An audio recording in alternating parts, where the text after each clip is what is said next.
Check. 1, 2. Check. 1, 2. Sound check.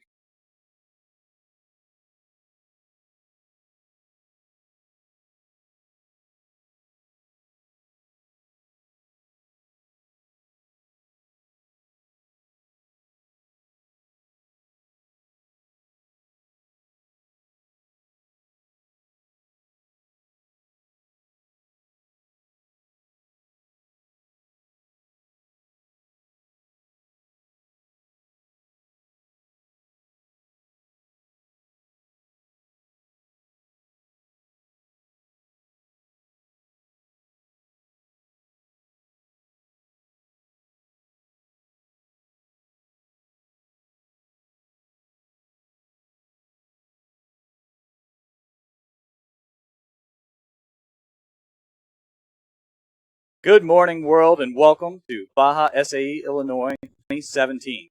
I am Brad Arlinghouse. And I'm Sarah Brashear. And we are here as your live stream announcers. We are in Edward, Illinois, and I'm really looking forward to today's events. This is Dynamic Day at Baja SAE.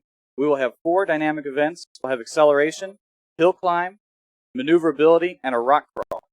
We've already had some teams complete the hill climb competition. And let me tell you, it is a fun one to watch. I cannot wait to see what the rest of the day has in store.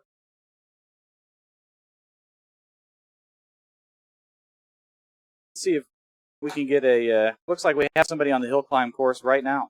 Let's see what the situation looks like.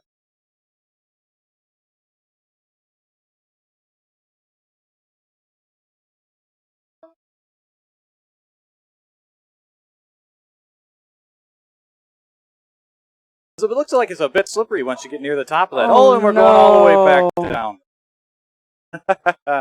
Luckily, they were so close. Luckily, they will score you on distance first and then time. So they will get the full distance they traveled.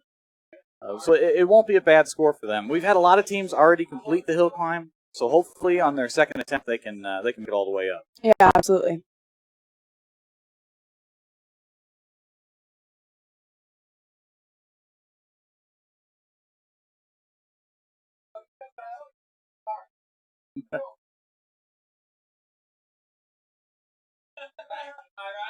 So things are going to be a little bit slow this morning before everybody gets in line. Everybody gets their cars through tech and through brake inspection. I expect the action to ramp up here at Baja, Illinois. Looks like we've got another car lined up for our GM Hill Climb. That is sponsored by General Motors this year.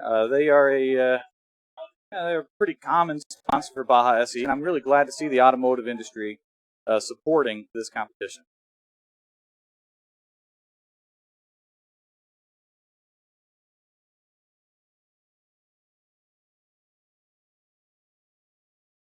That is car number 7. We've got a car list here. Car number 7 is the University of Wisconsin Platteville Pioneer Racing. It doesn't look like they're going to make a full climb today either. Oh, and he did break. He broke free. He's going up. Let's see if he can make it all the way.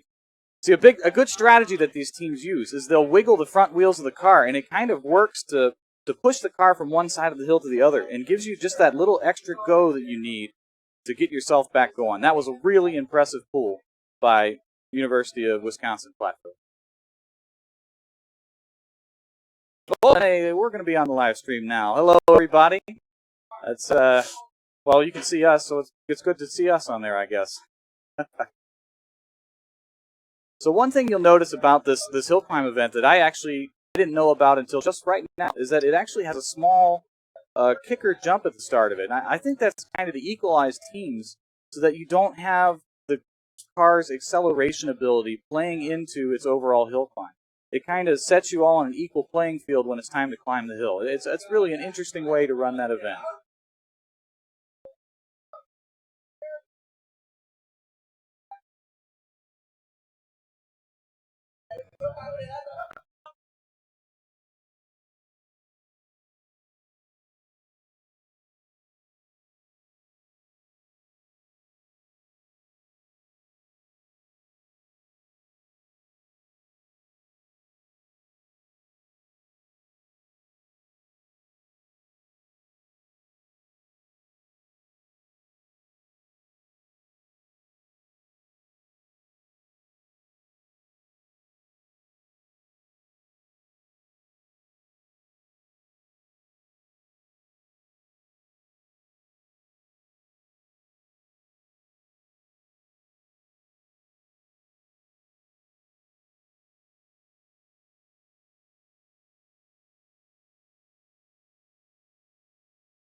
we're going to be pretty hill climb heavy today.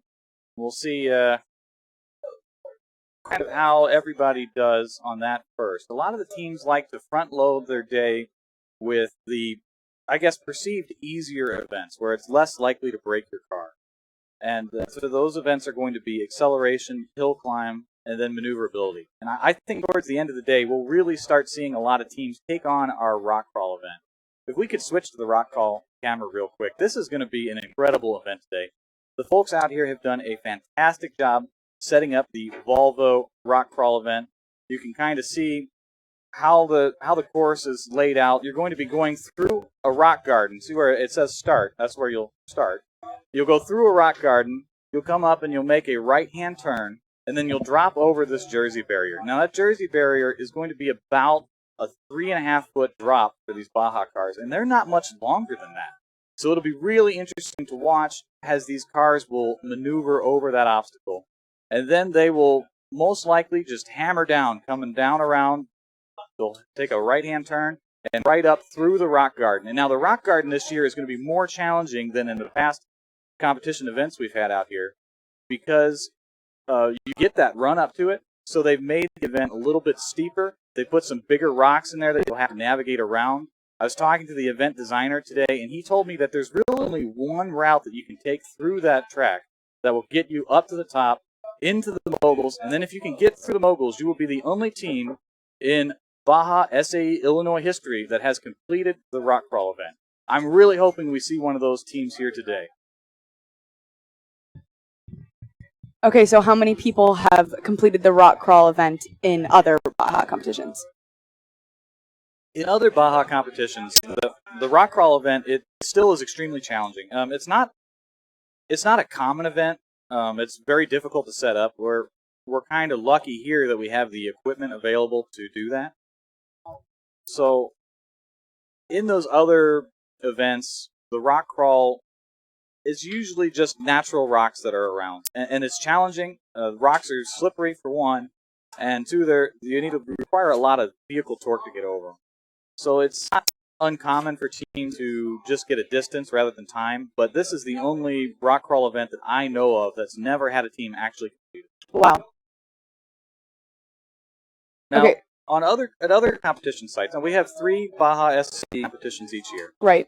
And so this event is not usually a rock crawl per se at these other events. It's typically called a suspension and traction. And it'll incorporate more elements of jumps and obstacles that are more man-made, for lack of a better term. Okay. And that it's really always a very grueling challenge for the teams, and it's very fun to watch. It looks like we've got another team stuck on the hill climb. It's car number 38. And they will be going back down. Looks like they'll score a distance. That would be University of Arkansas.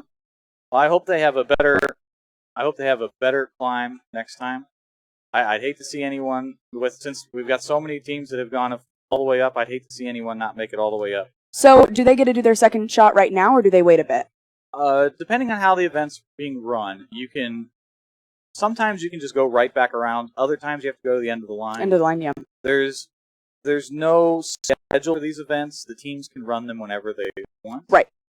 They're running from 9 o'clock to 5 o'clock today, I believe is the time.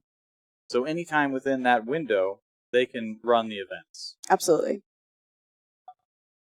And we can't see it now on our screen, but earlier we saw the line for the hill climb, and it's pretty far back, so we have a lot of people getting ready to go. You can see it in the top right screen. It's very small, but you can see all the cars lined up in between both green hills. There's actually a access road down to the dynamic events. The dynamic events are in a bowl, which is fantastic for spectators. You can't see it on the camera, but from where we're sitting, you can see the crowd. There's grandstands. There's hillsides that you can just sit on to watch these events, and it's really a fantastic event site because you can see all the dynamic events from one spot. Yeah, and we even have some people who brought their own couches. They did, yes. That's a good idea. I'm a little jealous, to be honest. Yeah, no, I understand. We saw them carrying it up the hill, and we're intrigued. Yes, intrigued is a good word for that. It is definitely very, very slippery there. A lot of loose dirt. And they made it up. Fantastic. That was Clemson. Clemson University? Yep. Excellent. They're a perennial Baja team. They're here year after year. That's a great accomplishment. Being able to bring a car year after year to these events, it's an incredibly challenging project to build. They build a new car every year, these guys. And it's just, the amount of man hours that have to go into these vehicles is insane. Yeah, I believe that. So considering a lot of these are made on college campuses and they're obviously not these types of terrains on a lot of college campuses, how do you practice? How do you know what you're going up against? So that's up to the individual teams. That's one of the real struggles. Wow, that was a fantastic. Well, that was very rock crawl. Good. Very fast, very fast. That might be one of our better times. I wasn't even able to catch the number on Yeah, that car. it drove by so fast. Luckily, we have the live event results page, so we'll know real quick who our event leader is for hill climb. Let me look it up right now.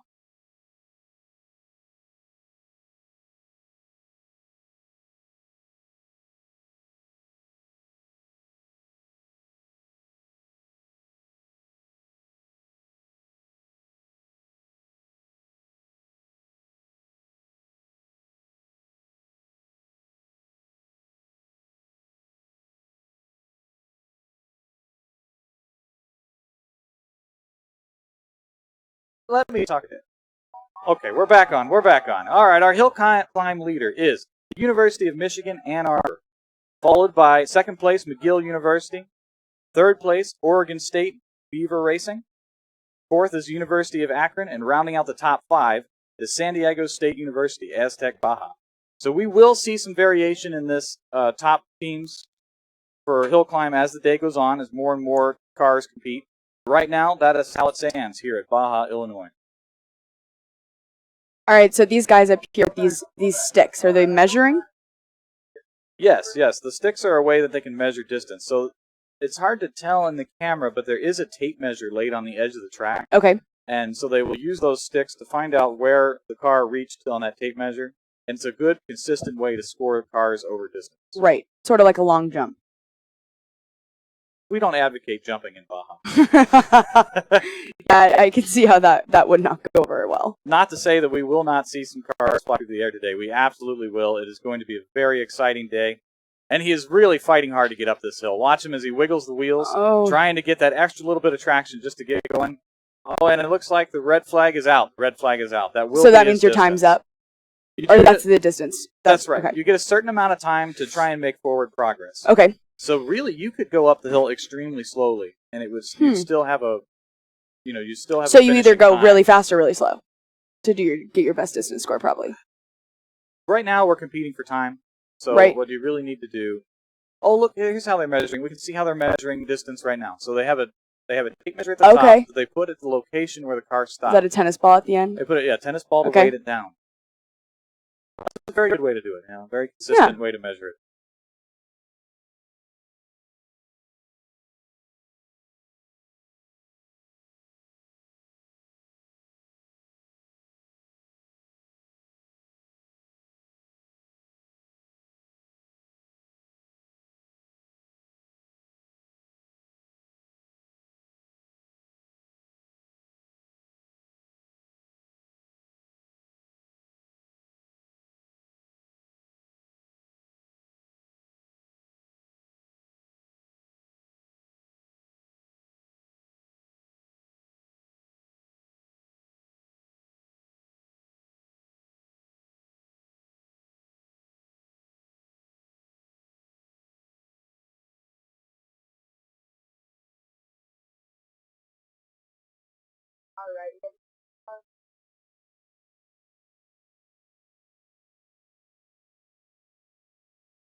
Going over that kicker jump, kind of a great equalizer here on the hill climb event. Oh no! Oh man! I don't know what happened there. Maybe they're running a manual transmission and weren't able to get it into the next gear. But I've never seen a car go down the hill, up the hill, and down the hill so fast. Oh yeah, that's the team from Miami University, the Red Hawk Racing. The Miami University has they've always run a manual transmission, at least as long as I can remember. And okay. I don't know if they've switched to CVT in recent years, but I know back when I was competing, they used a transmission, and that's rare in Baja. Most of the most of the vehicles are running a continuously variable transmission, like you would see on like a snowmobile, Right. Okay. or some of the ATVs. And the reason they use that is it's kind of a simple. Well, simple is probably not the right term, but it's a cost-effective solution to solve the issue of the limited RPM range that we're allowed to use here. Right. And what? So yeah. So what is the RPM range? So these teams will run everybody runs the same Briggs and Stratton engine, and they're allowed to have the governor as high as 3,800 RPM. Okay. The engine will idle around 1,700 RPM. So Okay. you only have 2,000 RPM with which to work. So the best analogy that I can give you is it's kind of like driving a diesel if you were to use a manual style transmission. No, that makes sense. You'll have to be shifting quite a lot. And then it looks like Miami's about to go again. Well, if they can get into gear, they will have a very successful time. Or even just leave in first gear. Oh. Oh, it looks like same issue. I wonder if I wonder if maybe it's not that they're having trouble getting it into gear, but maybe they're trying to protect their transmission. Maybe. It's a very grueling event for the transmission in your vehicle. So it is entirely possible that once he reaches the perceived farthest up that they can go, rather than try and push through it and put a lot of stress on those components, they're saving the car for later in the day, try and get as many points as possible.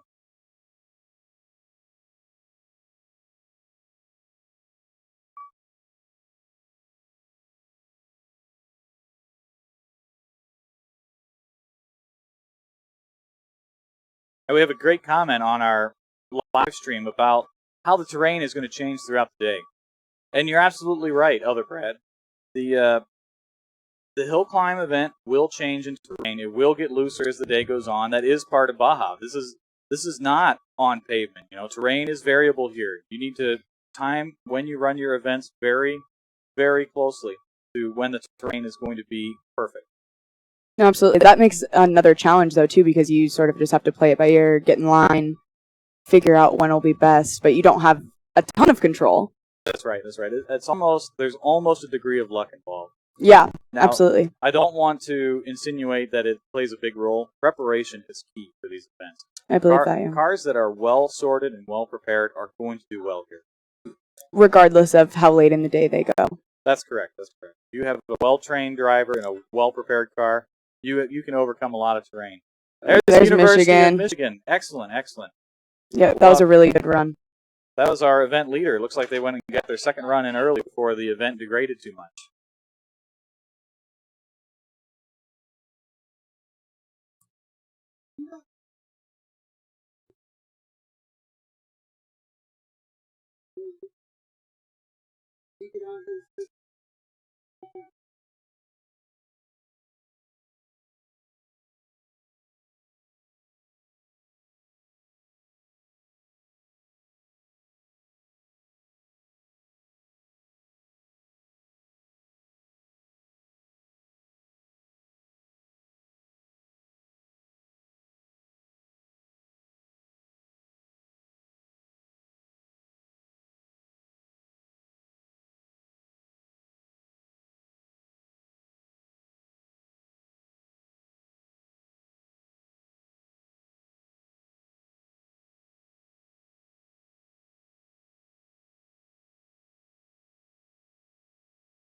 We got car number 47. That is northeastern Baja. They are some of my personal friends. Actually, graduated from that school. I had a very, very good, fun time with them back when I was competing in Baja. Their car is very different now. Back back in the day, it was a unique car that incorporated handlebars Okay. and a manual transmission. They were Huh. the only car at the competition that would use handlebars. And how'd it do?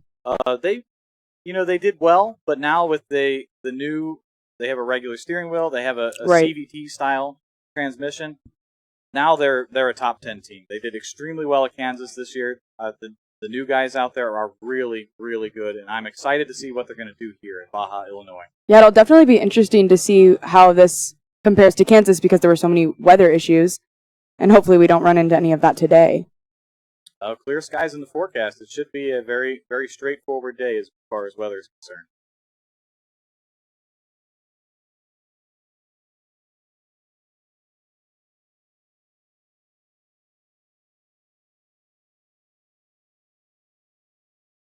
That was San Diego State University, Aztec Baja.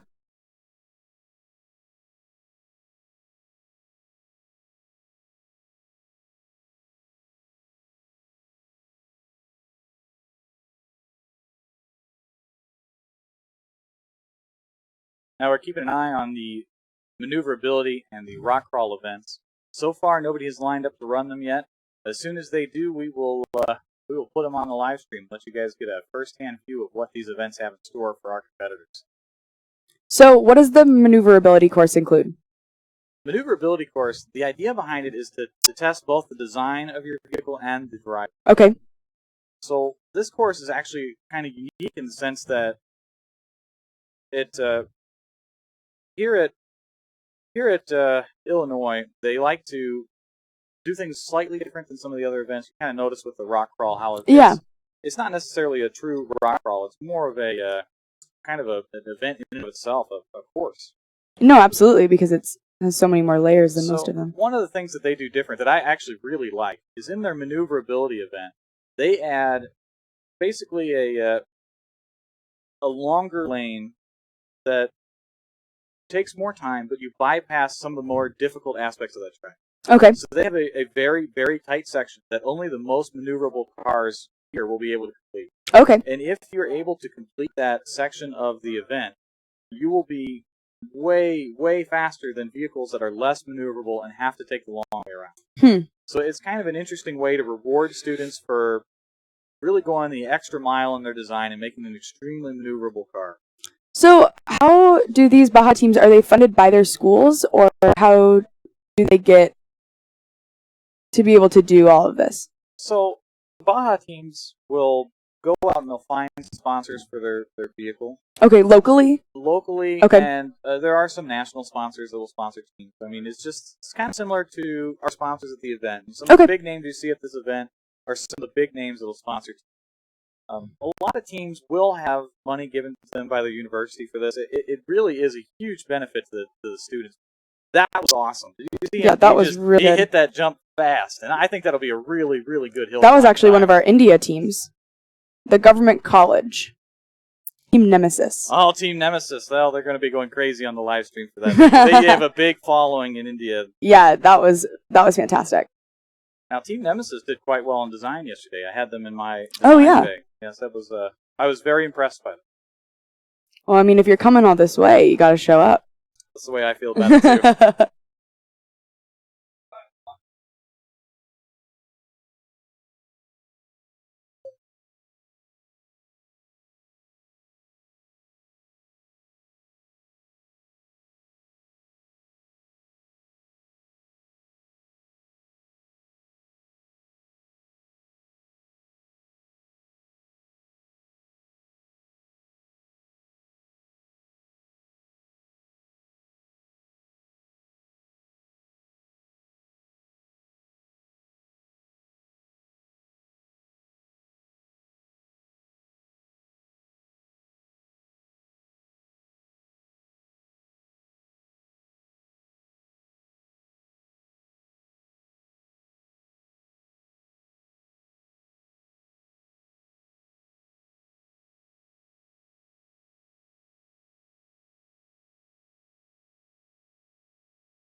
We just watched ETS go up the hill. They were one of our 4 design finalists from yesterday. They have a very impressive car this year, and I can't wait to see what it does. Those are the guys from Canada, right? They are. They're from Montreal. All right. Yeah, I don't think we stopped by to talk to them this morning. They were busy preparing for the day of racing.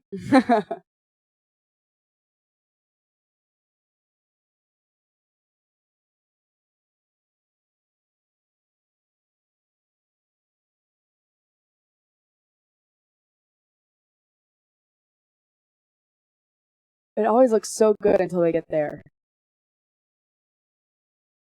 That was a Canada team too, Polytechnic Montreal. Oh, they're usually very, very good. I heard quite a few rumblings about the design yesterday. Oh yeah. Very. Did you judge them in design yesterday? I did not. I did not judge them in design. What teams did you judge? Did you end up judging yesterday? Oh man, I don't even. I judged so many. I So don't many, even remember. Yeah. We run through the bay. It's really they just in and out so fast that it's hard to remember exactly how many teams do. But as they drive through today, I'm sure I'll have some comments on the ones I remember. So do all the people from, like all the competitors from India, all the competitors from Canada, do they all travel together? No, most of them will travel separately. Okay. I have seen before where teams will travel together if they have a really long way to go. So it's not uncommon to see Polytechnic Montreal and the University of McGill travel together. That it may be different now, but back when I was around, they did travel together. The University of Laval would travel with ETS, just because coming from Montreal and Quebec City, they have such a long drive ahead of them that it's easier to just share a trailer and save the fuel money, especially with how tight budgets are these days. Right. So the teams from India, they have to fly their cars over. How does that work? That is an excellent question. We should get somebody that is experienced with that. Because that sounds extremely expensive. The way that I understand it is that it's similar to the way the Brazilian teams will bring their vehicles here. Is you'll have to ship it on a boat months ahead of time. So it really requires you to be very prepared for the competition. A lot of these cars aren't being finished until today. Really? Yeah, there's some vehicles surely that this will be the first time they've ever driven. Wow. So these that teams, seems like a huge risk. It is a huge risk. It's a huge project to undertake, especially while doing school. There's a lot of time involved. It's really hard to get everything done. Because the other big competitions are during the school year, right? Not necessarily. Most of them we try to have all the competitions in the summer, but most of the teams are off school. Oh yeah, okay. Yep, they said they airlift their cars in a crate. That makes sense. Looks like we're doing a great job on the live stream. It sounds like they feel like they're in the dirt with us. Well, don't be worried about it. We're in a nice, climate uncontrolled environment up here. With it's very not muddy, not dirty, not dusty. We got a nice booth, computers in front of us. You don't have to worry about us being in the dirt.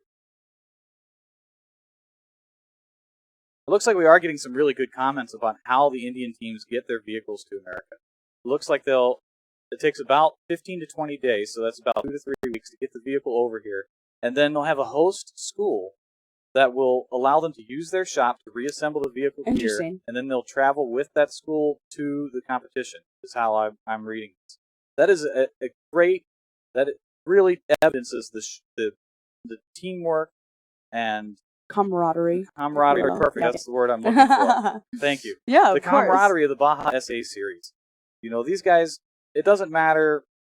It doesn't matter what team you are, who you are, where you're coming from. Everybody wants to work together to get cars out on the track. That's awesome. Nobody wants to see somebody come all the way here and not race. They will go out of their way to give you an extra part, help you weld something together, help you pass tech, anything. That's awesome.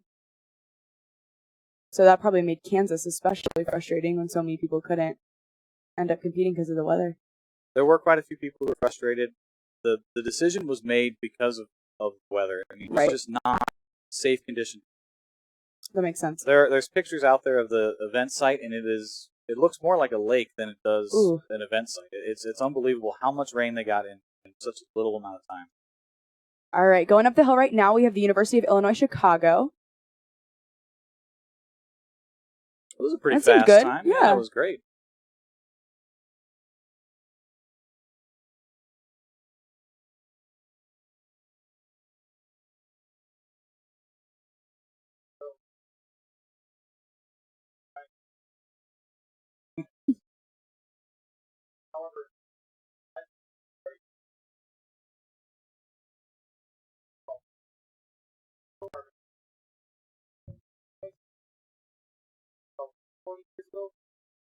I would say that's probably pretty accurate. I think most of the teams are trying to get their hill climb in early.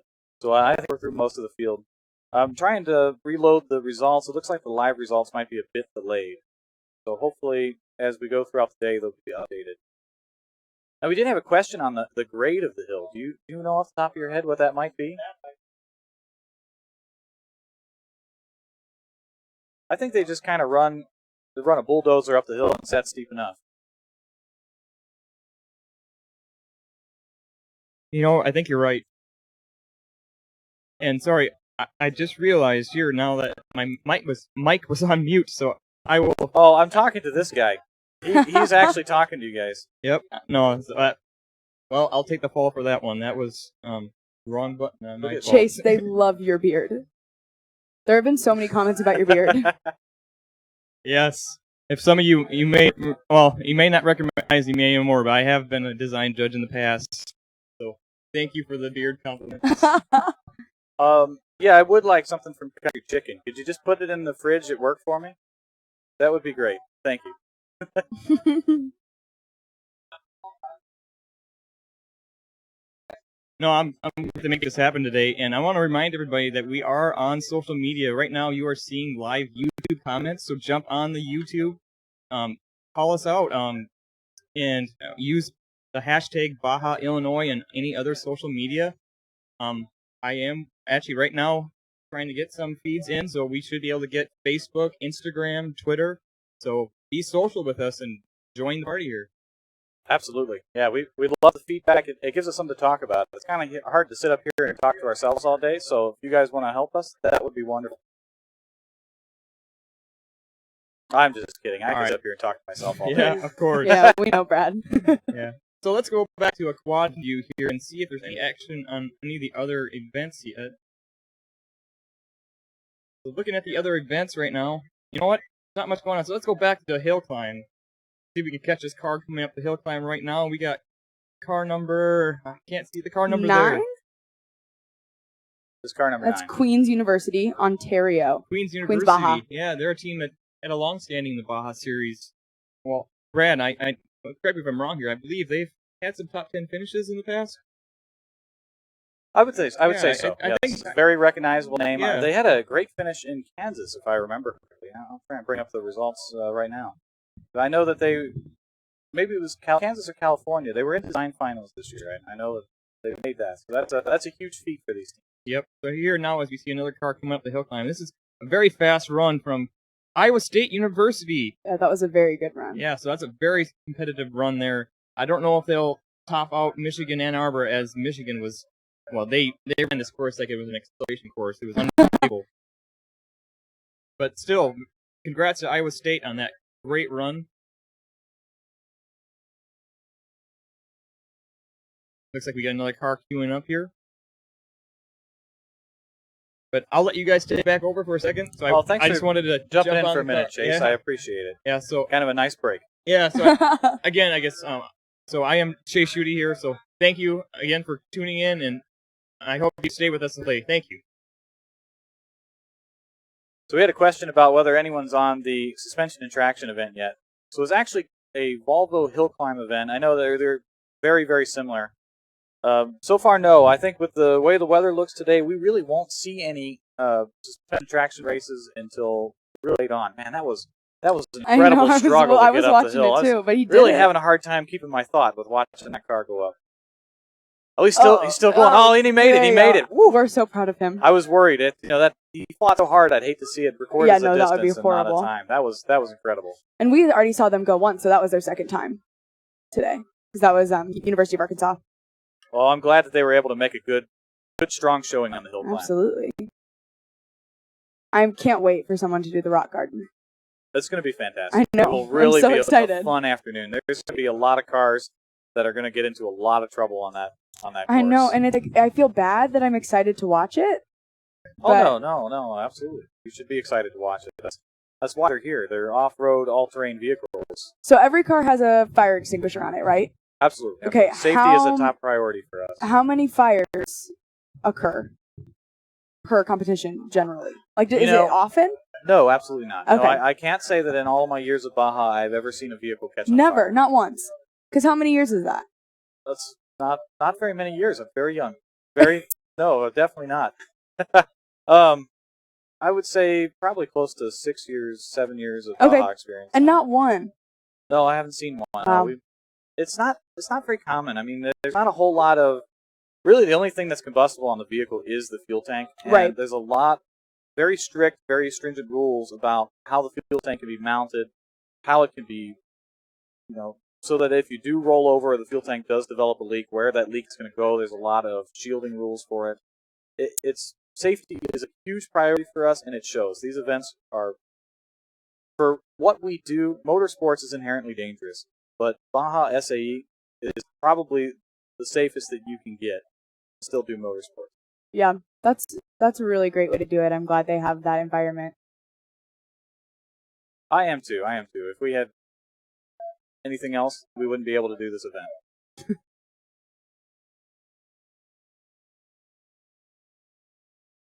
So we've got a great view. You can see it right now. I know I talked earlier about there's a longer route and a shorter route on maneuverability.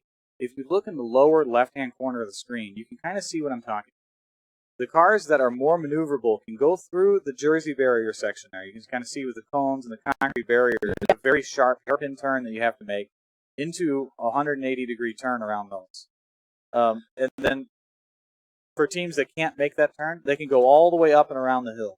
Really?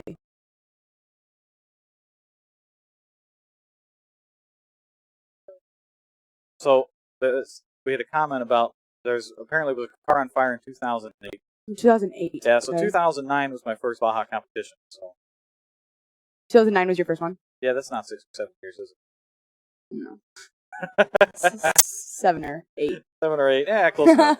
Yeah, there's tolerance on that value. It's okay. It's all estimates. That's right. Mm-hmm. But yeah, I haven't seen any. In my time. So are most of the people in the grandstand, are they competitors? Are they family, friends? Like, do people come watch? It's not uncommon for people to come watch. Okay. I've seen quite a few, at least on my team, we've had quite a few family members, friends show up to competitions because it's such a big event for the students that build these cars. So you have the 3 per state. So there's Illinois, Kansas, and what's the third one?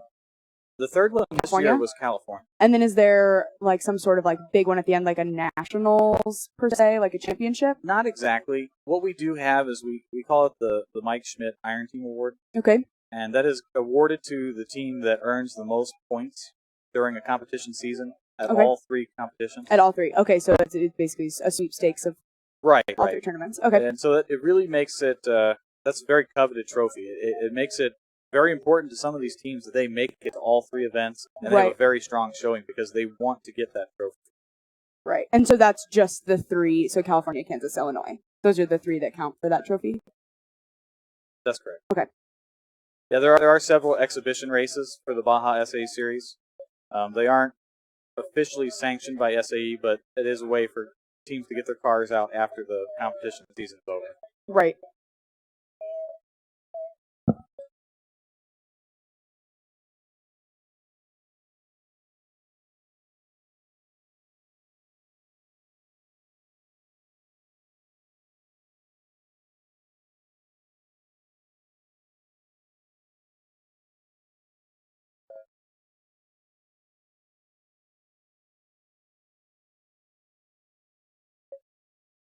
You still have the live results website up? Mine's not working.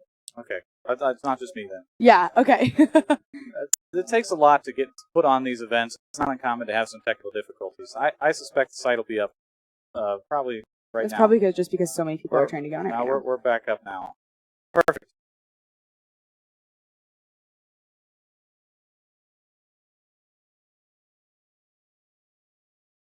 So we were looking for, I had a comment about how Lawrence Tech was doing here. Now that's car number 118. I judged them in design yesterday. You did? I did. They really good engineers. They just need to focus on completing the engineering cycle. Really push that hard for design. It looks like I brought up their I'm going to their interrupt you, results? Brad. We got a car coming up like hill climb right now. Car number 8. Is that ETS? That's ETS. Yeah. Fantastic run from them. Sorry to interrupt you there, but I had to catch that. Oh, that's incredible. Yeah, Yeah. they're really one of the shining teams here. I'm really excited to see, especially when they get to maneuverability and the rock crawl event. I'd love to see what they're going to do there. I agree. So car number 118 has passed tech for the day. Let me look at their dynamic event scores and see if they've done a hill climb yet. They've done their acceleration events. They are out and they are competing. That is a huge, huge first step for a team today. Most of the teams, I wouldn't say most, but quite a few teams will be struggling to pass tech today. Really? This early in the day to have your dynamic events started, that's big. Okay. They will do quite well here. So then the design yesterday. So can you explain that to me? So you have the pitch presentation. Oh, sure. So Yeah. the way the design event works here is it's a 20-minute discussion that you have with the team. So it'll start with So the judges speak with the team. That's correct. Okay. That's correct. So you'll typically have 4 design judges for each bay, and we had 9 bays yesterday. Okay. And so your 4 design judges, you'll have 1 overall bay leader. Okay. You'll have a drivetrain design judge. You'll have a suspension, steering, and brakes design judge, and then you'll have a chassis and ergo judge. Okay. And the teams will come in. So what were you? I was the bay leader. Okay. So the teams will come in and they'll have a quick overview of the car. They'll give you a quick presentation, followed by probably 15 to 18 minutes of discussion about individual components on it. Okay. So do you have a set list of questions you ask everyone, or does it change based on what they talk about in their pitch? We do not have a set list of questions. Okay. So not all Baja cars are created equal, and not all design is the same. Right. So you want to treat each car as an individual vehicle, and you want to find out what work the students did on that car and what they can do to improve their design score for next year by following the engineering cycle, by really testing, validating, and designing their car to the highest standard. Absolutely. That makes sense. So what we'll do after we do the 20-minute evaluation of the vehicle, we'll do that for each car that's at the event site. Then we'll come back together, the bay leaders will come back together, and we'll talk about which cars were the best in each bay. Okay. And then what will happen is we'll choose somewhere between 3 and 6 teams to be in design finals. And those are really the best teams that we have here at the event site. So is it design. only like one per each bay, or can it be multiple per bay? You can have multiple per bay. Okay. Looks like I can't quite see the car number here, but it looks like this car we're watching right now. You're gonna get a good score out of it. It'll be a distance run. Was it 57? It's always fun watching them go down the hill in reverse. Baja Yeah, cars, isn't it? they're not meant to go in reverse. You don't have a whole lot of visibility that way.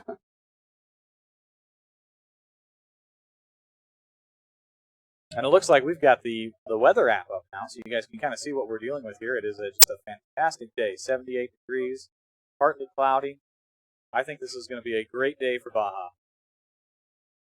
I agree. It's beautiful weather out here in Edwards, Illinois today. So, and I'm glad to be here for the 2017 event. It's been a little slow getting started here today. We only have the hill climb going right now, but as we said, we got 3 other courses going on today. So the hill climb, maneuverability, and acceleration courses. We got you video coverage live today of 3 of the courses: the hill climb that you see right now, and then the rock crawl and maneuverability as well. So tomorrow is the endurance race, the 4-hour-long endurance race, which is really the pinnacle of the event here. It's all, we got 115 competitors today, 115 cars? I actually don't know 110, I believe. 110 is Yeah. actually. So I know we had 110 registered, but I don't know how many showed up.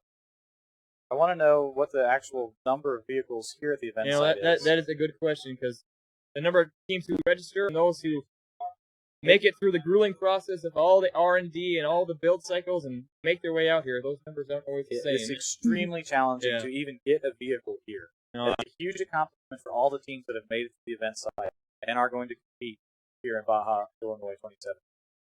Yeah, that's very true. So going back to a view of the whole facility, so this is covering what we call the bowl area. So right now we can see in our top left corner the rock crawl there, and the top right is the beginning of maneuverability. The lower left is the second half of maneuverability, and then the lower right is what we've been watching most of the time so far here, the hill climb. And I want to give a shout out to all those we see in the bright yellow shirts there. There are volunteers, volunteers who, well, along with many other people, they hold a critical role here, and they make this event possible. Oh, absolutely. Without the volunteers, we could not go on. Yeah. There's just no way that we could hold an event without the hundreds of people that volunteer every year to donate their time to Baja SAE. Absolutely. I don't know if you guys saw it when you were driving in. Did you hit that huge line of traffic of everyone trying to get in here? Yeah. Yeah. I that. pulled up, and there were cars all the way out of the entrance. And so I was out for probably 15 minutes trying to get up here. Yeah, tons of people. Yeah. I think a few people were a little kind of befuddled by me because I came up here trying to get us going here this morning, and I had a quick ticket past everybody, and I wasn't sure what they thought of that, but if you get here late, there isn't a line. Well, that is true. That's kind of true of everywhere. Yeah, thank you for pointing that out. I got to ride the shuttle by myself and everything. It was awesome. No, Brad. Yeah. Wait, let's check in on YouTube here. So I see we got a lot of comments coming through.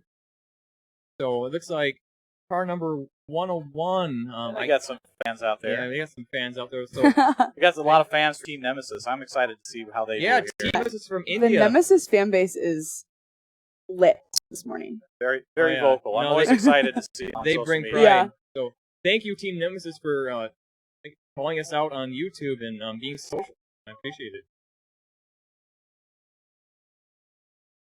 All right, well, I'm going to keep going back to my other duties here and try to give you more and more features as we go along here. I hope to bring you more content as we go throughout the day, so stay tuned. Thank you.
That was car number 70 we just watched attempt the hill climb. Doesn't look like they made a full climb. We got car number 70 up. Yep. That is Lehigh University. They've been around a while. I've heard their name, Baja, quite a few times.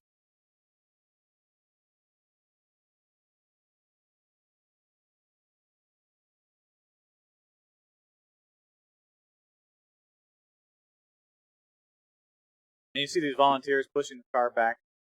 They have the most challenging job of the day. The volunteers at Dynamic. They have to push the car. Sometimes these cars will end up rolling over or on their side. Yeah. And they'll have to move it all around, move them back on track, move them wherever they need to go. And it can be very challenging to push them. Absolutely. They're not small. No. And the other thing about working on a dynamic event like this is you have to be constantly vigilant. Right. This hill climb's not so bad because you kind of know where the car is going to be. But events like maneuverability and the rock crawl, they can be very challenging from a standpoint of you need to be vigilant and watch the car. If it's coming your way, you need to be able to get out of the way pretty quick. So are a lot of these volunteers, are they employees or do they come with the teams? Yes. So a lot of them All are of going the to be above. from like the local SAE section or large local companies that are Okay. sponsoring the event in some way or another. Okay. Yeah, no, that's right. We have a lot of national sponsors who have helped out here. Many of those sponsors that our facilitator today, Society of Automotive Engineers, has recruited. So I want to thank them also, all the sponsors that will come here and recruit the talent from the talent that's competing here today, all the students. But they also do have active roles in volunteering as well. Oh yeah, yeah. The companies that come and support Baja SAE, they just like the volunteers, they are what makes this event possible. No, exactly. So let's go back to the quad view and see if there's any other action here yet. Well, at the very least, it'll give us something else to look at rather than this pile of dirt people drive up. Yeah. I still see a few comments coming in on our live stream here. Looks like got some fans for car number 41. Okay, Brad. So when you competed, which event was your favorite? Well, that changed as my time on Baja, increased. Right. At first, I was a huge fan of the maneuverability event. They were kind of like the racing event in my perception. But as time went on, I actually became much more of a big fan of driving the suspension and traction. Really? Yes, because it's not For the thrill. There's actually a lot of driver input that's required. It'll look like these guys are just mashing the throttle and doing the best they can, but actually there's a lot of driving that goes into those events. So it'll be interesting watching cars later. I can't wait. Really looking forward to it. I know, I'm so excited. I'm actually really jealous. I'm not able to drive this event. It just looks fantastic. They won't even let you take a spin later if you ask really nicely. These events are going to be demolished by 5 p.m. Yeah. This is actually, we're going to be running the endurance course through here. Okay. So around 5 o'clock, the dynamic event is closed. Right. By 6 o'clock, it'll look nothing like this. They're going to bring in some heavy equipment. They're going to be pushing dirt around. They're going to be creating an endurance track. Right here, we're looking. And what does the endurance track generally look like? Does it have all these same obstacles like maneuverability course does? It shares a lot of the same obstacles. Okay. One thing that they tend to do for endurance is they'll tend to tone some of the things down. So for a dynamic event like maneuverability, you have a one-time, very challenging obstacle that not many cars are going to be able to make it through, like that hairpin turn. And for endurance, they'll take that hairpin turn and they'll open it up so that all the cars can make it through. That way they're not all getting stuck, right? Right, because then no one can get them. But it'll still be challenging. You'll still have obstacles. I wouldn't be surprised if they reuse this first garden we see here for the Volvo rock truck, or they reuse some of the hill with the rocks on it. Maybe you come down it instead of going up. Okay. But essentially, that's kind of what endurance is going to look like. For endurance, then, it's pretty much just like laps, right? That's correct. Yeah, you'll race for 4 hours, and whichever team has the greatest number of laps in those 4 hours Okay. Yep. is going to they're going to win the event. So then, what are prizes like? Is it just sort of bragging rights, or how does that work? There are rewards for doing well in the competition. I haven't been keeping up on them in a while, but I do know that they used to be monetary awards. Or I think there was even a short period of time where you could win a new engine. Really? And they may still do that. I think it's not one thing that we do at the end of the endurance race. You'll quarantine top vehicles. It's always random how many they actually take. They might take 1, they might take 10. But they'll quarantine those vehicles, and since this is a spec engine class, they'll take their engine, Briggs & Stratton will take that engine back, tear it down, investigate it, and they'll give them a new engine in return. Okay. So it looks like we got another car getting queued up here for the hill climb. Can you see what number that is, Chase? I unfortunately cannot see that. But they are getting off to start here, over the log, and onto the grade here. Looks like car number 134. Southern Illinois University of Edwardsville. Yeah, so a local team here from the state of Illinois that we are currently broadcasting from. Now, they've been around Baja quite a bit. I remember hanging out with them on a few occasions. Yeah. You have so many friends, so many fans. I do not have very many friends.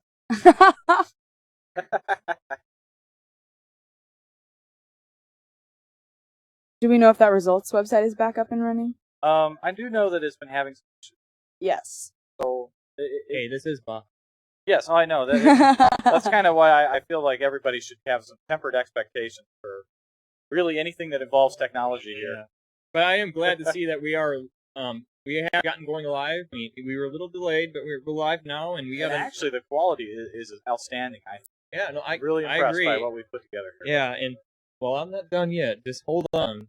I got surprised. Oh, I'm excited. This is just warm up for tomorrow anyway. We're all warming up here. Yeah, tomorrow I'm hoping we'll break maybe even 2,000 viewers. That'd be pretty sweet.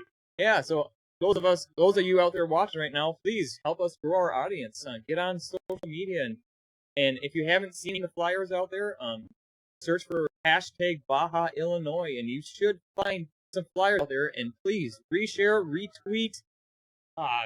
What's the other word? I don't know. I don't even pretend to know those. Yeah, earlier Brad was trying to pull up FaceTube. I did. I typed in Twitters. And Twitters. I thought it would go to Twitter, but it didn't. No. Just Googled Twitters. I did feel a bit dumb after that, but I got it sorted. We're all good. It was funny, so it like cancels it out. Yeah, it's okay. I can see both things. All right, but it looks like we got another car getting queued up here, so I'll let you guys take over, and I'll get back to my other duties. Oh yeah, you got some very important stuff you're cooking up over there.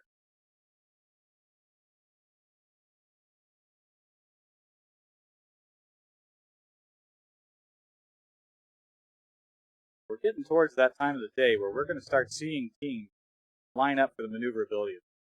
Most of these teams have gotten their 2 acceleration runs in. They've gotten their 2 hill climb runs in. There's only a few other things left to do. It's always challenging for them to be the very first team to go, though. So once the first team kind of breaks the ice on those events, I think we'll see a lot more go. That's car number 13. And they are... And that is Clarkson University. There was Golden Knights. Something about the hill right in that spot. We've got quite a few cars that have got stuck right. So I don't know if it just becomes much steeper for just a short period of time there, or what the issue is. Yeah, right up at that curve a little bit. And we do know it gets loose as you get closer to the top. I'll jump in. Does? I'll confirm. Yes, Brad, you are right that it's difficult to see right now with this angle, but there is a transition point where the grade gets significantly steeper as we go through there. Well, that's good to know. I'm glad that we got our local here who spent some time looking at the tracks. My extent of seeing the dynamic events is I've walked about 200 feet over the short hill in front of our broadcast booth, and I've seen them from the grandstands. Yep. And I just see now that my drone operator is live. He's got us a great shot from the sky right now. This is fantastic. We're looking at the maneuverability event right now. Yeah. And you can kind of see, well, I could walk you through it, but to be honest, it's kind of challenging to see without a car driving on it. So hopefully we'll get a car on it here in a few minutes. Sometime in, there's not even a line going up the hill right now. Now we can see a shot of the hill climb, and we can get a perspective on that transition point I was talking about there. So they do a little dip there, and there's an initial transition. Yeah, you're absolutely right. There's a very steep section of that hill climb right at the start. Yeah, so this is going to be a great shot. Now, looking at the side profile as the car traverses up the grade here. At the very least, it'll be a different shot than we've been looking at all morning. I'm excited to have some new scenery, and I know you guys probably are too. Yep. So I can say I'm excited for this. This is a great shot.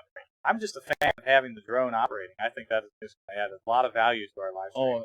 You guys said Baja couldn't have technology? Look at this drone. We are making it happen here. Yes. Yeah, it's for some amount of time we have a drone.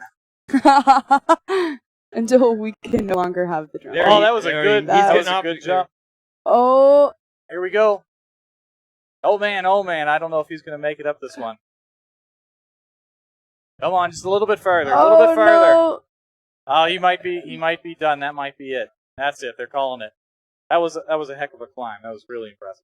I like having the drone. That's fantastic. Oh yeah, this is fantastic. So I'm gonna get us some graphics on here and some other content so we can be more informed of what we're viewing. That's fantastic. So you can see in this drone shot, you actually, on the periphery of the view, you can kind of see more of the event site. There's You see kind of the viewing area on top of the hill right now, on the top right. There's an access road that the teams take to get down into what we call the bowl, where all the dynamic events are located except for acceleration. And now we're going to pan. You can see the grandstand straight ahead.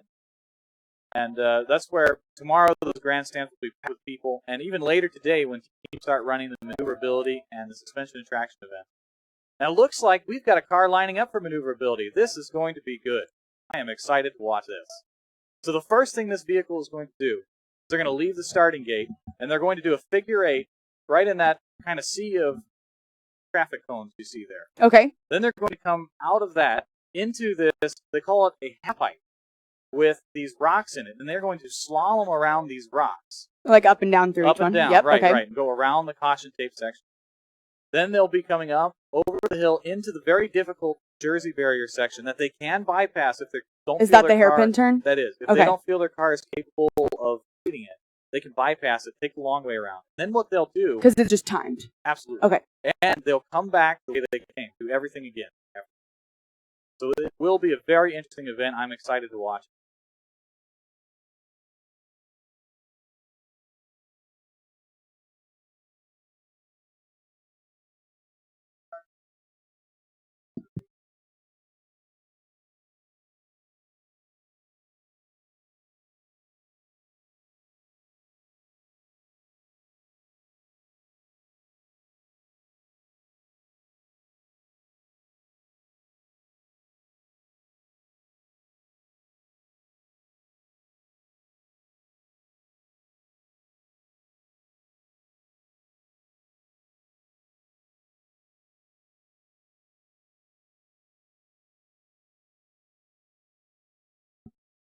So it looks like we're all lined up here, and looks like they're getting the flag now. Off they go. All right, so we'll be doing our figure 8s, the first step. And it looks like we're going in reverse. That's excellent. I'm glad they have a reverse. I was worried we were going to be done already. This is a very challenging course for a lot of these Bajas. The figure 8s are going to be very difficult. So it looks like he didn't do the figure 8 the way I expected. We'll have to check the scores to see if that's how you're supposed to do it, or if that's going to be a did not finish because you did not complete the course. Because how are you expecting it? I was expecting it to do a circle around the first cone, a circle around the second cone, and then leave. And then leave. But he may have done it correctly. I have no idea. So you see he did the slalom around the rocks. Now we're going he's up the looking hill. good so far. I'd be interested to see if he takes the long section or the short section. Looks like he's going to sit and think about it for a minute. That's a bold strategy. I hope that that works out for him. Or is something broken? Now it looks like they're pointing and talking to him. I wonder if they're flagging him down because of the issue in the figure 8. I don't know if that's. And it looks like he is. That seems like a lot of extra work when the car could probably drive itself. Yeah, that's what I was thinking. But volunteers know best. They're the ones on the field. They're the ones actually taking care of the cars. So Yeah, do the volunteers have any training? Or? Oh, absolutely. That's what I figured. These are the best of the best. Best of the best. Volunteering for Baja SAE events. So that does kind of look like it would have been a DNF. Hopefully they give him another chance to do it again. I think there was some confusion about what you're actually supposed to do there. I mean, I'm confused, and I've been doing this for a while. No, not that many years, remember? There again, they typically, at the start of an event, they'll give you a walkthrough when you're lined up. Okay. The volunteers that give you the checkered, or not the checkered flag, but the green flag, they'll give you a walkthrough of the event, and they'll tell you very clearly what's expected. Okay. So hopefully... So you're not trying to guess while you're trying to compete.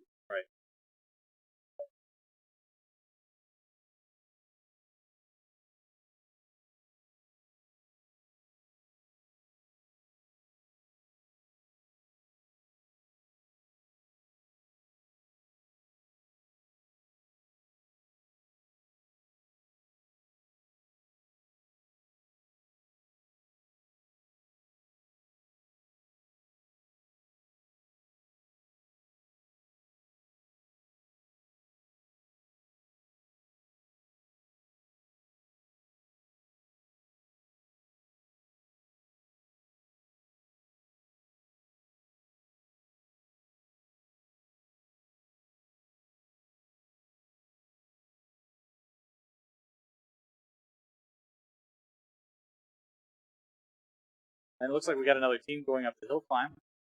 You know, I haven't seen this in a while. I'd like to go back to hill climb and watch it again. I kind of missed it. My favorite part of hill climb is the little dirt steps they've created on the sides. It's really yeah. smart. Yeah, you know, they used to not have that, and it was Really? very difficult for the volunteers to get up and down. Yeah, so we got the car going up here about halfway up the grade. Right at that same spot where everybody seems to be getting stuck. And he's really fighting for it. I hope they can make it. I hope they Yeah, make it they're forward. fighting still, but I see a There's- red flag getting there's- whacked. Oh. But looks like they got back down the hill safely there. General Motors hill climb is proving to be very challenging for many of the things. Yeah, it is. Yeah, is that the sponsor of the hill climb event? Oh, yeah, General Motors? absolutely. General Motors. That's great to hear that. Yeah, they've got a pretty interesting looking Silverado over at their booth over there. Yeah, it was looking just great over there, like off the showroom. Yeah, it does look pretty good. It's covered in dirt because it's a Baja event now, so. Well, Yeah. very fitting. It is, absolutely. I prefer it that way. Yep. So I see, you had a question there about the current tech line number, and I don't have it in front of me right now, but I think Brad can pull it up here. I'm not sure if that's on Baja Mobile. Which car are we looking at? Oh, it is on Baja Mobile. Wow, Yeah, that's so good. we are at car number 160 is our tech inspection line number right now. And looks like we're getting more fan base from Nemesis. Oh yeah, they're saying that they're first place in Hilltime. I wouldn't be surprised if they're watching. Yeah, they had a strong That was performance. very fast. Which We're not able to update here quickly, apparently. Off-site. Yeah, but we got another car on the hill climb course again here. Oh, looks good so far. That's looking great. Yeah, that was a great run. Oh, that's fantastic. Do we know what car that was? I cannot. Yeah, we can't tell. That's the one unfortunate thing. So you brought up a good point there, Sarah. That's technology that we can use. Yeah, if anyone on the broadcast can figure out that for us, we'll hire you. Yeah.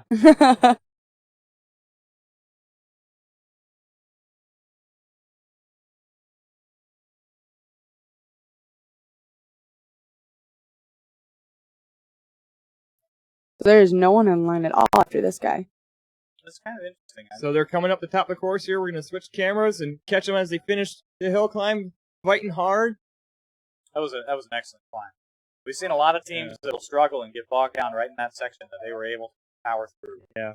But what a great shot there from the drone. This It was camera watching. fantastic. Yeah, I was very impressed. Thank you. Let's do that again. We can do that again. Yeah, we will try this. What we again. need to get our drone guy to fly over the paddocks and see where everybody's at. Yeah, well, I see right now he's getting us a nice pan view here. Well, I guess I'll stay to this shot for a moment here. But here we go. So Let's go back to the drone. It looks like he's got some... that's my view, people. You got a shot from behind the scenes shot here. A little behind the scenes, so you kind of see what we're seeing. Yep.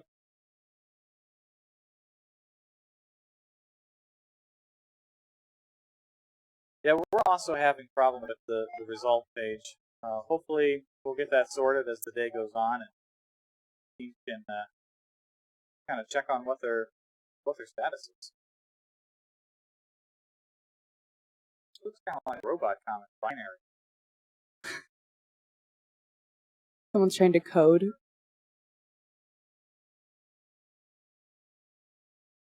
Oh, I see. Look, it's emojis on YouTube. Emojis. Yeah, it just doesn't transfer over to the screen we're showing. Yeah, we on got the live lots of feed. hundreds.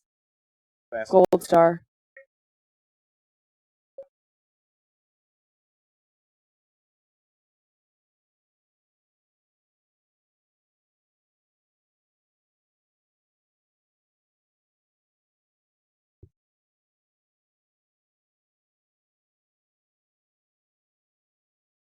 It's not a whole Oh, lot okay. of- It looks like we got someone in the maneuverability.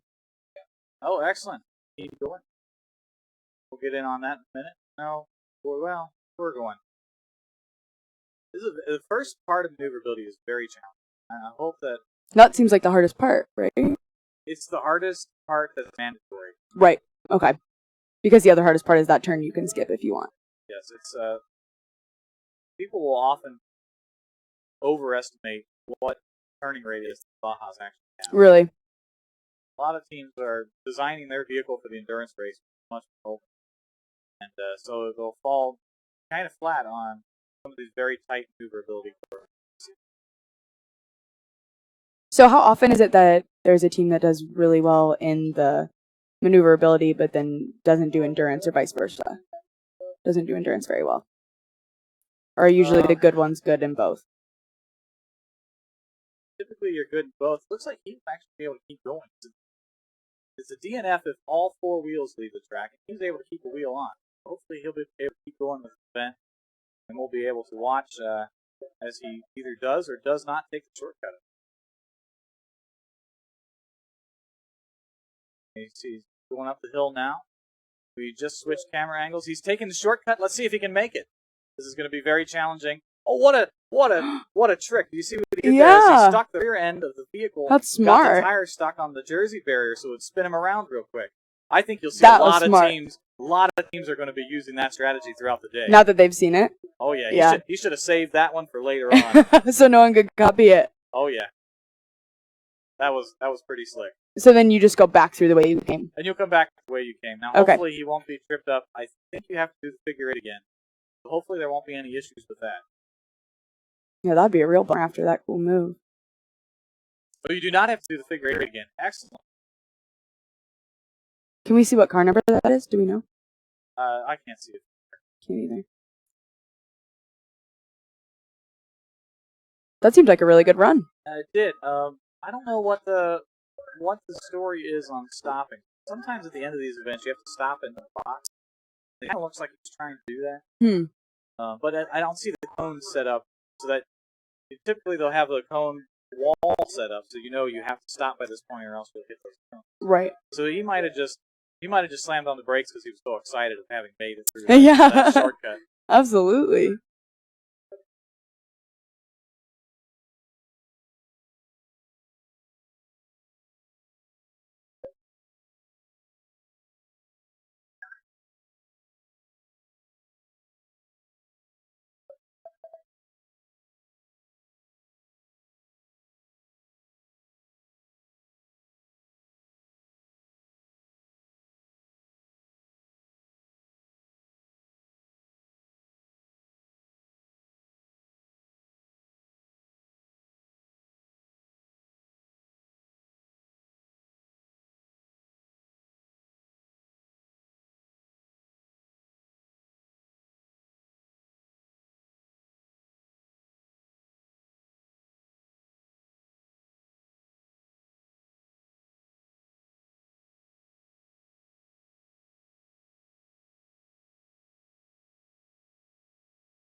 we've got ETS, looks like, lined up for the maneuverability event. This is going to be a run to watch.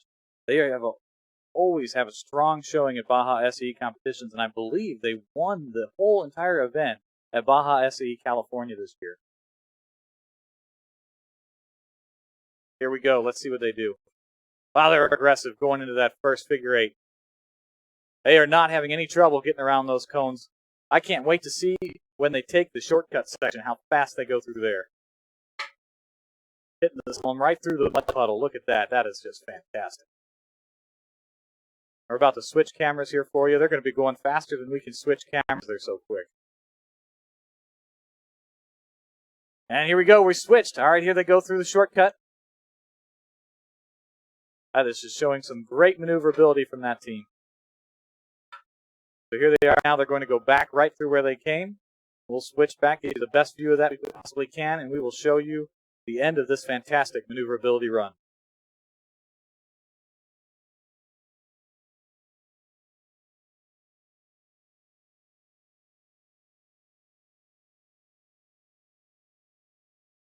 Look at all the mud that is in that event. This event is going to get really beat up as the day goes on. It should be very interesting watching the cars go through. That was a great run by ETS.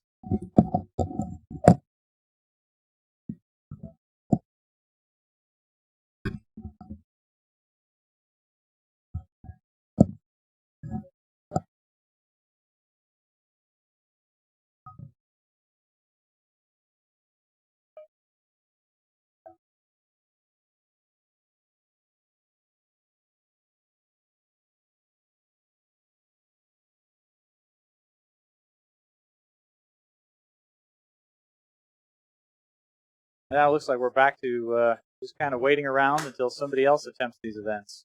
I think this afternoon is going to be packed. A lot of teams trying to get a lot of runs in very little time. Hopefully they don't wait too long and aren't able to make all of their attempts. Now we're on the drone shot, watching the hill climb. That's a great climb. You could just tell halfway through the hill, you knew he was going all the way up. That car has some There was no hesitation. Serious torque on that car.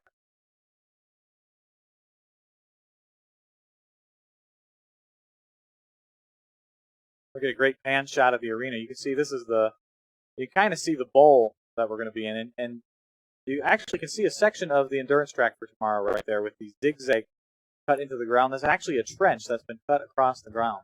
Okay. And those trenches are usually about a foot deep, and they're about 8 inches wide and a foot deep.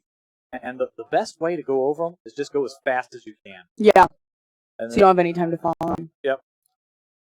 And it really is not even. A lot of teams will try and go side to side through it, try and be on the larger end of the open end of the V. It's even better just go straight through the center as fast as you can. Just get it over with and get through it. Yeah, absolutely. And those like little trenches of water, those are for endurance too, right? Absolutely. Yep. I watched a Mythbusters episode one time where they kind of showed the effect of speed on driving over an obstacle like that. Okay. They basically showed that if you go fast enough, the tire doesn't have time to fall. So right. Clearly, the best way to go there over you go. stuff Just is go really to go fast. really fast.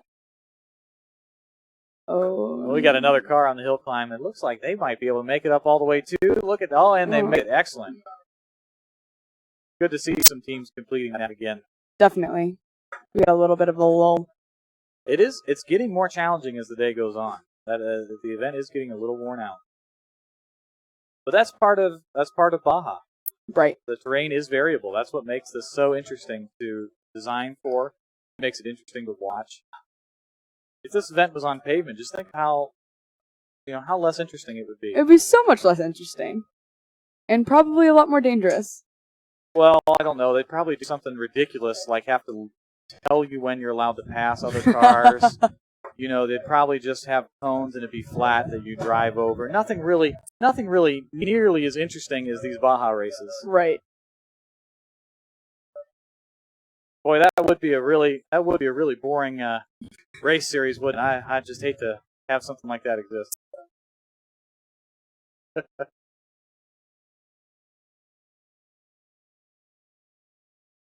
Now there's been I don't know if it's different at every school, I'm sure. But in my school, there's a very deep rivalry between the Baja SAE and the Formula SAE vehicles. So. Because what's the Formula SAE? Formula SAE is basically what I just described. Right, It's, that's sort of what I figured. it's on-road racing.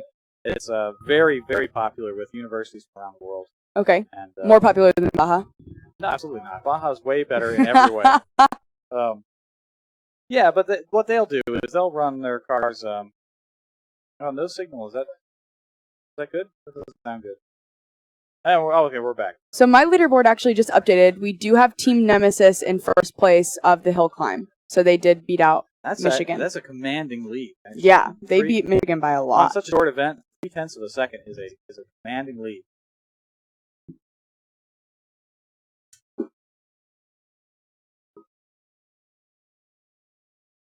Now we're unsupported.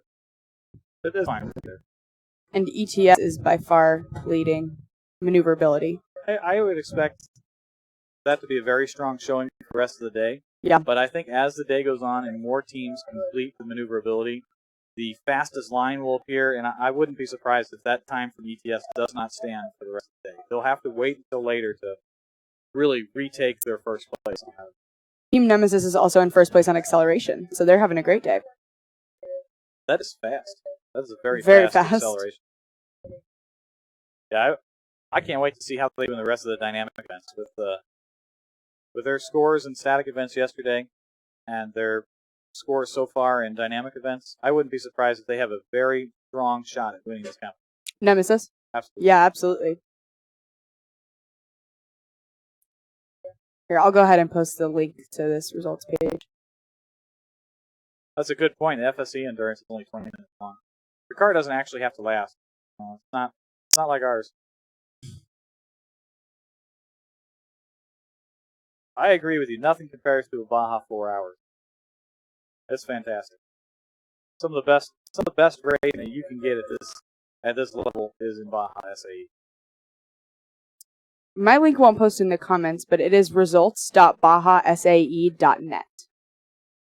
Results.bajasae.net. I take it. You did?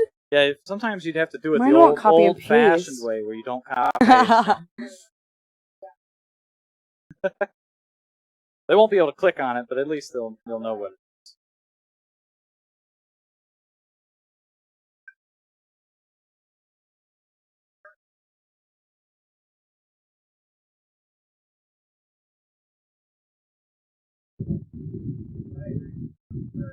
A good bit of a breeze going now. It's actually really nice to cool things off a little bit. So it looks like we're kind of sitting around waiting again. A lot of the teams are really trying to wait out these events to see what other teams do. Looks like we got somebody lined up for hill climb, though. Hill climb is still going strong. I don't think we'll be seeing very much of hill climb at the end of the day here. Probably not. Most of the teams will have Already gone, yep.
So we have a car on the maneuverability course right now at the figure eights. They are traversing their way around there. They're getting out of the figure eight into what we call the half pipe now. We got this great shot from the sky from our expert operator on site here today. So working their way, weaving through the half pipe, around each block there.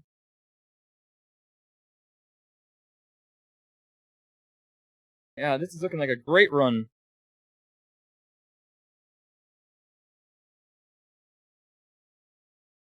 So they are taking the option around the barricades, but they unfortunately are having some challenges with the maneuverability, and they are getting stuck here. I don't know if they have a reverse gear or not. They are certainly using up a lot of their time right now.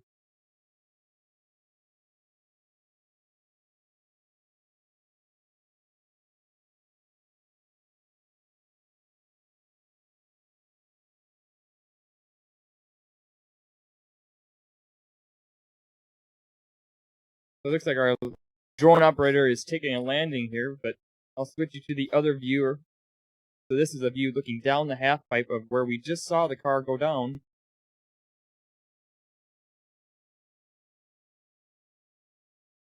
I'll switch this up to the top view of maneuverability here. So here we can see just off to the top right of our corner, it looks like that car did get not DQ'd, but I think they got halted there. So that'll be see here. Or actually, well, I'll ask my scoring guy here. Is maneuverability a distance run ever, or is that only a time run? So actually, maneuverability is a time run, so that will be unfortunately be a DQ since they were unable to finish the maneuverability course.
working through our technical difficulties, and we will be able to change the camera here very shortly.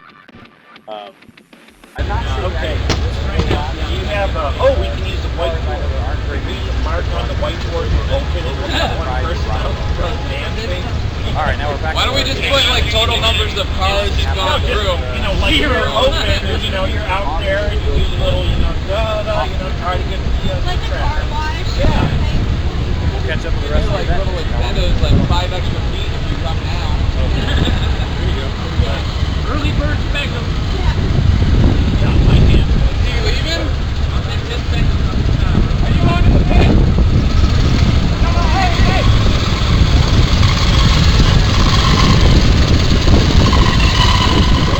Scared them off! I said hey, not hey.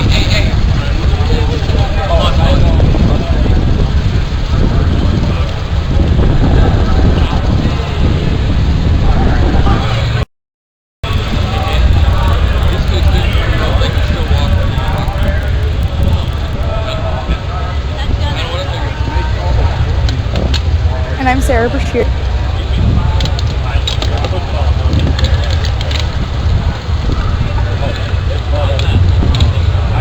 They are so butt ugly. They fell on alpha.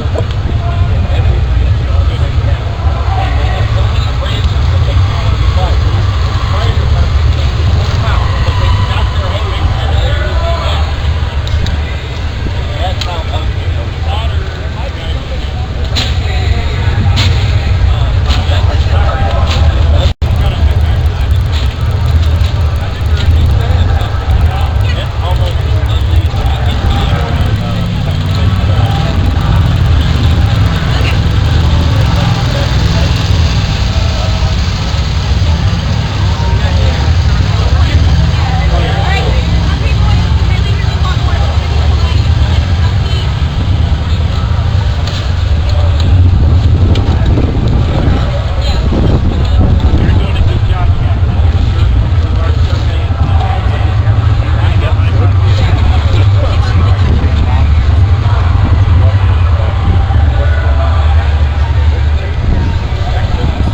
Do we have anyone in mind for the rock garden?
Now we do have a team lined up for maneuverability. Fortunately, I can only see what you guys can see, so I don't know who it is. Hopefully we'll get a close enough camera shot of them to be able to tell.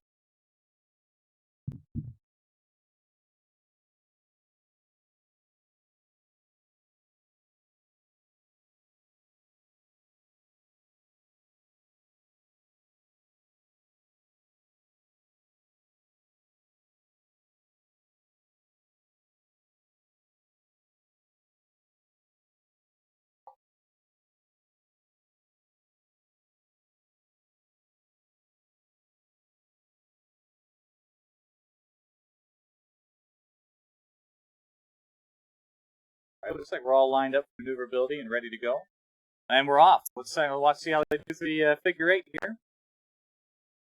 Really impressive turning radius on that car. Hopefully they can make the second half of the 8.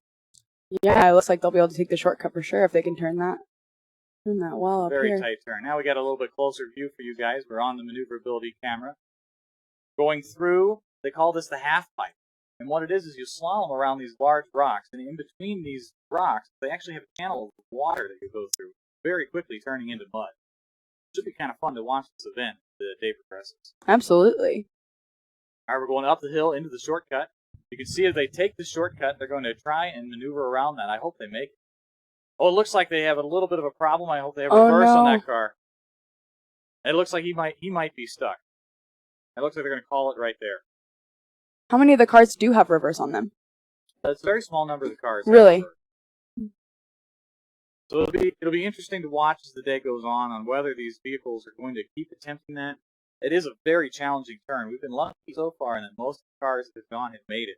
But I think we'll see a lot of teams that won't be able to make that corner. So then does it make more sense to try it? Because if you go the long way, you're not going to be placing up as high anyway? In my opinion, looking at this event, yes, it does. Okay. The rest of the event really isn't super challenging for a Baja vehicle. The figure eights can be tough if your turning radius isn't small enough. Right. But the slalom is really just wide open for a Baja vehicle. So there's no real area where you're going to DNF your second. Okay. So if you don't make it through the shortcut the first time, you take the long way up the hill, take the easy route, get time in, which is definitely better than having no score for both. That makes sense. So you get 2 runs on everything. Yeah, you get 2 runs at each dynamic. Okay. And they're just the 4 dynamic events. That's correct. Okay. And we don't have a camera on acceleration. We're very limited on the budget for this event. Right. But we do have a camera on hill climb, maneuverability, and the rock crawl. So hopefully we'll get some pretty good shots of the rock crawl as the day goes on and people start to attempt. Really looking forward to that. Yeah, me too.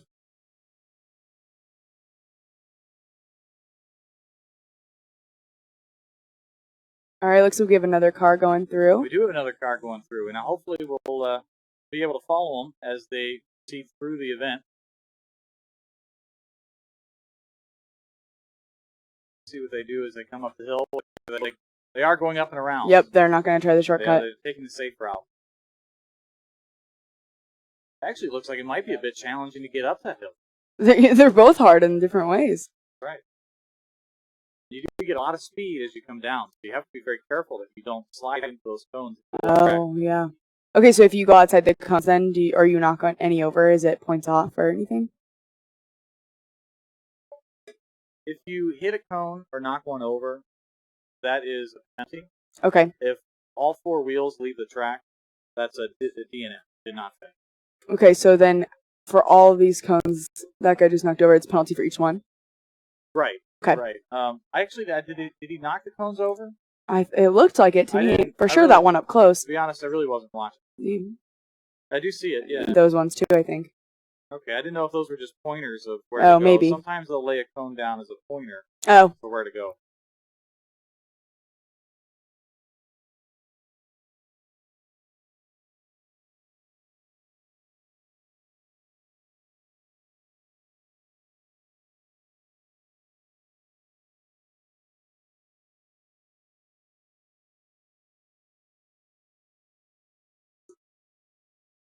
Now, it looks like we're going to have graphics come up on the bottom of the screen now. We're going to try to use that as a way to give you guys more information about what's actually going on at the event site. This is kind of a trial run for these, so hopefully they will work out. And if not, we'll take them off. But may as well try it and see if it works.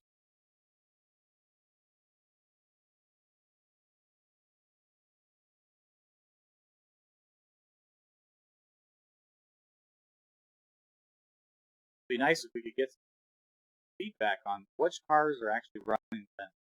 That'd be really helpful. I wonder if we could find somebody who's willing to get a pair of binoculars. We'll have to ask around as people come by the tent.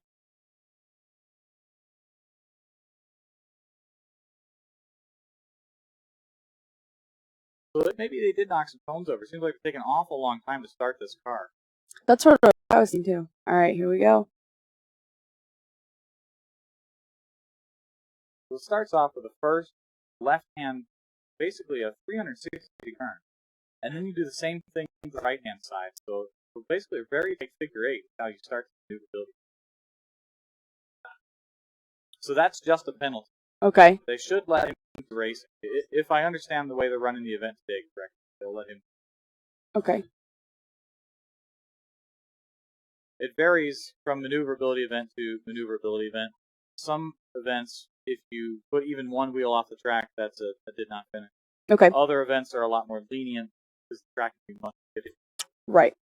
So if you knock a cone over, it's a penalty, but all four wheels.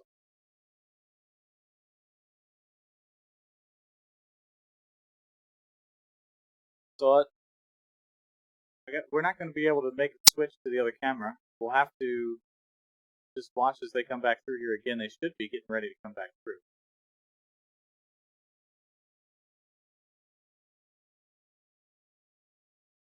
It looks like we might be able to make the switch. I see it now on our screens. It looks like they got stuck trying to take the shortcut. That is really unfortunate. That is going to claim a lot of cars on this event. I really hope that as the day goes on, it either people find the right line through it or it gets easier or something. Yeah. But I just know that that's going to be very challenging for the majority of teams doing the maneuverability of it. Yeah, I agree, Brad. That's going to be a great challenge for us.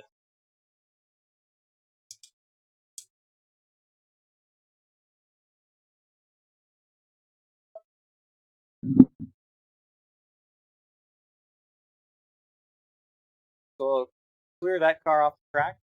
They will probably head off to the right, get off the track, make room for the next vehicle. Now they're going to be very, very hard pressed. I think the rate that we're pushing cars through maneuverability right now, they're going to be very hard pressed to get all of the vehicles Yeah, through because the we rest of haven't the day. started, and we didn't start until a few minutes ago. You know, the event it opened at 9 o'clock. Nobody ran it Nobody until ran it. 11 o'clock. Yeah, that'll be interesting to see if they can get everyone through. If teams aren't able to get through, it's not really the event organizers' fault. No, not at all. As the teams choose to do these events later in the day. They like to watch to make sure watch somebody else do it first. Right. You never. No one wants to be the first guy to The go. guinea pig there. So it's not unexpected, but it's just a reality that we have to deal with it. Right. SAE. So at the tip of that screen, we see those cars lining up. Are those lining up for the hill jump, or are those lining up to get in line for maneuverability? Based on what I've been seeing, they are staging vehicles there and then sending them to the event that they asked to go to. Okay. So I think in the past they've had lines in front of each event on the actual track. Okay. But I think they're just going to be staging vehicles on that access road today. Based on what I've seen, and I really have absolutely no idea whether that's supposed to happen. But just looking at the live stream feed, that's kind of what.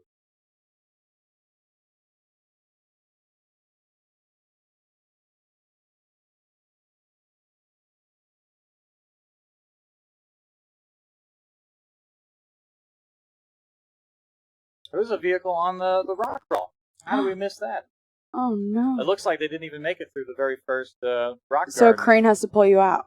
That's the most interesting part about the rock crawl here. I really enjoy it. They have an excavator that was donated by one of our sponsors that will pull vehicles out of the rock crawl. It really cuts down on a lot of event setup time. Right. No, absolutely. Does the driver get to stay in the car while they lift it out? Absolutely not. No. The driver is not allowed to stay in the car. So this is pretty good. I do enjoy watching them train the cars off. Yeah.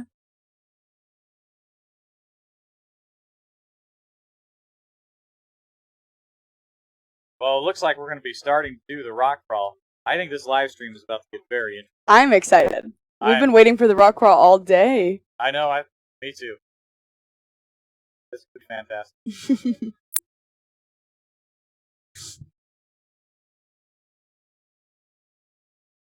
Well, props to whoever that was to go first through. I agree. It looks like it's car 21. number 21. Let's see who that is. We'll find out who that is.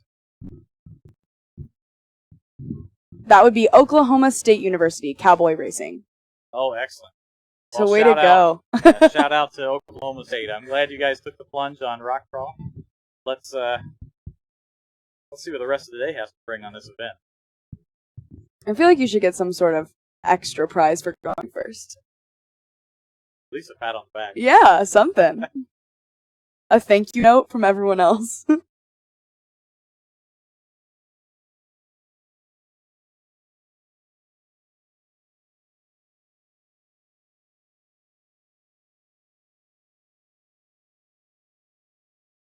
You see the driver's going back to the car now. Okay, yep. I wonder if they'll attempt it again Right right now. away. Especially if no one else is in line. I feel like there's some sort of benefit to doing it right away because then you know exactly what you need to do differently. You don't have to too long to think about it. Yeah, as a school of thought for both options. Yeah. It's tough. Probably just depends on the person. If you do it right away, you'll wish you'd waited. You wait, you Yeah, wish you did it right away. We always wish grass is always greener. Right. Now, it looks like they're pushing the car off somewhere else. I hope we get to watch it go again. Me too. Up close, that rock garden does look much more challenging than I expected at the very start. Yeah, it's long too. I mean, you have to do a lot to get through it. I think this will be kind of fun to watch. Some of these teams they're gonna make it through that one, and then the rest of the event they just got to carry as much speed as possible. Right. And it looks like we're gonna have a car lining up. He's preparing the stage. Oh yes, this is so exciting. Maybe he's just waving at somebody. I'm not really sure right now. Oh, he's teaching the flagger.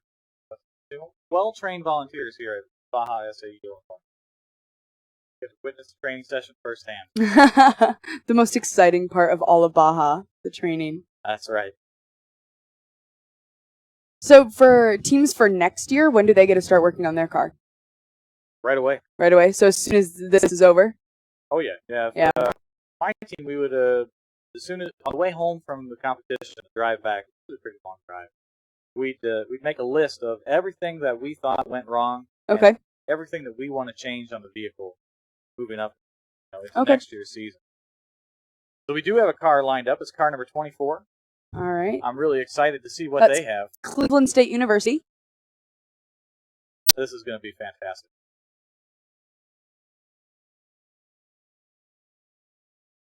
Waiting for the okay now to send them out in course. Make sure all the volunteers are in position. And we got the okay. The green flag is waving. Let's see how he does. Really just blasting through that first rock garden. It looks good so far. Strong. That is a strong run. We're going to be up over the bend here in a moment. Okay, yep, so far so good. And he's going to be going over that drop. I'd really like to see him make it to that drop. I want to watch the vehicle go over that. Looks like he's not going to slow down for it. Oh, and he skies off it. Incredible. That's amazing. That's phenomenal. This is a really strong run. I can't wait to see how far up the rocks he makes it. Really good. It's almost gosh. The halfway point is right there. Keep going. Just keep going. Then you can still make forward progress. Same rules as hill climb. Okay. They get a certain amount of time. Red flags out. That is a strong That was a really run. good run. That was a really good run. Okay, so now that he's finished, is this the same thing? So you go for time and distance? So this event will be mostly distance. Okay. As I mentioned earlier, we've never had anybody complete the rock crawl at Baja SAE, Illinois. Correct. But they've made it so far. I wouldn't be surprised today if someone else does. Yeah. If we have a car that can complete this course. Yeah, that was a very impressive run from Cleveland State. I hope they go again. I want to watch some more. I know. And they did so well that time. That was really good. Well, let's take a look. It looks like we're going to be kind of slowed down a little bit on rock crawl. Let's take a look back at Magnum Maneuverability. Maybe there's a vehicle on that event right now, or maybe the GM Hill Climb.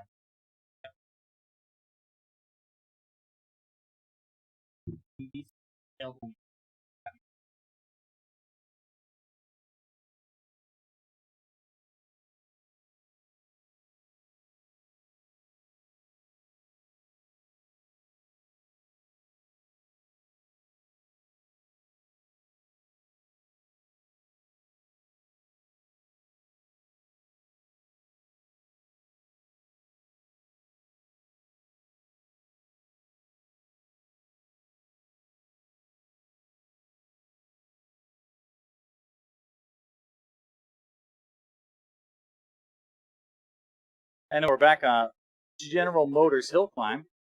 It looks like he's continuing to make forward progress. I wonder how far up the hill you can make it. Now we've called. As we've seen throughout the day, that hill is very challenging in the center section there, and if you wind up getting bogged down, it's really unlikely that you'll be able to pull the car up and out of it. Yeah, we've only seen a couple actually get out of it after they've slowed down in that middle chunk. It gets steeper there. Yeah. We had an excellent drone shot before. I think the drone might be down for the moment. We won't be able to replicate that for at least a little bit. We had an excellent drone shot showing how that hill changes angle right there where they got stuck.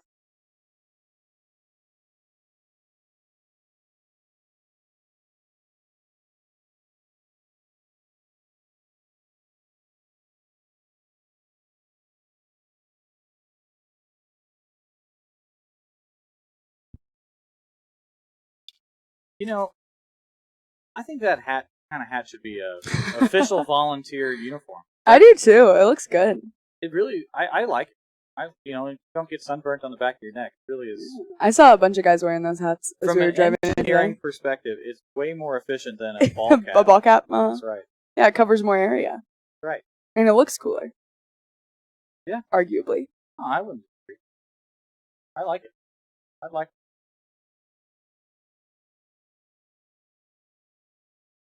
So it looks like we're lining up again to... Is this the same car attempting again? I'll admit I glanced away for a moment. Yes. Well, I hope they have better luck this time. See how far we get. That's car number 49. And it looks like they are going to make it up. They've definitely got farther. And they're off the screen up the hill. And That's fantastic. was the University of Central Florida. University of Central Florida. Well, I'm glad that they were able to complete their hill climb. Yeah, absolutely. That was a strong time, too. I was very impressed. Yes.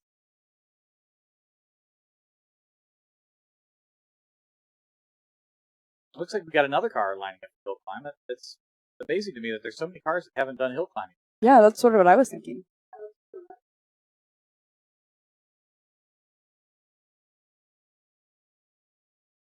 All right, let's see. They're getting ready to line up, and hopefully they'll have a full run up the hill.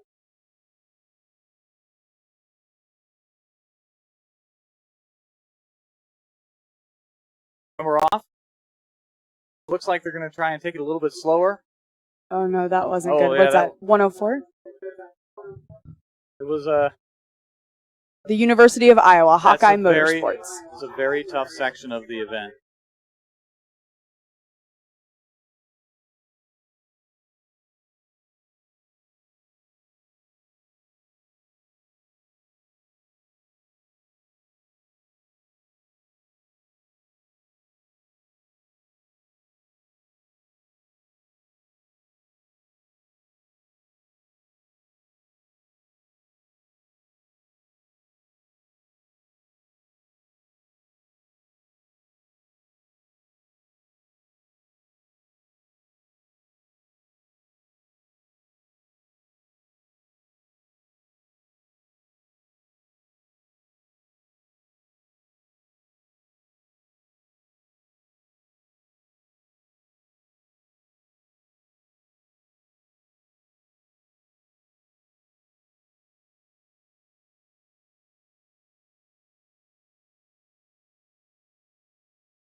It looks like we're going to watch one more car go up the hill climb, and hopefully they have a very successful time.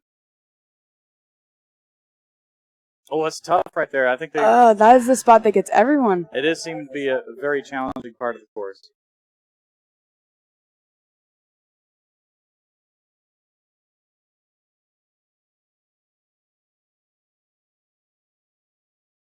Do we have any idea what number that car was?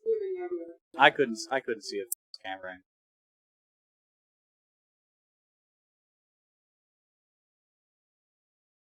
So you see the measuring method they're using is still holding out pretty well. I mean, I like it.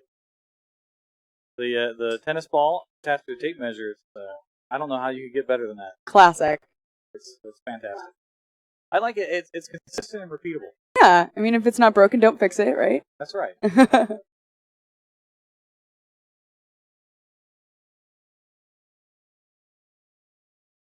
I think they're lined up again to. The same car. Yeah, it looks like it's the same vehicle trying again. Hopefully, better climb this time. I wish them the best of luck. Let's see what they have.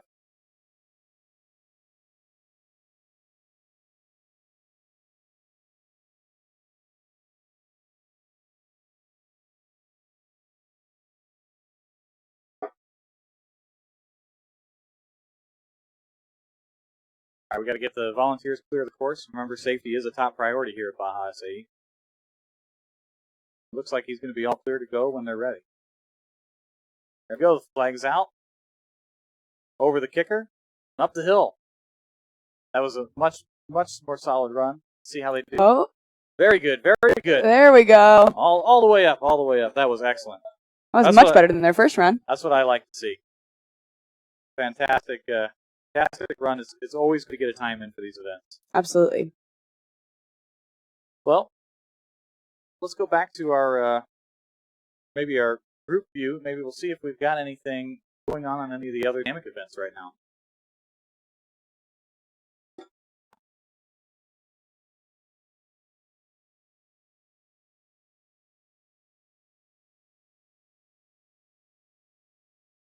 All right, here we go. Looks like the rest of the event site again is going to be pretty slow.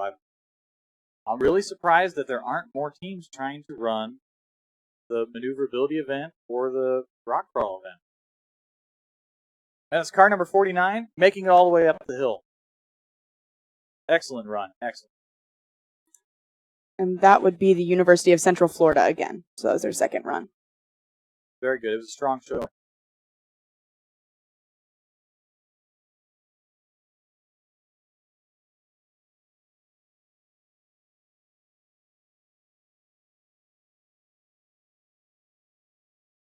It's interesting to see all the different names of the teams. So some of them are so simple, like geared to the mascot, the school, and some you have no idea where that came from. A lot of them are inside jokes that only really the team members understand. Yeah. I like those the best. You know, it shows that there's some serious camaraderie with the team. They're out here to have a good time, and they're not afraid to show it.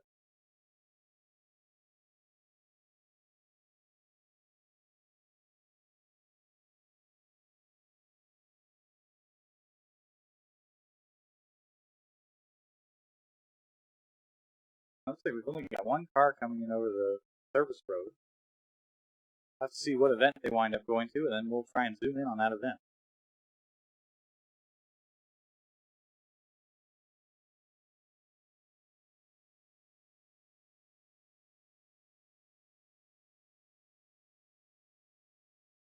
I'm worried about people getting their runs in.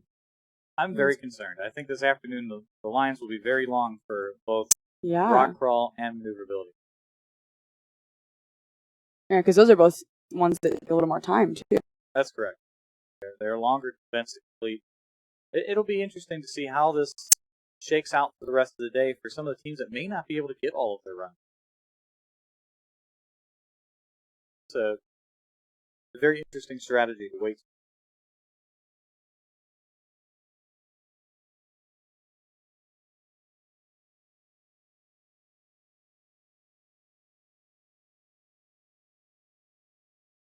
So as far as the leaderboards go, and maneuverability, our number one spot right now is Oregon State University, followed by ETS, and then third place we have the University of Missouri, Kansas City.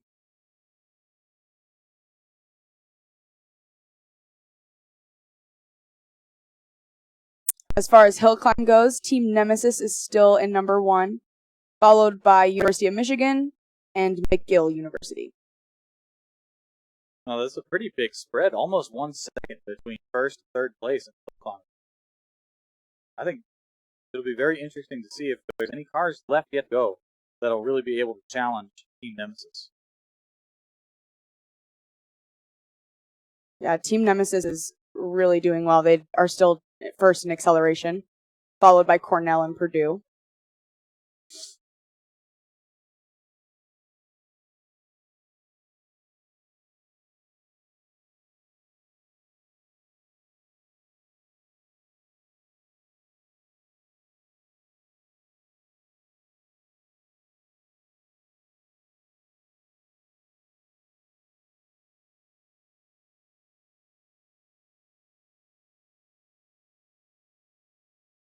Now, it looked like we had a car driving down into the bowl, but I don't see them lined up for any event. We have some volunteers moving over by the rock crawl event. It could be they're lining up for that one, or it could be lunchtime. It is going to be about that time of the day. Yeah. I'm not sure what the schedule is here at Baja, Illinois, but I know at many events they will close the dynamic events for approximately a half hour, 45 minutes for lunch. To let people go take a break. Some food. It looks like we're going to be running rock crawl, and I'd like to zoom in on that one. That will be pretty good event to watch.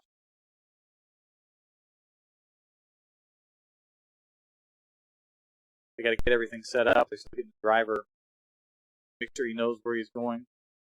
Properly belted in. It's more critical for this event than any other that the driver is properly belted in the vehicle. Absolutely. And off we go. Let's see how he does to the first rock garden. So far, so good it looks. That was close, almost bounced out. I'm not sure on the ruling on this event. This one may be if you touch the tape or drop a wheel off the course, it's a DNM. Huh. Okay. So you have to be very careful on this very first rock garden because it's so narrow. Yeah. Right. But he looks Oh, good coming you off got that some drop good there. air. Look at that. He took that ravine so fast Yeah, that he he's almost good. didn't fall into it at all. That's incredible. Yeah, that was impressive, and he's got a fair amount of momentum carrying into the rock garden, but I think that rock garden just took another victim. That one, that would I'm be the wondering most if challenging part. The I way agree. to go is up that skinnier side. I think it may be. Because remember how we were saying there's only one way you can get through it? I feel like that might be it. So typically with these Baja cars, they don't have the torque to really pull them over any really big rocks. You want to pick the side with the smaller rocks. Right. And it looks from our camera angle that may be that very skinny right side. But the problem is you're bouncing around so much, it's very difficult to target where you're actually going to go. You kind of Absolutely. are just along for the ride. through that rock Yeah, garden. to a certain extent. So it's almost safer to go to the left. You may get a farther distance. But if you can get through that short, skinny Then that's section the on way the to right, go. you may be able to get a better score. We'll have to see. I wouldn't be surprised if we managed to get a vehicle up onto those moguls today. That's the That would section be above the So rock garden. impressive. And then do you still have to get all the way to the top of the moguls? Oh, yeah. Yeah, At okay. the very top of the moguls, the top of the hill is the That's end of the end. event. Got it. And hopefully we'll have a team that will make it that far today. Yeah.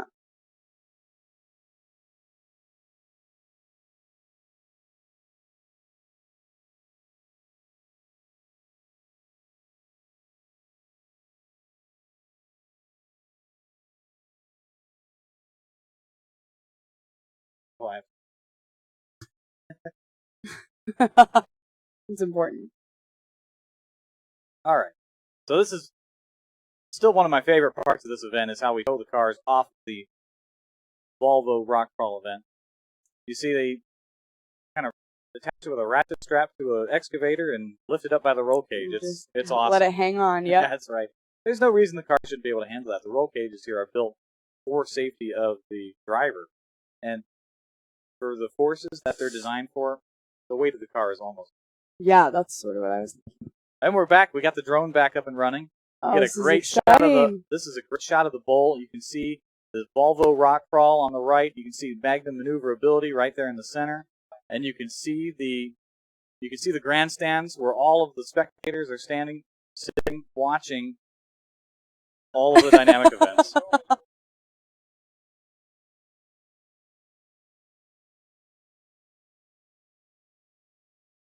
It doesn't look All right. like we So have what about- anybody lined up. Where are those Oh, cars? There are Oh, cars lined up. Yeah, Now we have those the are view cars. of the staging Oh, here we area. got maneuverability. We've got someone going now. Excellent. We're going through the figure eight. It looks like a pretty strong showing so far. We've made it around the bend. Now we're going into the half pipe. Watch as we slalom around these rocks. This is really one of my favorite parts to watch. Oh, Oh no. yeah. Maybe we'll have to wait for the next car to watch. Looks like they've run into some difficulty. I'm wondering what that could be. It might be technical difficulty. Yeah, that's sort of what it looks like. Huh? It looks like they're going to be pushing him off the track, getting him turned around. Can we tell what number that is? 60 something? I can't tell from here. No, probably better that way. I wonder if they'll be allowed to do their second run right away, or if they'll have to wait.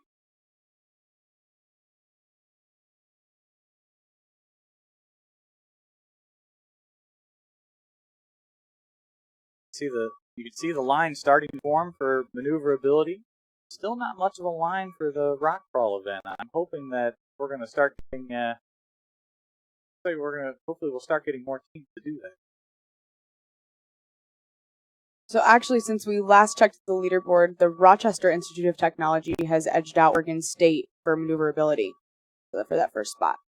Now that would have been a very good run to watch. RIT is a perennial powerhouse. Really? For Baja SAE. Really one of the best teams to watch. Every year they come, they bring their A game. You know? So you can always count on them. Hopefully we'll get to watch them do their second run. We'll see. It's a lot of teams to cover. So now you can see we got another team going through the half pipe, slaloming around the rocks. They dug that trench through the center, which they filled with water at one end, and it's going to be phenomenal as the day goes on. Get a lot of mud up on these cars. Yeah. It'll be real Baja. Okay, they're taking the shortcut. All right. Looks like they There made we it through. go. Very good. Very good.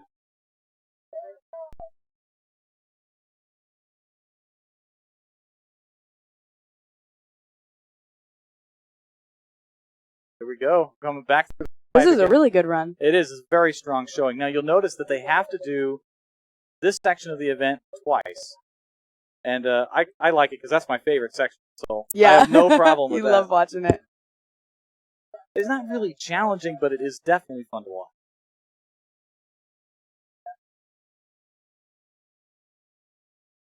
Yeah, that was a great run, and well, I'm very pleased that we were able to get 3 shots of that, 3 different perspectives. So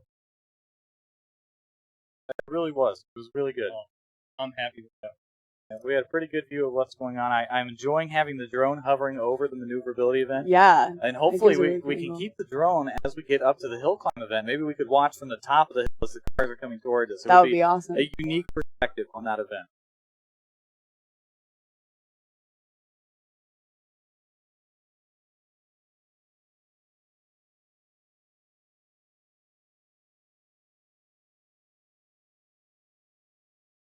We have another car lined up. Now what they like to do is they give you an overview of what the maneuverability course is before you start out on it.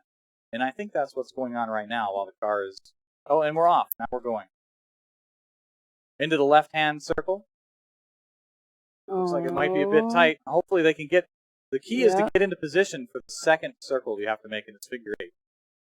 I would say that all of the cars can make the first circle, but getting into position for the second one is going to be the most challenging part for most of the vehicles. Yeah. And here we go into the half pipe. Now they're into it. Look at it, they're really getting on it now. Yes, they are. They had a bit of a slow start, but now they're trucking. That's right. That is a very fast car, just by looking at it. And look, they're going to take the long way around. Probably a good idea after the figure 8. Yeah, it may be the right decision for them. They have a very fast car. I don't know that they would lose any time over taking a car that takes much more time to go through the maneuverability section. Yeah, that seems like a good choice to me. I agree. Because they got up that hill way quicker than we've seen any other car get up that hill. It was very impressive. Here we go, back into the half pipe. From here, they're mostly home free. There's not a whole lot that can trip them up before finishing their maneuverability run.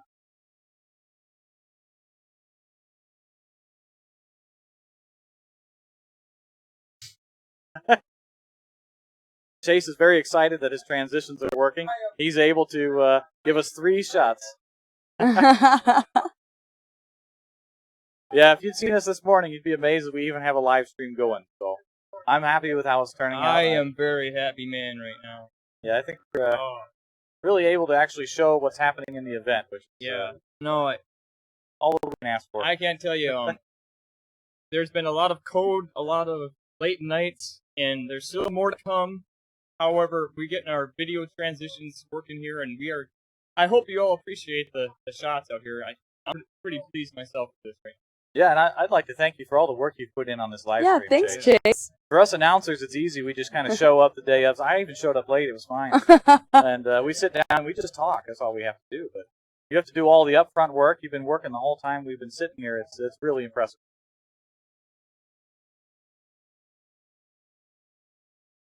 Another great panning shot. I really like that. You can kind of see this is the whole event site where we're at essentially. You got the maneuverability and the rock crawl. You see both of them in this angle. All right, we got another car going through the figure 8. You can see from this aerial view is really interesting because you can see as the course gets more worn in. Earlier today, we didn't have any circles around the figure 8, and now you can kind of see that there's some circles in there that are being developed by cars driving through it. You can see the trail in the slaloms too. That's right. You can see as the track gets more worn in.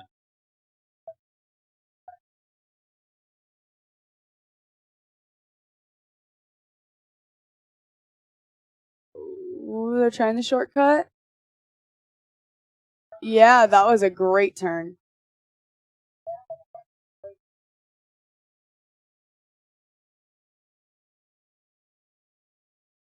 Now, Chase, you're part of the organizing team for this event. We have a question on the live stream. It says, I have been made to understand that bypassing the hairpin turn is a 20-second penalty for your team. Do you know if that's the case or not? I know in the past that taking the short route was just a bonus here in Illinois, whereas the long route was just the added time of having to take it. So, Brad, I'm actually not sure about that. That's a good question, though. Oh, I think we'll have to follow up on that we'll as the have to day follow goes up. on. Because it does seem, from my perspective, that the difference between the two routes isn't drastic enough to really warrant taking this tight hairpin if you aren't, if you aren't going to be very quick through it.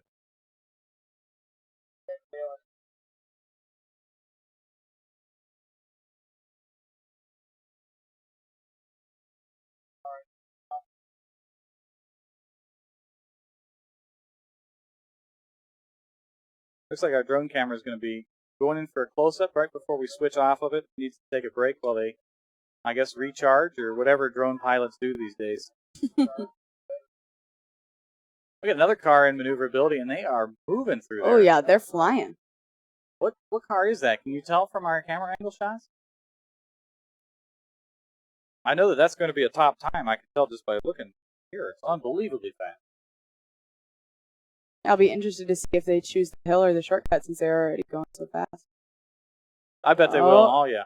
There it is. Oh, no. Oh, no. Oh, no. That was such a strong run.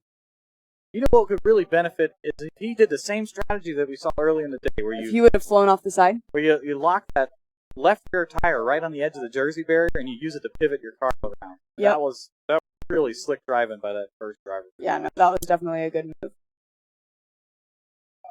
Hopefully on his second run he can... I think he could get it. Yeah, I think so too. It wasn't far off. Now that'll be up to the team. It'll be a big decision for that team, whether they attempt to take the shortcut again or if they go the easy long way around just to get a time. Yeah. It's almost worth just kind of going all the way up and around. Having a time is far more important than getting another DNF. But that's why it makes sense, I guess, to try it on the first time, because then you at least give it a shot.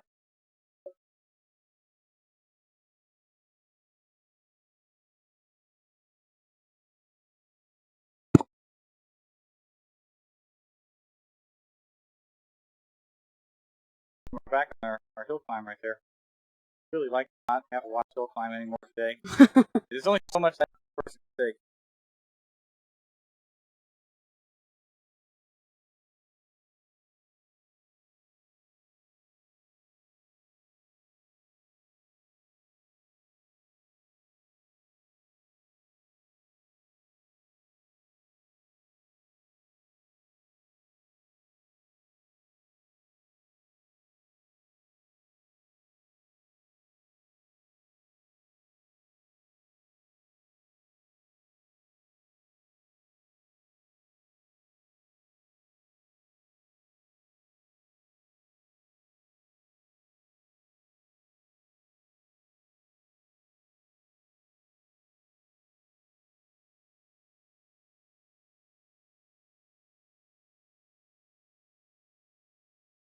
So, looks like this car, I didn't see the car number, but they are making a partial run up the hill climb right now. I think it's car number Looks like 24.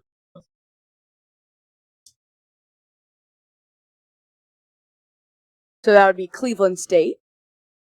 We saw them go through the rocks just a little bit ago. We did see them go through the rocks. Interesting that they did the rocks before their hill climb. It's back they might be trying to kind of game the system in the sense that they'll be able to go to events where the lines are very short. Yeah.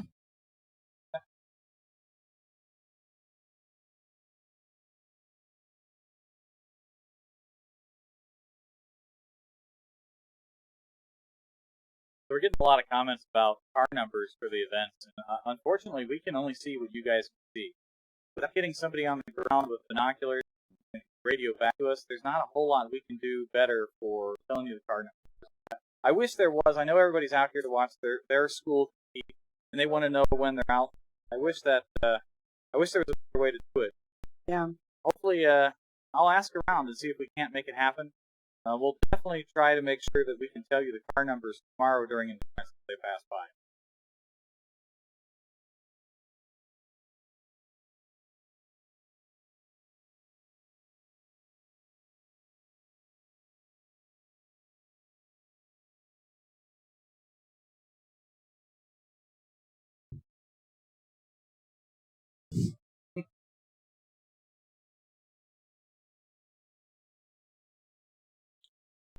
This is pretty funny.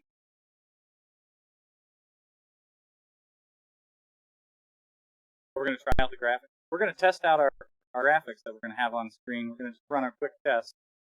And we will probably try to put these graphics live during the endurance race tomorrow. And I think the plan is those graphics to show you the car position and number of laps during endurance tomorrow. We're going to continue working on that as we go. This is kind of our test day for the live stream.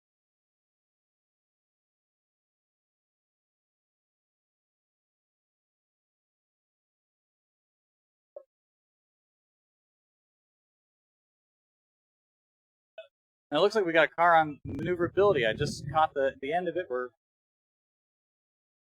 still watching the hill, but I think maybe we'll probably switch off a hill climb probably for good starting soon. Focus more on the maneuverability and the rock crawl section.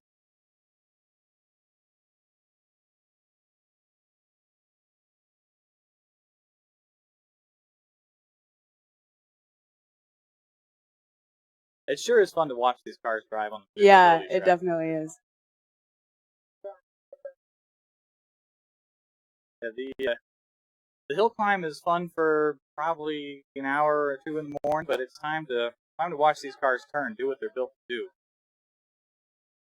So are the maneuverability courses at every Baja competition, are they all the same? Or are they different based on the state?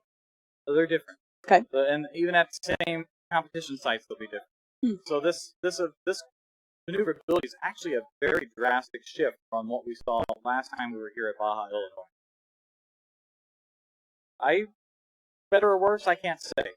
I did really enjoy the maneuverability that they had last time we were out here. I did get to drive that event. That being said, I think I'd have a blast on this one. Yeah, this one seems really fun. It looks like it'd be way too much fun.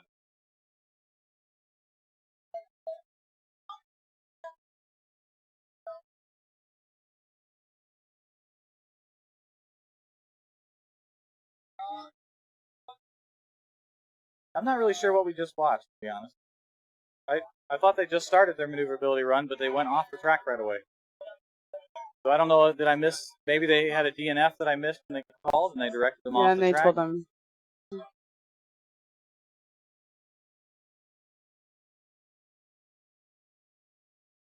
Here we go again. That's very aggressive into that first turn. Yeah, no, absolutely. They've been making speed like that the whole time. We're going to catch them here in a minute. Once they make it through the figure eight, it's almost a certainty after how quickly and aggressively they made that turn.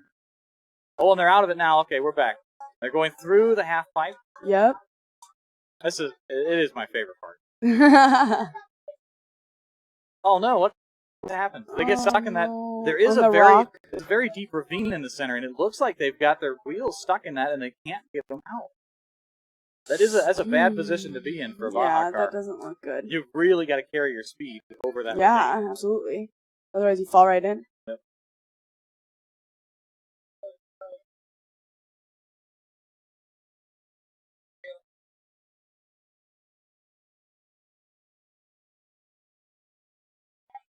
So it looks like they're going to have to get the volunteers to push this car off the track.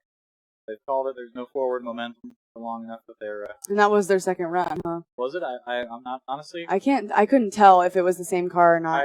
So many of them are the same colors. To me, it just looks like a Baja. Hard to tell the. Oh wow! So this is a great drone shot. You can see pretty much the entire event site. You can see that this is the volunteer booth. We're underneath those white tents you see off to the left. That's kind of where we're standing. So, I'm sitting, but other people in here are sitting. We'll pan down, get a good view of maneuverability. Might shed some light on how that car got stuck. And it looks like they're not going to push it out. They're going to use the excavator again. That's why work hard when you can work smart? I mean, especially if no one's in the rock crawl, might as well. I'm really glad that we were able to get the drone up for these kinds of shots. I mean, this is something that the drone's really great. Even a few years ago, we would not have been able to accomplish at this kind of Baja competition.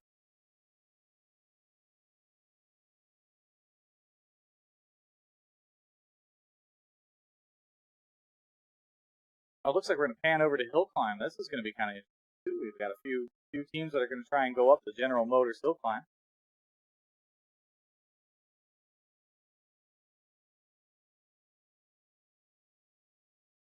The one downside of the drone is that you can't see car numbers. Right.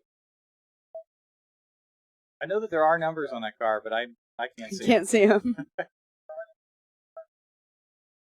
They're fighting hard, and we're going to switch to the two up top, watch it finish. And that's a full run. That was pretty good. Nice. That was a strong run. It looks like we're just going to run them through real quick here on hill climb. Those guys volunteering on hill climb probably want them to be done just as much as they do. I know. So going back to our drone shot here from the sky, we see that car getting picked up with the excavator out of the half pipe of maneuverability.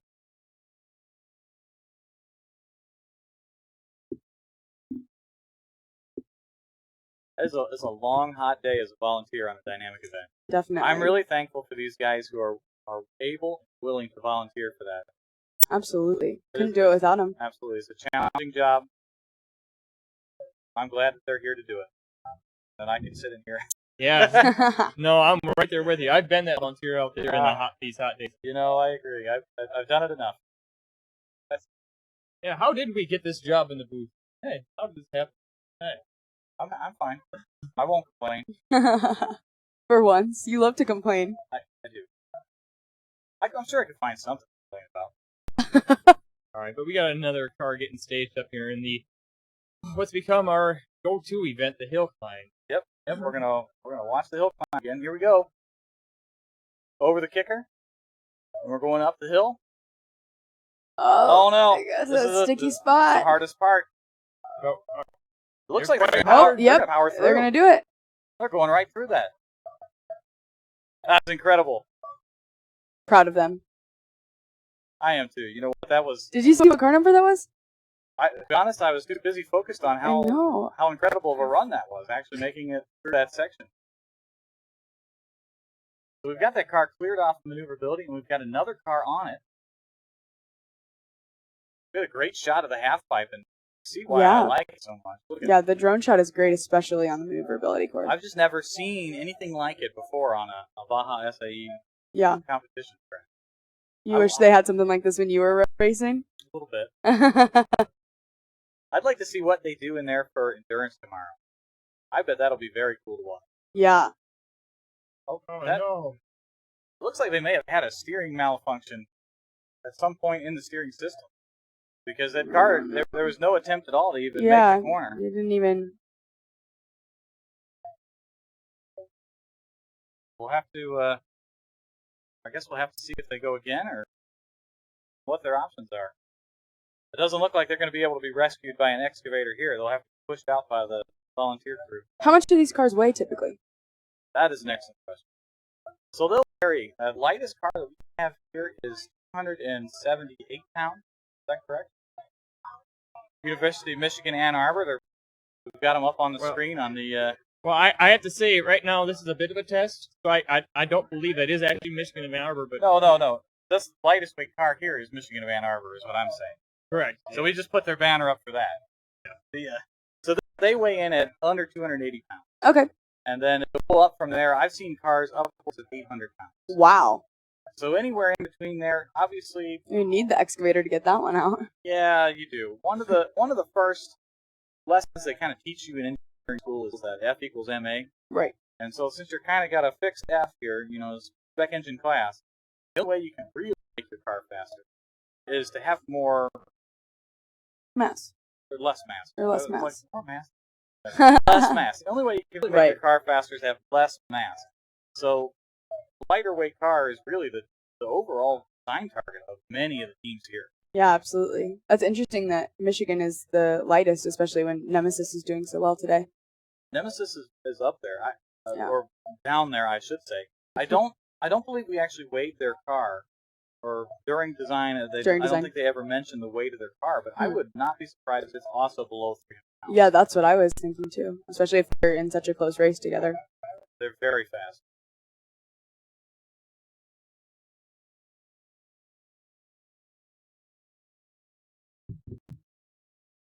We get another car on maneuverability. I'd like to see a drone shot of a vehicle doing the Volvo rock crawl event. Yes, I would too. I think that would be some very interesting footage. Now, it looks like we're going to try and shift our screen graphics here a little bit so that we can watch the rock crawl out of the corner of the drone shot. And I think that would be a huge help. Maybe we could put ourselves down in the bottom left where there's not a whole lot going on right now.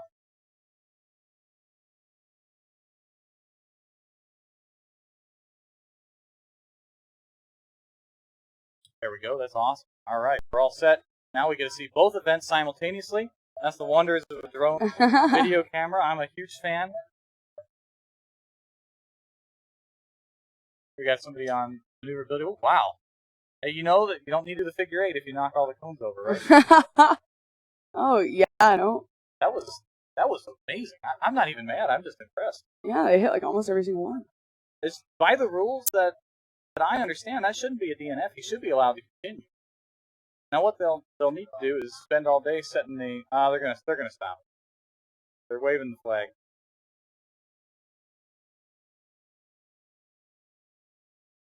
Looks like they're gonna stop. That's a shame. That's a shame. Yeah, it's a shame. He gave it everything he had to make those figure eights. So I would have liked to see him still be allowed to race. There he goes. He took one more with him just for a souvenir. Just to stick it to him. Oh man, I've knocked over more than my fair share of cones in a Baja race before. That's bringing back some good memories.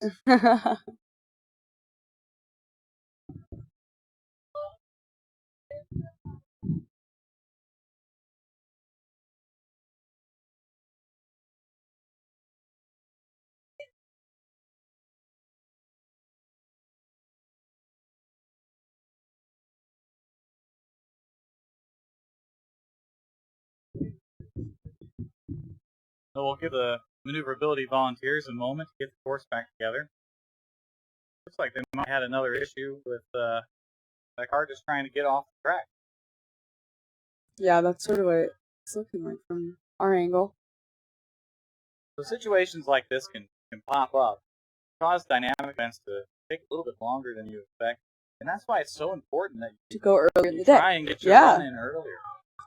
Well, especially even like with the rock crawl, like it takes a long time to get through it, and it takes a long time to get your car out of it. Right. And we've only seen very small amount of people do that. We have a huge line for maneuverability up there. We got a hill climb. We can see the hill climb on the drone. That's a great shot. It's kind of nice having the drone to switch. Oh man, it's in that spot. No. And it looks like we're gonna be stopped right there.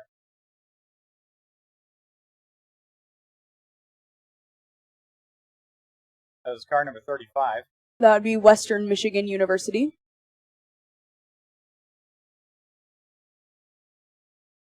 I don't know based on the scores whether they've done 2 runs or not, or if that's just their first. I haven't. To be honest, I kind of given up on refreshing the event results. Mine haven't been refreshing. So.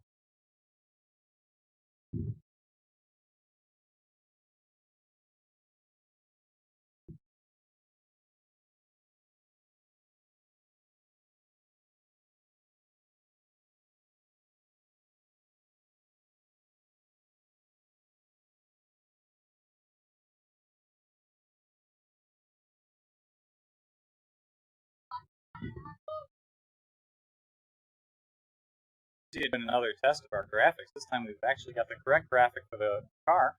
So I think that we're going to be really able to utilize this tomorrow for the endurance race, and it should be a great addition to the live stream. Oh, looks like we got a car on maneuverability right now. We're going up into the shortcut section. I wonder if we might be able to either switch to the drone or to the we're able to switch to the maneuverability camera. So you see right here, they went for the shortcut and weren't quite able to make the hairpin turn. Really unfortunate. We're going to see that with a lot of cars coming. Did we ever get a number of how many people we actually have here today? How many cars? I have not yet. Let me see. Because you take all four challenges with Sounds 2 good, turns Dale. each. Thanks. That is a lot of Baja. We'll know for sure tomorrow. Yep.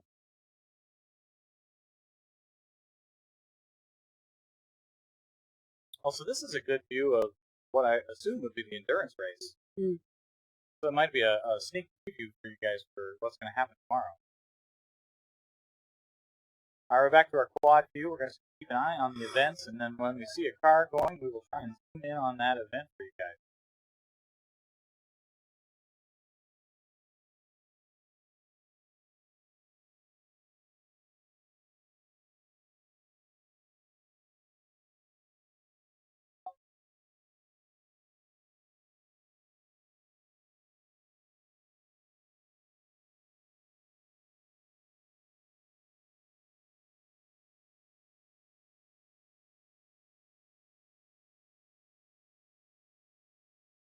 We got a team on maneuverability, it looks like.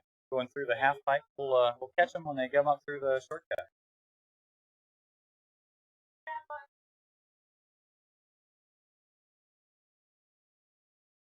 Here we go. Looks like they're going to take the long way around. Probably the safe bet. We'll have to see how that works out for them. Looks so far so good.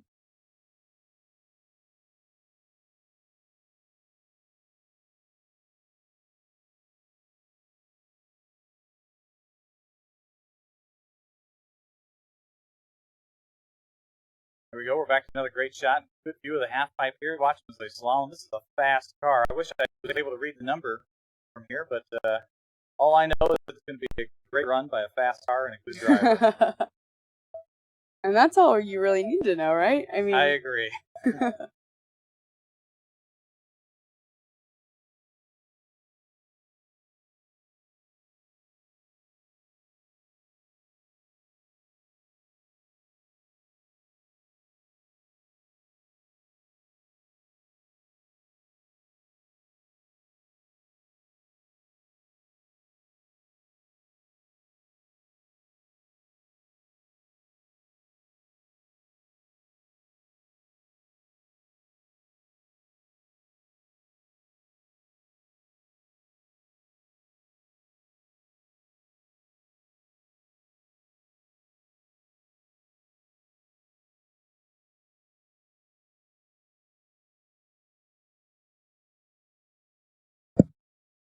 We got another car out here. This car actually looks like it has a really short wheelbase to it.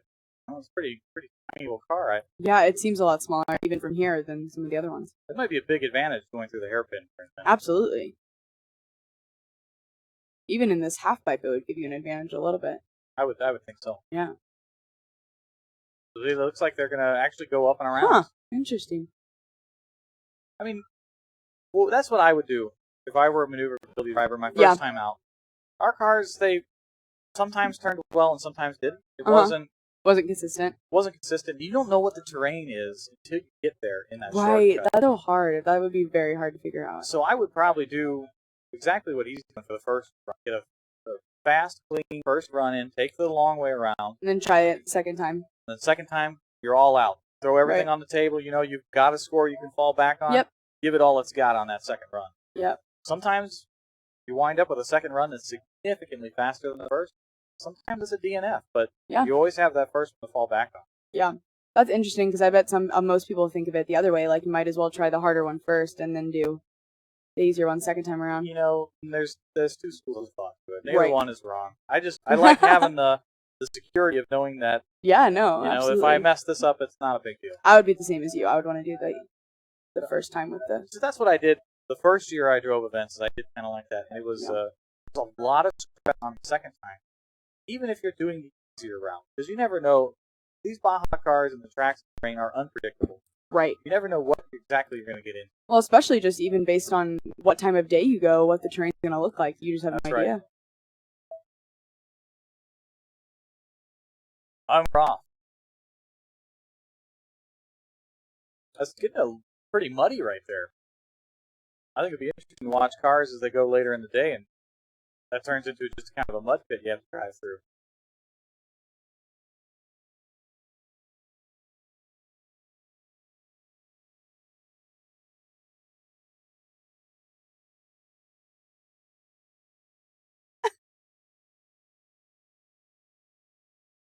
I've been on camera all day, but I still don't like it when people take my picture.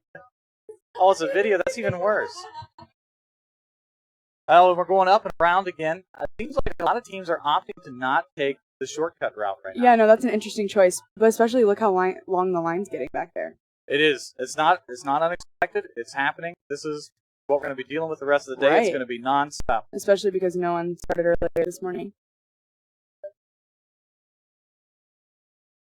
Well, the good news for you guys watching on the live stream is it's going to be nonstop action. And we're going to do our best to make sure that you get the best view of that possible for what we're capable of doing.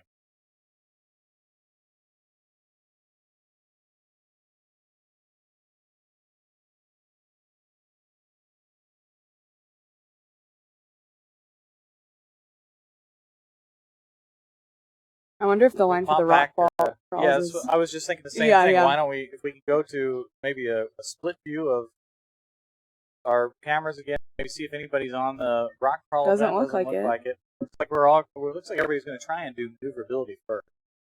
Which We'll have to seems like see. an interesting choice because we're running out of time.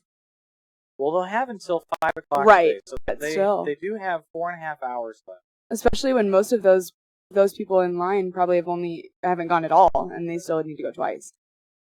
That's correct. Yeah. I think they show those statistics on the Baja SAE results website. They'll tell you the number of vehicles that have completed the event.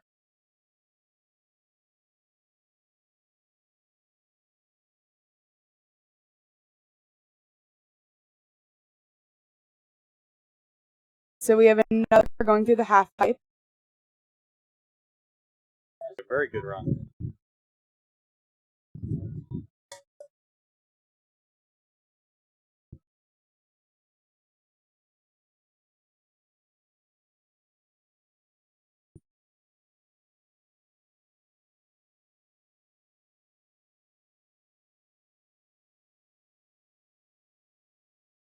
It's actually a pretty good angle of the downhill they have to do right there before they come back through the half pipe. Yeah, it's hard to see from the other angle that they're even doing that much of a drop.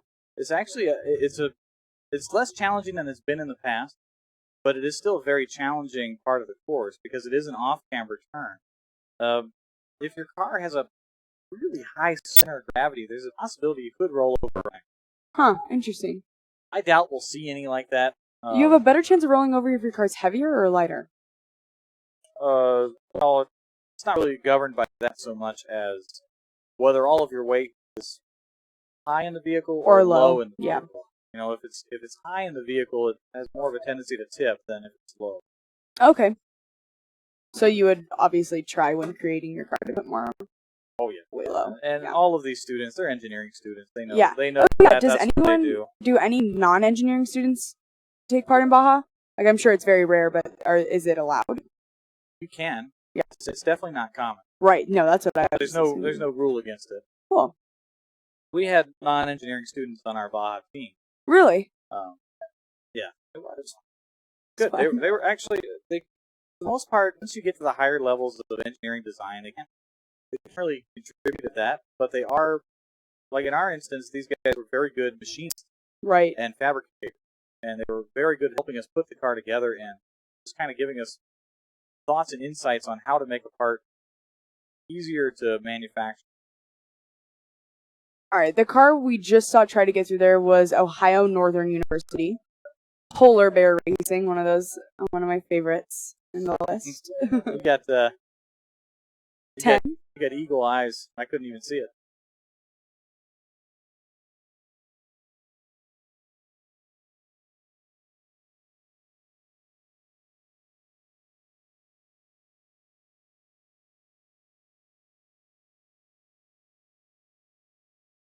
And it looks like we got the graphics going. We're practicing for tomorrow on this one, guys. So cut us a little bit of slack if we're late or we miss number of a car. We're trying to get this situated and up and running for tomorrow's endurance race.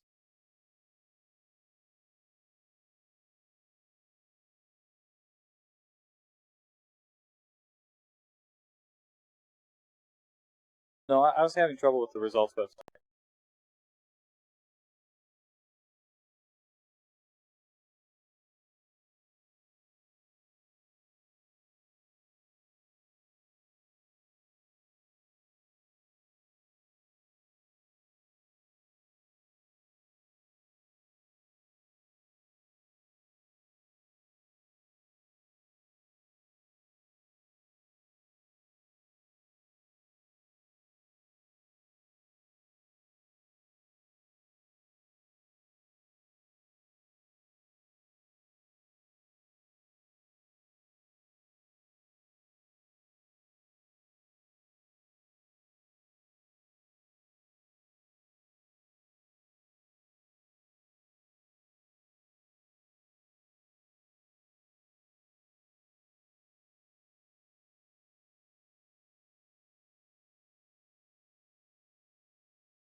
All right, we're back real quick. We just had a quick huddle with the commentators, and we decided that we haven't really taken a break for lunch yet. We're going to go grab something real quick while cars aren't really on the rock crawl yet.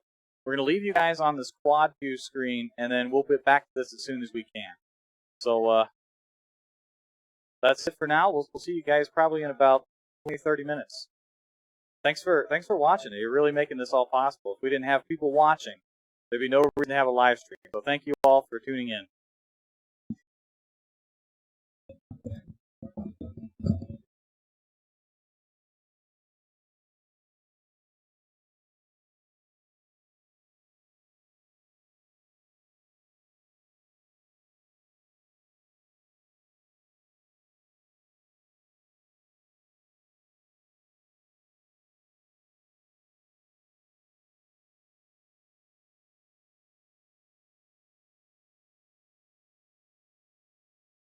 All right, just kidding. I'm coming back. Apparently, my coworkers back in Michigan have just got on the live stream, so I don't want to leave them.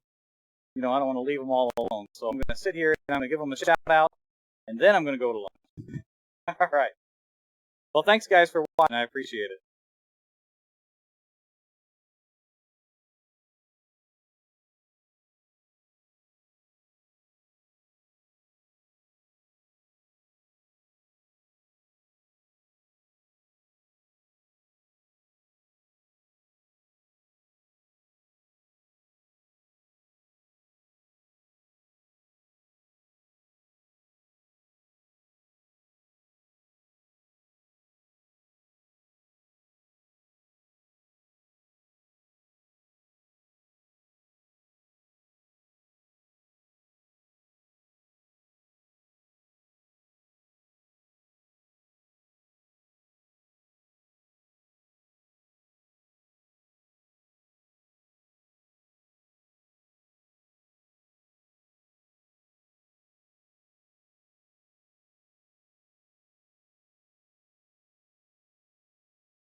Test 1, 2. Sound check 1, 2.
Sound check 1, 2. Sound check 1, 2.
That mic too.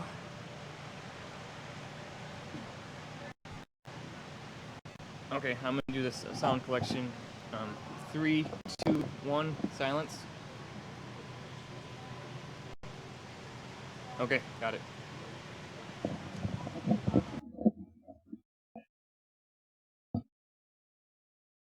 Alright, that's done. I'm gonna use Brad's headset here right now. It works a little better.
Welcome back, and we have car number 4, Cornell University on the Maneuverability course right now. I'm going to see if I can get a better shot here at the top. Cornell University from the United States of America here. From Ithaca, is it New York, I believe? Yes. Yeah.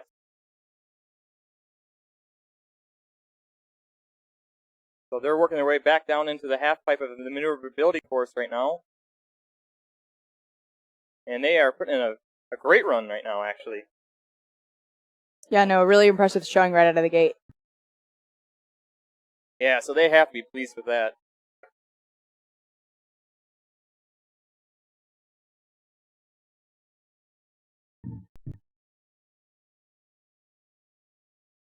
So that was car number 4, Cornell University on the Maneuverability course here at the Baja SAE Illinois event. We just finished up our lunch break here and we're coming back live. Thank you for those out there who have joined us after lunchtime.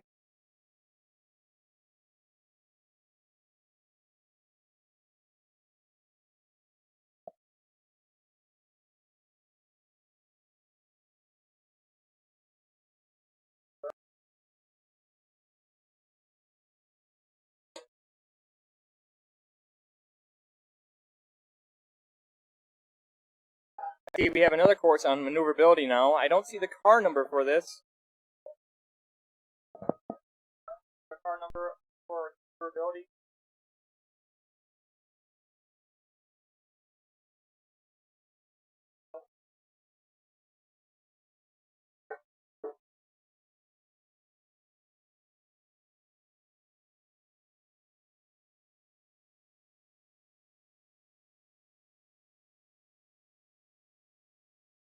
Well, this car maneuverability is putting in a fast run, though. They're working their way back through the half pipe again.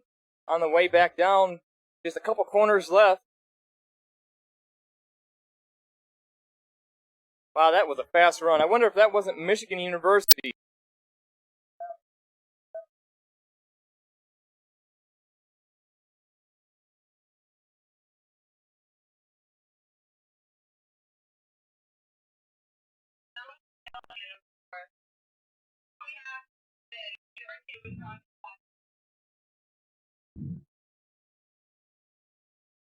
I just heard the reason that was a fast run is because that was another additional, the second run for Cornell University, car number 4. Up here now we have car number 7. University of Wisconsin Platteville.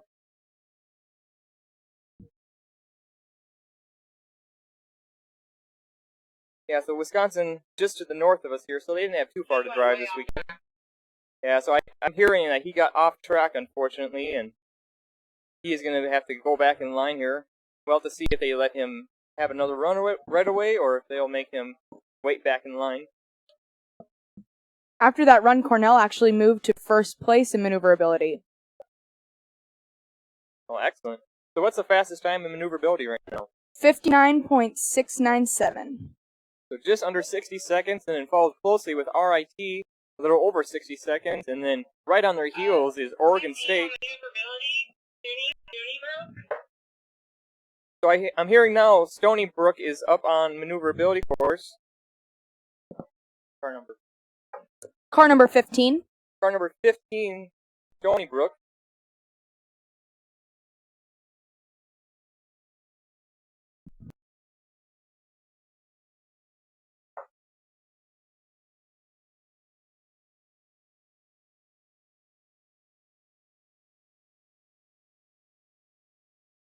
So Stony Brook here, working their way through the figure 8 right now.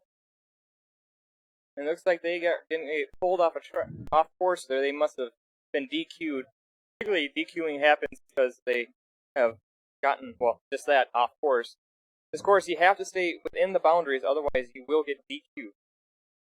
So, Chase, if you knock down a couple cones, does that count? Yes, I believe that will count. Okay. But it looks like they got back in line here again, so we'll see how Stony Brook does again. So they're off again through the figure 8.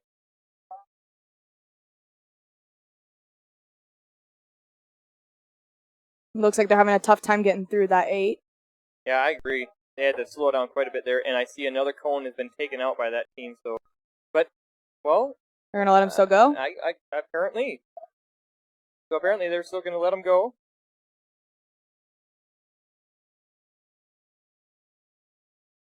I'll switch our camera through and catch them as they come up. All right, they're taking the long way around. Yep. So the option is the long way around versus the Jersey Bears you see down there. Probably a good choice after that 8 was tough. Yeah. So going on, they are gaining quite a bit of momentum. Let's see if they can carry that momentum into the rest of the course. All right, so far so good. That was a good turn.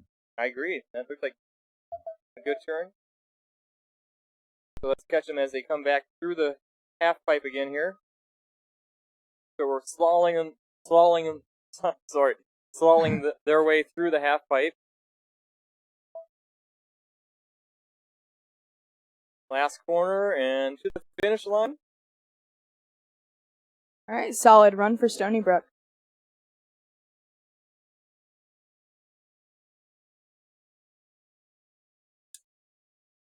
Yeah, that was a fine performance there. I think they'll be happy with that run. They won't put them in the top contention, but that'll give them a fair shot. Because ultimately today, if you can get a solid score in every event and go into endurance and get a good score in endurance, you have a chance for a top 10 finish. Yeah, absolutely. Yeah.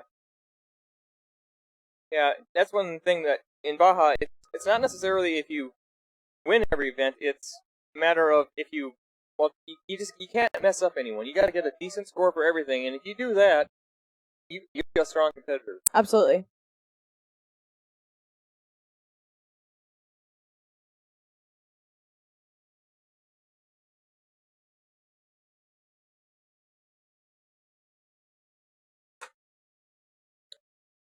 Do we have anyone going on anything else right now? Yeah, I was going to check that. I'll get rid of our Stony Brook graphics here. And let's go back to the quad view here and take a look over the rest of the course. Doesn't look like we're missing any action right now. I don't think so. We got a long line for maneuverability, though.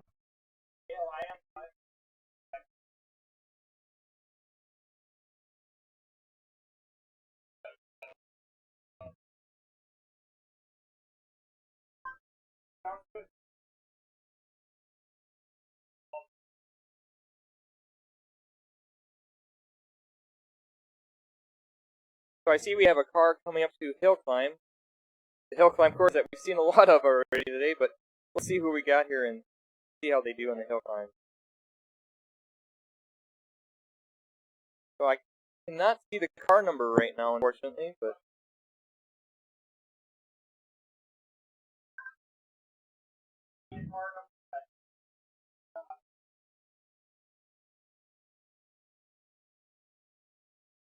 so they are off over the logs and up the hill, and they're losing speed there, and I think they're going to get caught there as our volunteers.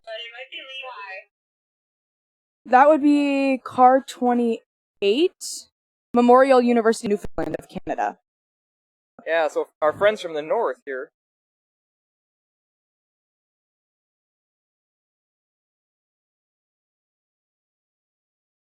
On maneuverability. So I'm getting word now that car number 17 is on the maneuverability course. I'll see if we can get switched over to them. Car 17 is York College of Pennsylvania. So we'll switch over to the maneuverability course here.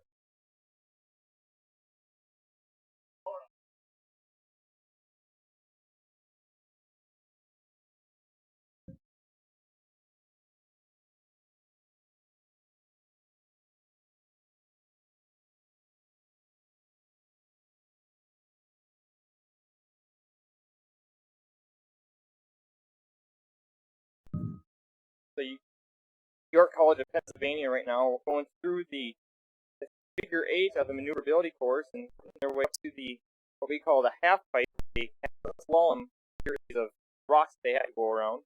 Looks like something's caught them up there.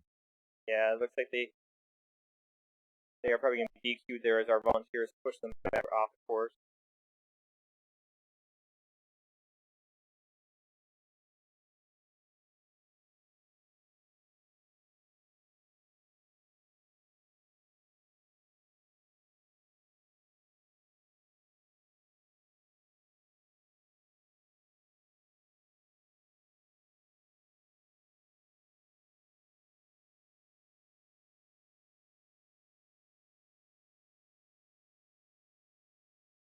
Going to maneuverability now. Okay, I'm getting word that car number 37 is coming up. Maneuverability there, as you can see in the. That would be Team Nemesis. Okay, what was that car number again? 37. Car number 37.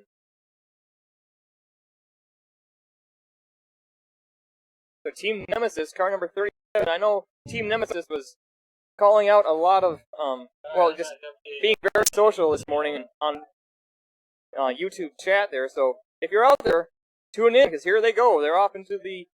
They are off to a great start. Yep. So into the. Well, actually, they still have to finish up the figure 8 portion of the maneuverability course here, and unfortunately, it looks like they did get off of course there, so that is going to DQ them for the moment. I'm not sure if this is their first run or their second run right now, but.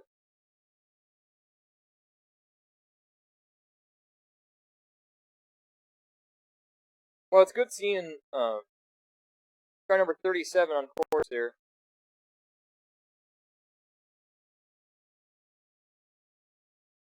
All right, looks like they're going to try their second turn.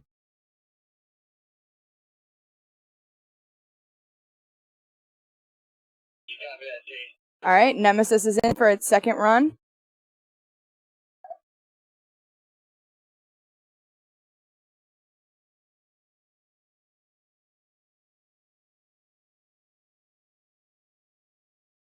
Didn't have an easy time around the figure 8.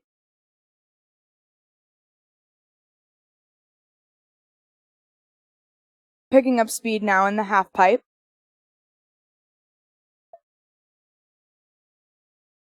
Yeah, I'll switch to our drone shot here as we're getting car number 37 from India, Team Nemesis Racing.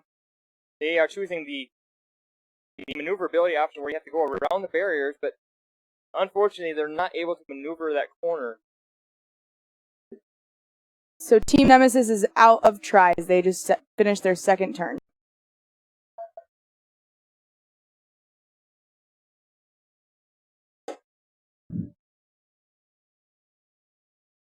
On maneuverability.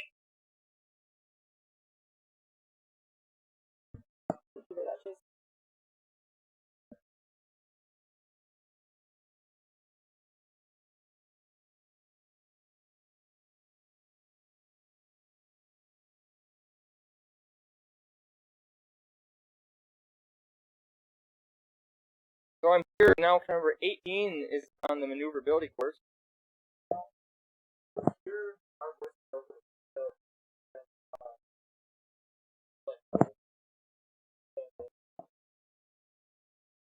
Got it.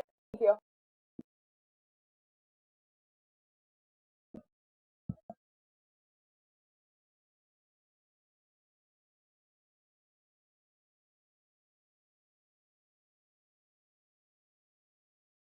Car number 18 here off to the start. Car number 18 is Miami University. Miami University Red Hawk Racing, if they're better known as.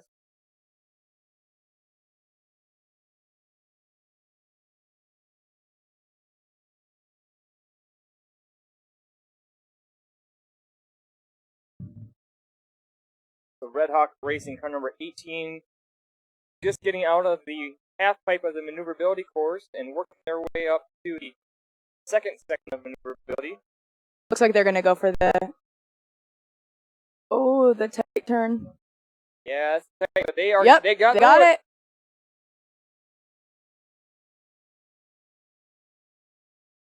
So back to the sky again here. Seeing them work their way out of the upper portion of maneuverability and back into the half pipe again, around the slalom course of rocks there. Yeah, they're making great time on the way back. Yeah, I agree.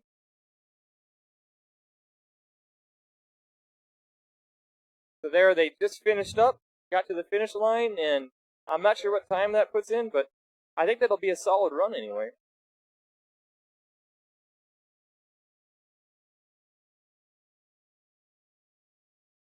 Do we have anyone back at the rock crawl? Yeah, let's get back to our quad view here and get us a shot over the whole bowl right now. So taking a look, I see that there is a car just getting off to the start in the rock crawl. Let's see if I can get a full screen shot of that for all of you.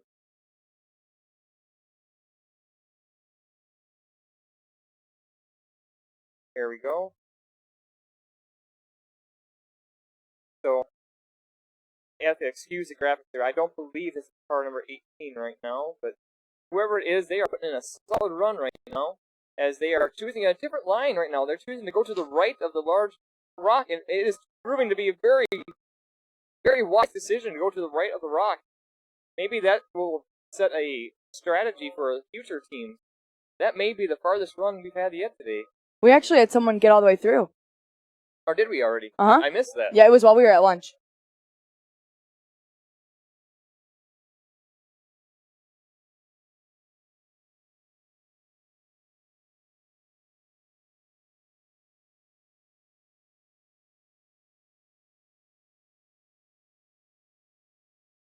So there now we can get to see the excavator that's going to remove the now stuck car from rock crawl.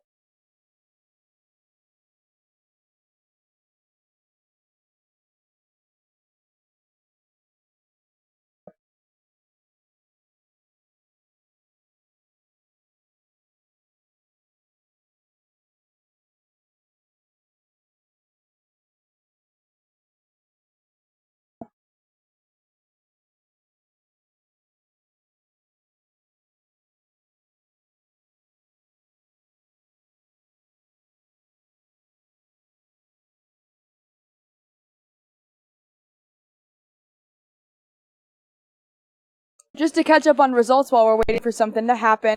As far as rock crawl goes, we have the first ever Baja SAE Illinois completion of the rock crawl. San Diego State University Aztec Baja made it through in 42.48 seconds. They are followed really closely behind by Riot Racing of Rochester Institute of Technology.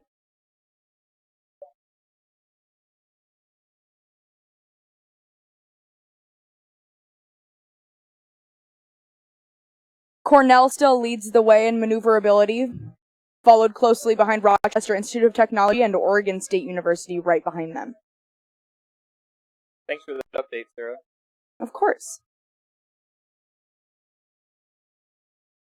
So I'll take us back to the quad view again, get us an oversight. And I see there's a car getting off to a start on maneuverability. I'll see if I can switch to them quick here.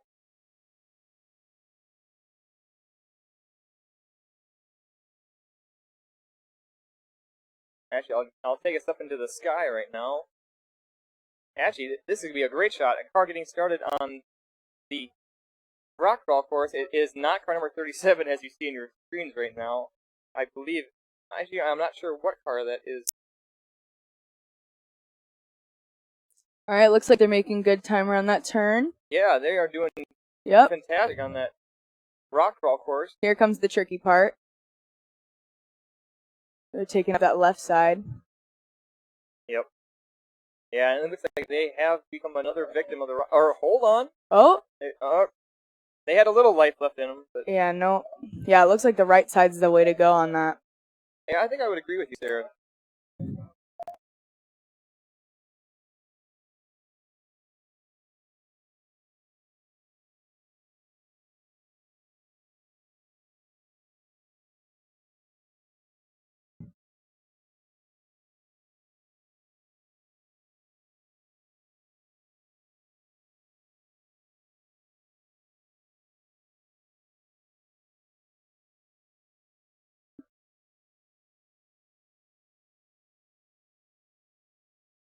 Did a meeting at 1.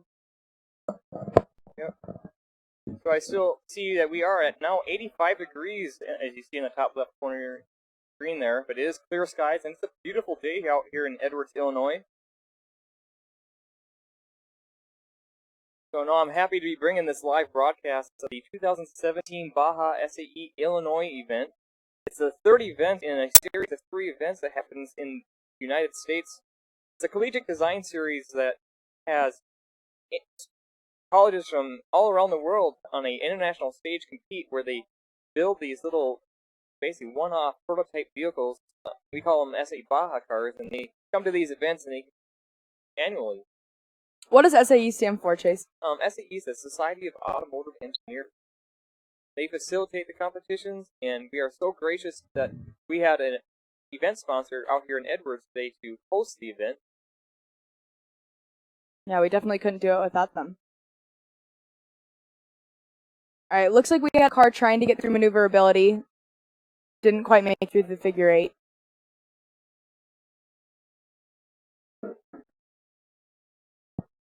Yeah, so let's check back in with some of our YouTube comments here and see if there's... Oh, we have someone starting the rock crawl right now. Okay, so let's see if we can get... Oh, actually, right there I see it now. Yeah. They made really good time through that first Yeah, patch. they did. They made great time through that first spot there. Alright, let's see if they choose right or left. Yeah, it looks like they're Going... Looks like they're gonna go to the right. They're gonna try. Ah, Nope. They didn't make the decision soon enough.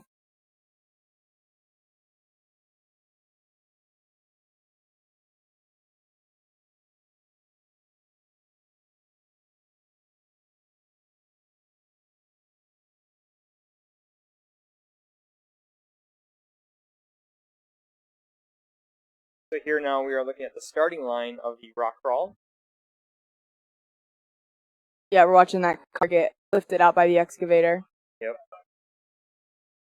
Yeah, always a feature event here is seeing our cars get removed after they get stuck.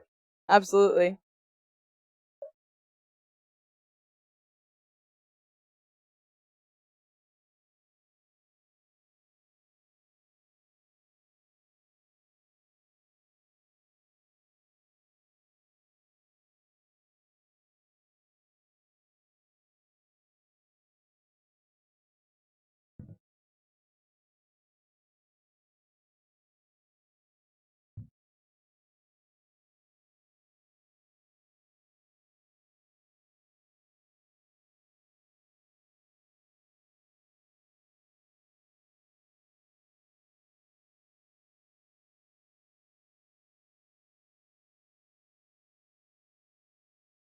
Are we able to go back to maneuverability, Chase?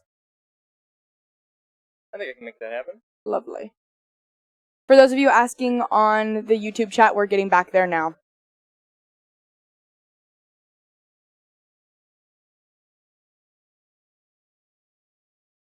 And thank you for pointing that out, because looks like we have a car that, oh, I guess they just must have got DQ'd there, so they are getting off course.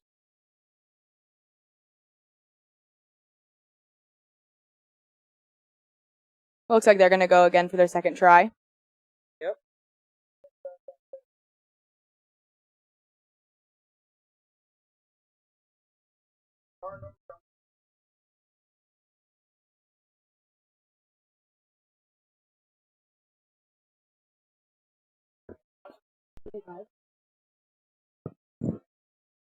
All right, so maneuverability right now we have car 55, which is Manipal University of the United Arab Emirates.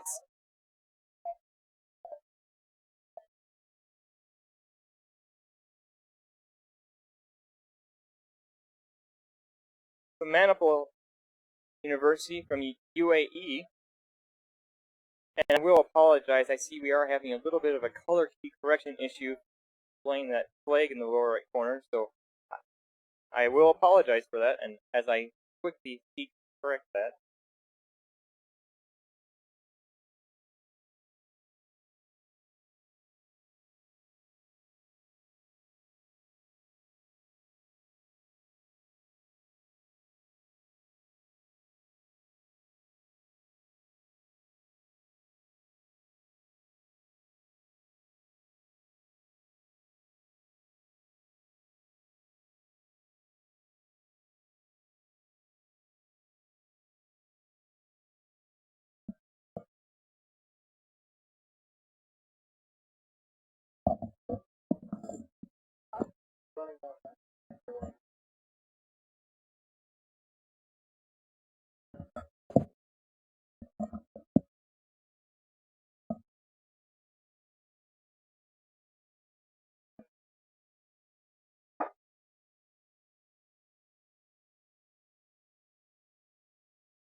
So I see we just had another car on maneuverability course there. It looks like they had to exit.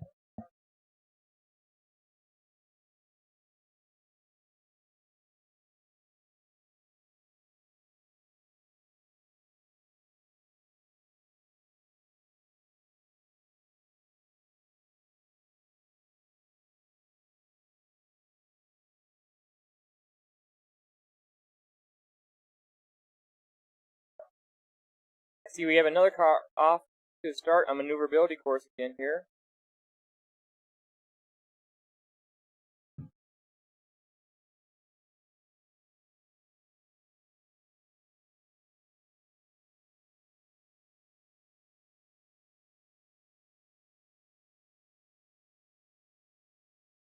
Working their way through the half pipe, through the slalom course that we set up in the half pipe. The series of rocks where they have to work their way around. Coming around the corner here, I'll switch cameras. Working their way up, and now they have to make a decision. Will they go to the Jersey barriers? And they will indeed go to the Jersey barriers.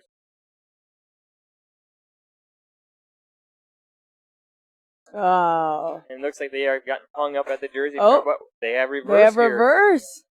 So this is where if you take the design effort to put in the additional reverse here, it pays, as they have now been able to continue through the maneuverability course. Yeah, that's a great asset to have. Certainly. Chase, how many of the cars do you think have reverse? Oh, if I have to guess, I think it's become a higher percentage, but it's still a relatively low percentage, I believe. Yeah. If I had to guess, I might say, 10, 15% maybe. Okay. Perhaps a little more, but it's not too often because from an engineering standpoint, it is quite a bit. Well, there's an additional gear shaft and some other things you have to design around in there, so it takes a considerable more effort to include that. Yeah, absolutely. So Sarah, now that we've been doing this for about half a day, what do you think? This is your first experience at a Baja event, so I'm curious. Yeah, no, so it's definitely interesting. It's a whole another world I didn't know existed until today, but it's really cool. It seems like a great way for engineering students to sort of put their skills to real world use and, you know, show everyone else like what they've been working on so hard. So it's definitely cool. I'm excited to see how tomorrow works out since it's so different from today. Yeah. Well, I'm happy to have you here. It's been great. Yeah, well, thanks for having me. I Yeah. appreciate it.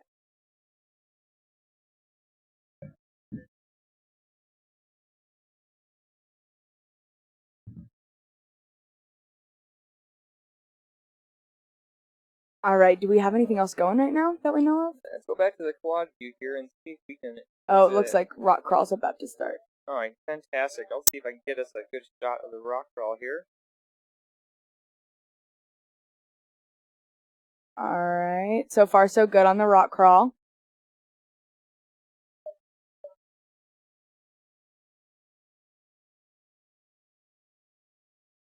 Over that jump. Yep, still looking Yep, good. so just coming off the jump there.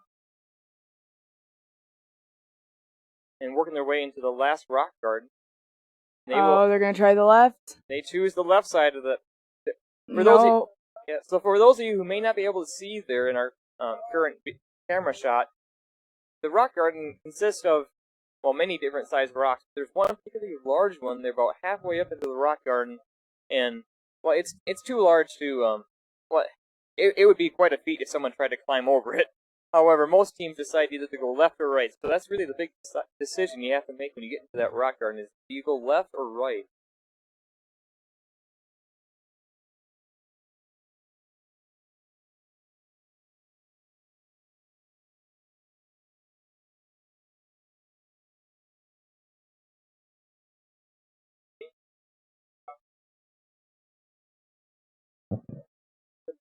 Who was it? Sheila?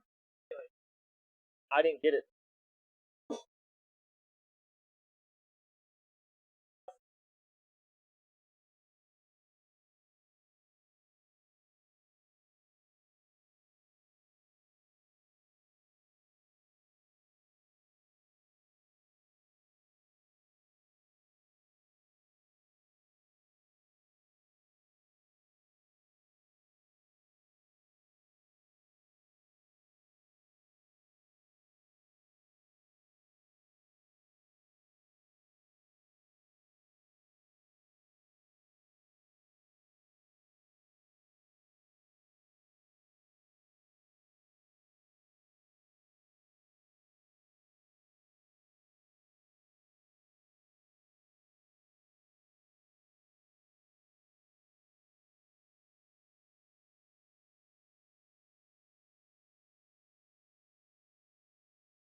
So we have car number 1, University of Michigan, Ann Arbor, Michigan Baja Racing on the maneuverability course. This is a team you're going to want to keep your eyes on this weekend as they quickly work their way through I'm losing my thought here. That's the half pipe of maneuverability, and up their way into the second portion of maneuverability. Man, they're so fast I can barely keep up with my cameras here. And I see they did choose the... Oh no, that is going to be just devastating for Michigan as they got caught in the upper portion of maneuverability. Do you know if this is their first or second run? You know, I'm not sure. We could probably look it up on the score.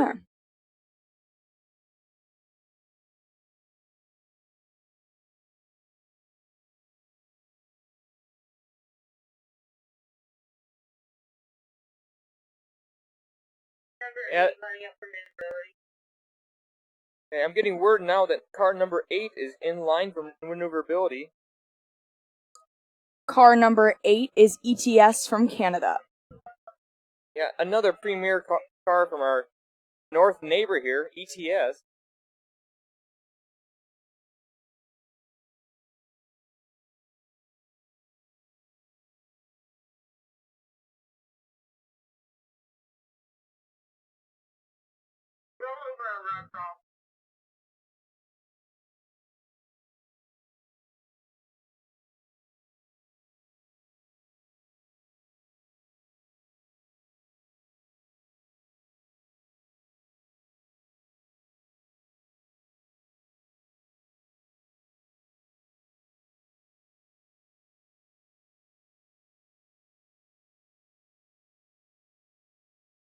ETS is making great time.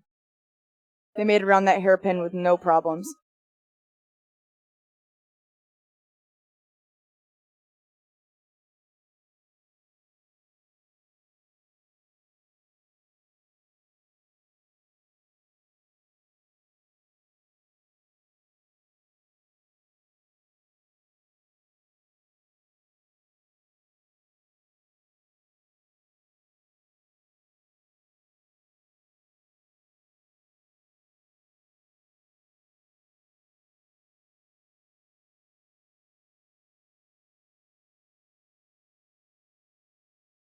Yeah, ETS is a long-standing team in the Baja SAE series and also the Formula SAE series, as both their teams have traditionally been strong competitors.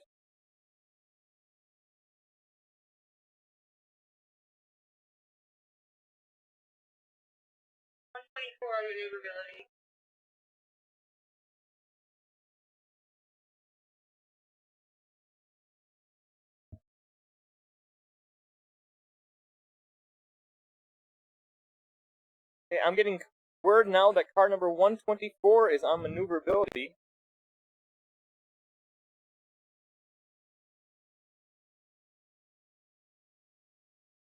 I'll see if I can get us back to the start line of maneuverability for all you viewers out there.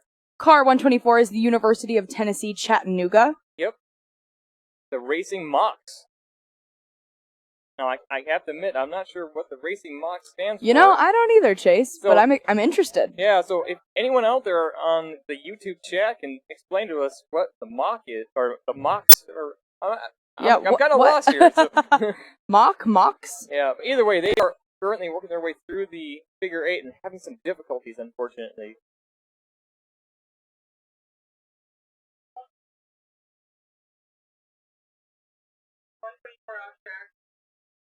Yeah, so I just got word that 124 has gotten off track.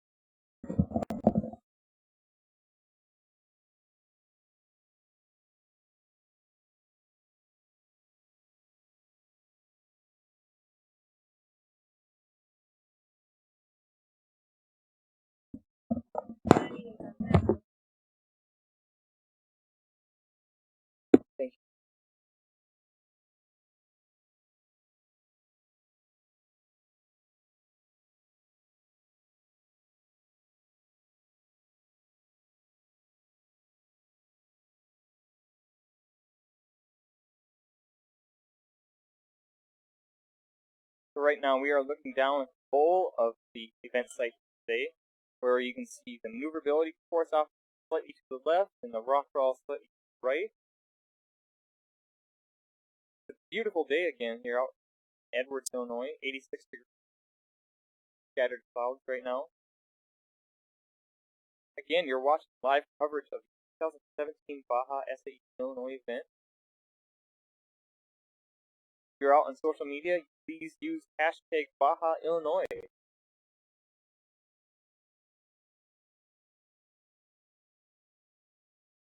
I see we do have another car getting lined up and just taking off on the rock crawl right now. Working their way quickly through that first rock bed.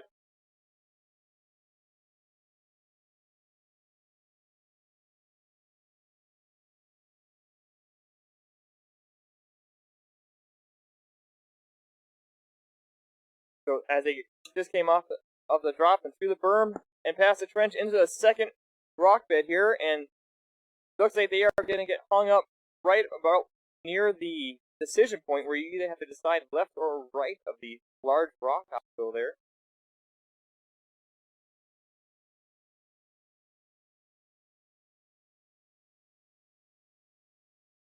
A lot of teams getting hung up right around that obstacle. Some teams are unable to even get into that second rock garden. However, quite a few teams are making their way up there. I heard that only one team so far today has actually worked their way all the way through the entire rock crawl course. So it is proving to be very challenging today.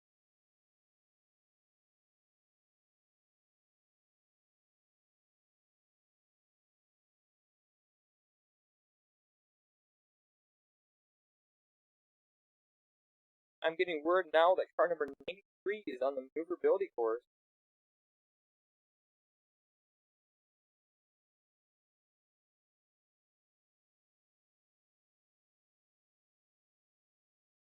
Car number 93, Pennsylvania College of Technology, CT Baja. We are watching them from the sky view right now on our drone shot.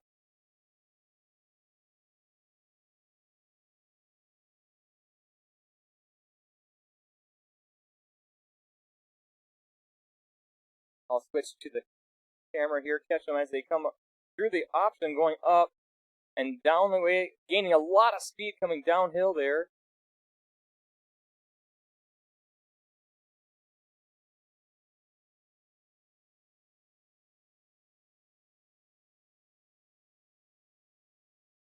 Back up into the sky again, I'll take you, and unfortunately, actually getting some better action over on rock crawl. Watching a car just coming off of the drop there. This is not car number 93 now. I'm not sure which car number this is actually. But they are having a fantastic run. That's unfortunate. They carried a lot of momentum into the second rock garden there. However, they got off course, so that's going to like DQ them for that run.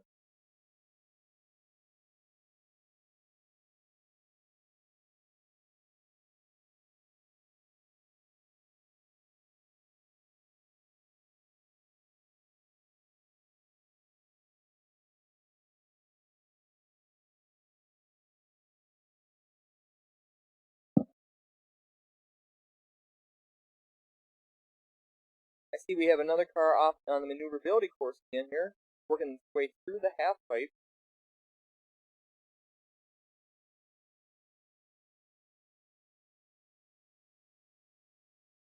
I got word that it is car number 93 doing their second run, Pennsylvania College of Technology, PCT Baja.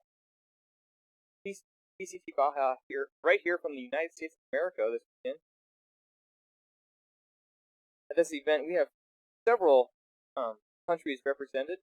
I can't recall all of them, however, I do remember seeing the United States of America, Mexico, United Arab, Canada, and if I haven't said it already, the United States of America. So back to the rock crawl course again here with our shot from the sky. Very thankful today that we have an expert operator operate our drone and get us these fantastic images from the sky like this.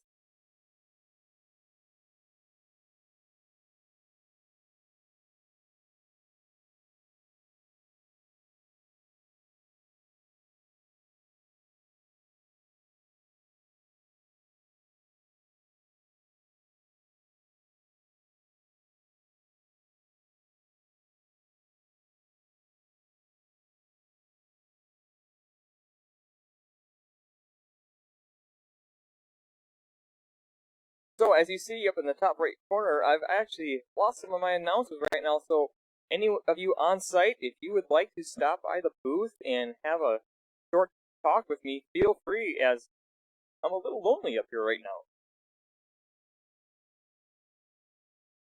But I do see we have another car getting off in the rock crawl. I don't see the car number for that. That is not car number 93 as you see on your screen right now. I'm getting word that is car number 10 on the rock crawl right now. Working its way through the rock garden there. And it looks like they may have gotten hung up on the obstacle that typically makes it push to the left or right.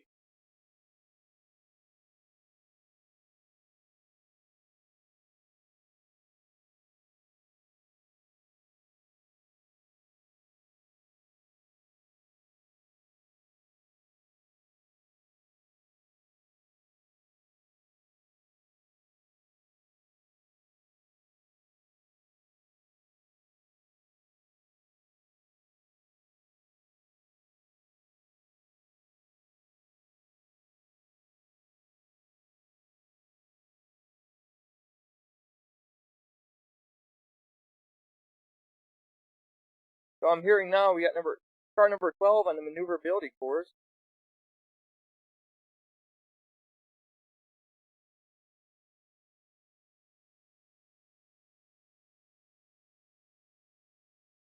So car number 12, Laurentian University.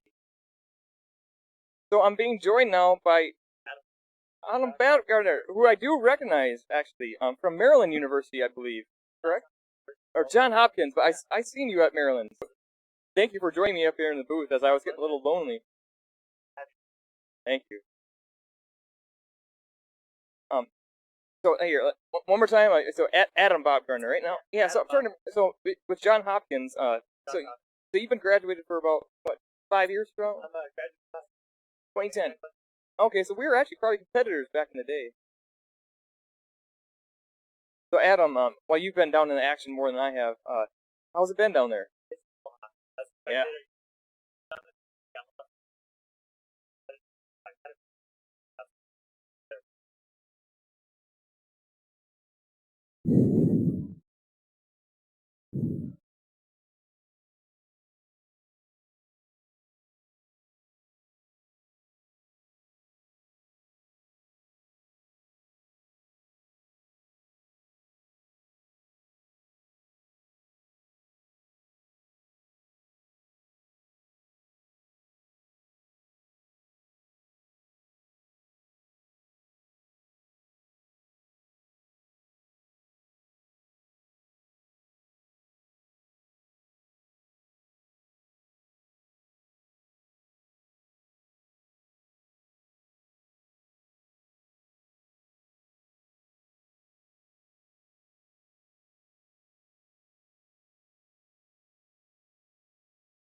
Okay, I am hearing car number 4 is on the, well, was on the maneuverability, I think it is, but, or maybe I was misinformed. Okay, I'm getting some news that something's going on down in the rock wall. There must be somebody getting staged up there. But I was just, well, happy to have Adam Baumgartner join me in the booth here. From John Hopkins, you said? Yep, John. Make sure you remember the H. John, the S at the end. Johns Hopkins University. Yeah, that's gonna take me a while to get that right, but I'll do my best.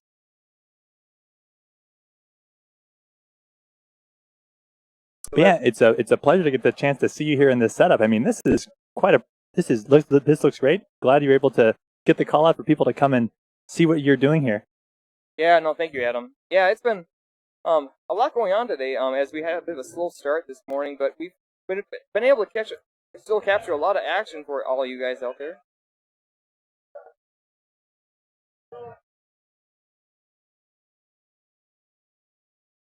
So you were saying it was getting pretty dusty down in the bowl, then, Adam? Yeah, it's a little dusty down there, but I'm actually here with we have about 5 other alumni that are actually joining from Johns Hopkins from various years at post graduation, coming back to root the team on.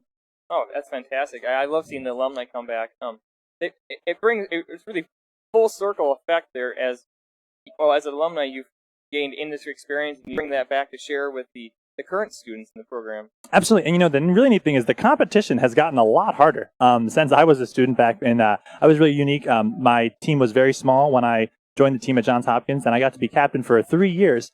Since then, the team has continued to grow, and what's really neat. Oh, yeah, I do see we have a car on course here. I think it's car number, is that 32? 32. Yeah, car number 32, Michigan Tech University, Blizzard, Baja. Michigan Tech's been a great supporter of, they run a number of different events in the wintertime, for supporting. That's right. So they've been a great proponent of kind of continuing the Baja sport. Yeah, I've heard of their events. Well, isn't it, what is it called? They're at the Blizzard, it's, call it the Winter Baja. Yeah, that's right. I've heard about it. I've never made my way up to that event, but I've seen some pictures and it looks like a fun time. Well, make sure you bring the hand warmers because it's pretty cold up there in the UP. Yeah.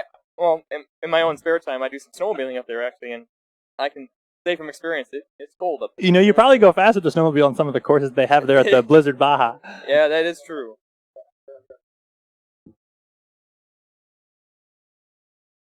But no, it looks like they unfortunately did not get a full run. However, they still got a run in, and that'll give them a score that they can continue on the rest of the time here with.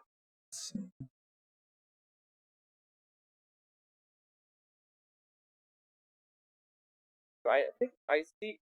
Do I see a car that is got started? If we could actually check out the maneuverability or rock crawl, those are the events that a lot of the teams are going to be definitely vibing for. I agree, and it looks like we have a car that got started on the rock crawl, but unfortunately did not get too far as they have gotten stuck near the end of the first rock bed. Oh wow!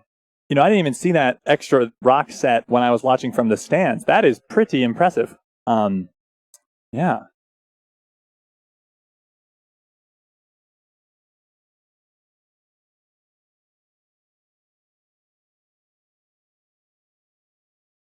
So,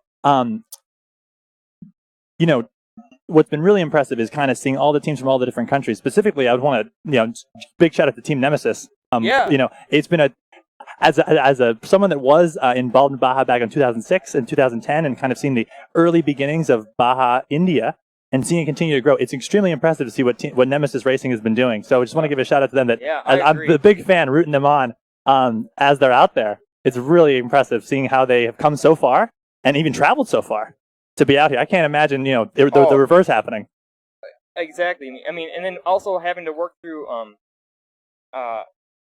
customs issues, transportation issues. I mean, talk about having to put your car really in a box and then sometimes put it back together when it comes over. Yep. I mean, it is quite a production. Yeah, it's quite a challenge, and congrats to them for getting over the challenge of getting here, and not only getting here but competing. Oh yeah, I mean, they have shown up and they are truly competing this weekend. I saw they had actually really high design scores as well, which is really impressive. Because that's just something that they're focusing on. Is there a way to transition to the maneuverability? Yeah, sure. And get over to maneuverability here.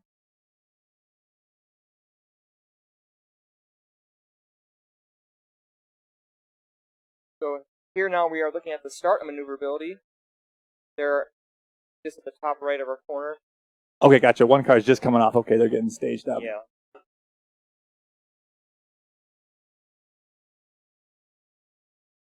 Oh, I just saw somebody posting the reverse needs to happen. People, after commenting about Team Nemesis Racing coming from India to go to America, the reverse needs to. I would definitely love to see that. I agree. Well, that'd be really neat. Yeah. That kind of cultural exchange. I think that'd be fantastic. No, I agree. That would be just fantastic. We could see that happen. All right, here we got car coming out on maneuverability. This has been interesting. This kind of that starting off with this tight turn in the beginning, I think is just, definitely putting a wrench in the system of someone trying to dial in a course. Typically, you've got to run up, and here they're kind of putting a tough obstacle right in the beginning. Definitely a bit, they've made the course a little difficult to their competitors. And now into the back section, they've got the water they have to traverse through. Yeah, no, I agree. That figure 8 has been he's stuck. But he has reverse. Oh, man, reverse is something you don't know you need, but when you have it, it's pretty useful. Yeah, that was actually something earlier, Adam, we were trying to decide. So I was guessing maybe... But he's still going, yeah. Yeah, but no, I was guessing maybe, 15% of the cars have reverse. What do you think? Actually, we'll answer that in 1 second. Okay, they've decided to take the bypass. In terms of reverse, it's actually the level of complexity adds in terms of adding these extra gear sets. It's a pretty big decision. It also adds a lot of complexity and cost. And just a reminder, most of the competitors don't know what the course will look like. A lot of teams you'll see, unfortunately, Michigan, wasn't able to finish as we're watching. What car number is this? University of Mount Union finished their maneuverability run. Adding reverse is a tough decision for manpower. Certainly. And if you add that extra weight and you never use it, it's like, why did we add this? And sometimes it even affects your forward driving because your reverse that selector is weak. And when you can make it be a solid drive unit, that allows a lot of durability. University of Mount Union finishing. Hope they stop in time. Oh, good.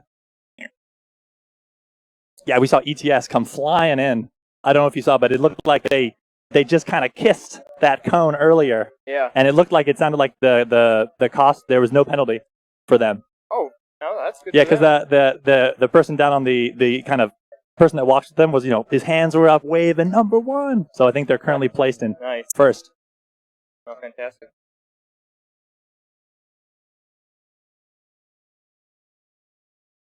So I'm getting word now that car number 57 is on the maneuverability course. All right, who we got number 57? 57, Sunny Buffalo. Suny Buffalo. Suny. Yeah. Thank you for correcting man, these guys are great. If you get a chance, in the old annals of YouTube, these guys used to make a V-twin modifications to their old Bagars. I think I've seen that. So let's see how they Suny do. Buffalo, yeah, they got some good pedigree doing Baja. Yeah, so off to a start, getting into the figure 8 portion of the maneuverability course. Right, I mean, and the goal here is obviously he's knocking down cones, but here's the thing, he's trying to just make it around and complete the course, and unfortunately it doesn't look like he's going to make it. But they want to make sure, even if they get a penalty, finishing is the key. Exactly.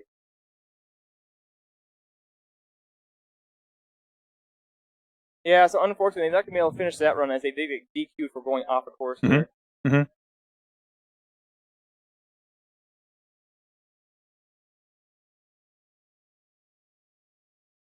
Oh, hey, and we just got a comment in from Samuel. Samuel asked, do you think the teams who stalled on the first event are going to be more likely to avoid that hairpin turn? I think that's a great point. Now that it's kind of filtering through the various teams to hear that, there's going to be potentially maybe less points, maybe not full partial points awarded for maneuverability. I think that teams are becoming much more conservative and not necessarily going after that quick, tight S-bend. Yeah, that's a good point. So here now we have car number 75, McGill University. Oh man, McGill. So I actually really like this team. We had some extra pizza when I was a mentor, and I gave them to McGill. So I like rooting for McGill as well. All right. Yeah, so I'm the team mom of Johns Hopkins University, but I'm the team auntie of McGill University. That's what they nominated me as. Congrats on that. All right, so here they're going into the half pipe of the maneuverability course and carrying a lot of speed through that, actually. Oh, yeah, and those bumps, they're... Yeah, they are. Well, they're more than bumps, probably. Yeah, they're feeling it, that's for sure. Yeah. Now they're working up their way to the top portion of the maneuverability course, and where do they do it? They go. Oh, they're going for the shortcut. Yep. And but do they have reverse? So that reverse gear is going to save them in this Oh case. man, I mean, I can't imagine how much better I'd feel with having that reverse. So at that moment, this is when all those late nights, all those spreadsheets and numbers you crunch to get that reverse gear set to work, that's when it pays off finally. And and a lot of times the reverse is not something that you can necessarily finish in 1 year. Sometimes, like some teams are able to do it with less reliability, but it usually takes multiple generations of using reverse, and then multiple years later it pays off, just like McGill's having right here. Yeah, so very impressive as they come through. Hope they stop in time. Oh, is it a kiss? We can't really see it from our camera. Oh, that's right. That's a good point. It looks like they're investigating. Well, I couldn't quite tell myself, but I hope. Okay, well, actually, Adam, you brought up a good point that I forgot to mention to our viewers previously. So they have to stop at a certain point. Absolutely. Once they cross that, they'll cross the photo gate, but they then must stop immediately. So that if you look at those cones where they line up, that's the photo gate that starts. But if you notice when they finish, there's a wall of cones they must stop. Like they have to clear the photo gate, and they want to do it as fast as possible. But then in that short distance of maybe maybe looks like 15 feet, they have to come to a complete stop without hitting that wall of cones. If they hit those cones, those are penalties for time, just like the other cones are on the course. Yeah, that's certainly it's a key strategy. I mean, you have to know how well your car brakes, and also you have to pay attention to soil conditions. Can you really hook up enough to brake in time? Well, that's the thing, because you may have tested the car on the asphalt in the parking lot, but now you're out here on this gravel. You might hit the brake thinking it stops quick, but then you're all of a sudden there's a buildup, and there's some ruts in that area, so maybe there's some extra chalk, and it slides more than you're used to. ETS had a little bit of a close shave, and as you can see, it's how conservative do you be without losing time? So what's the car we have out on course right now? It looks like we've got. Let's see if we can get a investigate. Oh man, ODU, Old Dominion University. I'm from Northern Virginia myself, so big fan of going past Old Dominion there in southern, kind of the Norfolk area. Yep. So I see my drone pilot has gotten his drone back up in the air and is catching car number 97 as they work their way out of the top portion of the maneuverability course. Sorry, I cut you off there. Oh no problem. I mean, they're having a great run. It looks like I think they did the bypass, and now they're kind of coming through. This is a great shot on the live stream. If you can see it on the Volvo, it's a little sunny out there. Maybe you can't, but it looks great from up here. And it looks like they stopped in time. And let's can we actually look also at the can we actually look a little bit also at the Sure. at the rock crawl section? I think the teams are starting to transition there for the top teams. Sure, I'll get us over there as we welcome back Brad Arlinghouse. So let us situate our booth here as we take in the great shot from the sky here with our drone. Yeah, it's getting kind of crowded in here, man. All right, this is great.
Good afternoon, everybody. For those of you who didn't get to hear my lovely voice earlier this morning, I am Brad Arlinghouse. I am a alumni from the University of Louisville Baja SAE team, and I am now back from lunch after a 2-hour hiatus at the announcing. And I'm Adam Baumgartner, team mom of Johns Hopkins University, distinguished alumni. That's a good job to have. It's a great job. I really enjoy what I do. And my team enjoys it too. They get, making sure they have enough water and cheese sticks. Oh, excellent. The drone shots. Wow, this has really gotten good since the afternoon has started. We've got a great view of the action down here on maneuverability. What a shot. Wow, that was an incredible turn. I really thought they were in trouble for a minute. They're looking pretty good.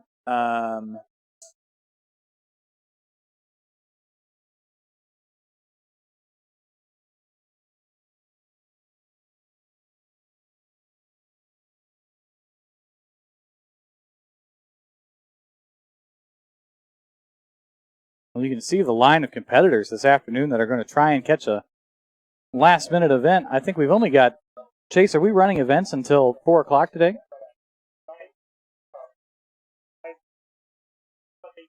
I really could get good feedback on whether we're going until 4 or 5, but I know we've only got a few more hours worth of dynamic events, and we've got a long line for both maneuverability and suspension and rock crawl.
And we got another car on the maneuverability track.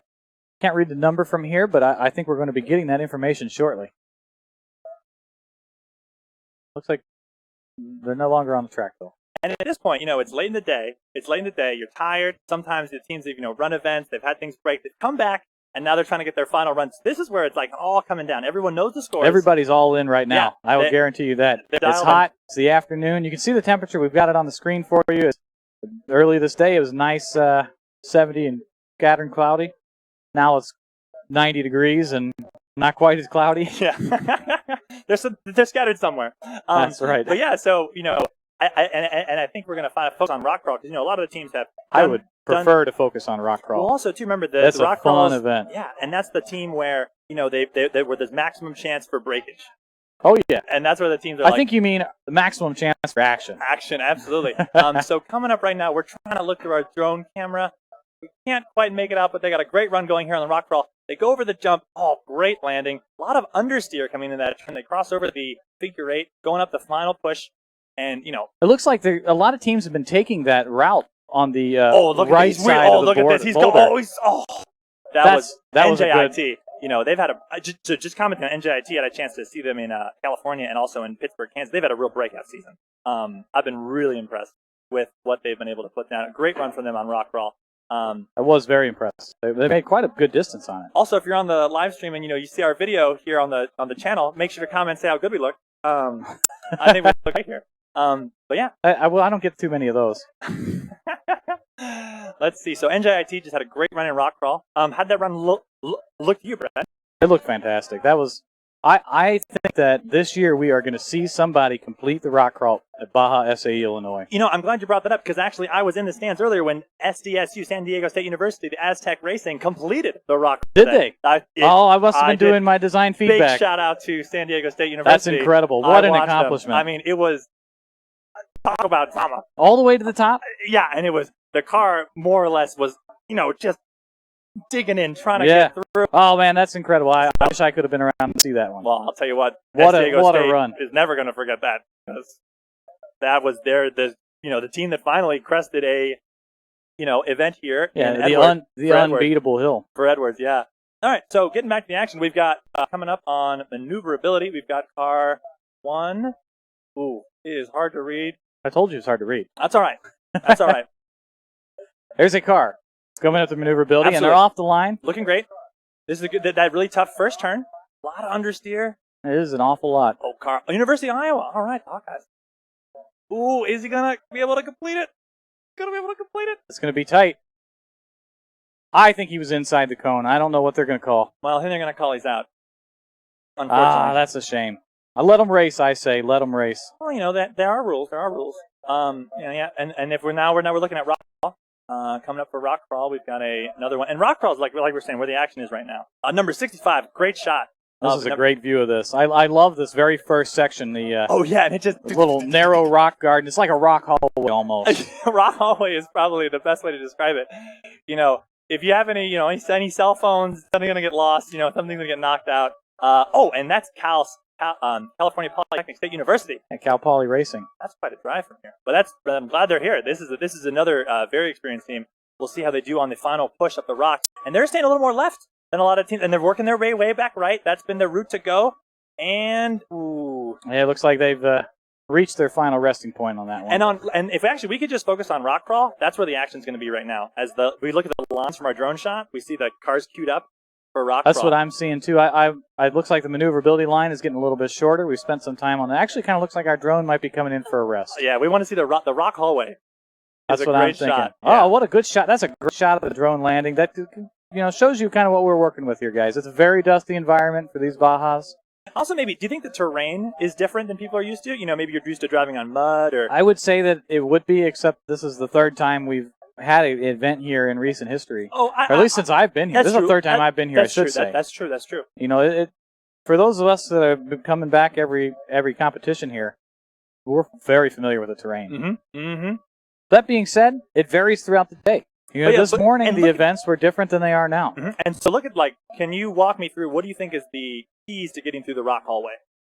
So I actually, last time we were here, I drove the rock crawl event and we scored second place overall. Mm-hmm. So I'd like to think I'm fairly qualified to answer this for you. The secret for a Baja car to go over these rocks is going to be to go flat out. Right. Flat out. But really, what you need to do is you need to carry momentum. A lot of these rocks are too big for most of these Baja cars to just drive over without extra momentum. Mm-hmm. They just don't have the low-end torque for it. Also, a lot of these cars are running pretty small tires because of the acceleration trade-off you get with the larger right. tires. So the rock is pretty major. It's like a going to be skateboard over on a half pedal. of the size of the tire. Without that full throttle momentum that you're carrying into, you have a hard time getting through that. And that's why you're seeing a lot of these cars just blast through this rock hallway at the start. Oh, and then they just come flying over that ravine when they come back over it and just shoot up the hill as fast as they can. Now coming up here, we got number 15, McMaster University, coming up through the rock crawl. Great start, tires spinning off the launch. That's an interesting line. I haven't seen anybody stick too far to the right through there. It's pretty good because he's able to use the dirt on that side. I was seeing that too. There's less rock over there. That was a good spot by that driver. Coming up. Have you seen anybody slow down over this, or is everybody pretty much? Wow, that nice. was a beautiful. Talking endo. About slowing down over it, that was almost too slow. And I misspoke. That's SUNY Buffalo, number 15. Sorry about that. Not McMaster. Great job, SUNY Buffalo. Excuse me, SUNY Stony Brook. Oh my gosh, the camera's in the way. You're really close. Just keep trying. You get it. I know. There's only I 100 know. teams here. By the time you get through them all, they'll be up again. Yeah. Yeah. Well, that was a really good run for SUNY Stony I don't Brook. know if you guys have given a shout out yet. So earlier, before I left the live stream, those of you who have been with us the whole time know that we weren't able to give you car numbers before lunch. Over lunch, we were able to draft some volunteers from the University of McGill Baja team. They're good friends of mine. I was able to ask a few of them to really sit in the stands with a radio and read the car numbers for us. So anytime you see a car number at the bottom of the screen, that's being relayed to us by volunteers that are taking time out of their day and away from their team even to help us give you a better live stream experience. So a big shout out to those folks. I'm glad they're able to help us. Yeah, and it can be all let down by an announcer that can't read. So, that's the reality. If you don't call it out, maybe nobody will notice. Yeah, I probably should work on that. Anyways, we're back here. Man. This is a great part of maneuverability. I love this. Oh. I love this half pipe. Oh, no, yeah, exactly. I think that, the half pipe, perfect. So we're back to maneuverability.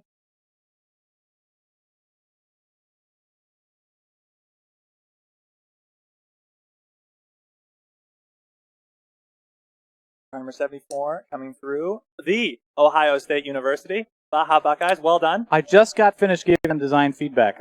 I think based upon... Holy cow, look at that. Oh. What a flip. Oh, my goodness. Wow. That was University of Illinois, Urbana-Champaign, the Off-Road Illini. They are really living up to that off-road name. So let's kind of break down what we saw there. What went wrong? Yeah, kind of. So what maybe design changes could have made to. Well, I don't know that it's a design change. I think it might be a driver change. Mm-hmm. not to insinuate anything, but there's two schools of thought on a drop like that. This situation, you have a pretty good runway, so a lot of teams are taking that drop very quickly. Mm-hmm. The other school of thought is to take it very slowly. Mm-hmm. But if you have any speed in the middle, like we saw almost with the last team that you couldn't get the name right for, Team 15. SUNY Stony Brook.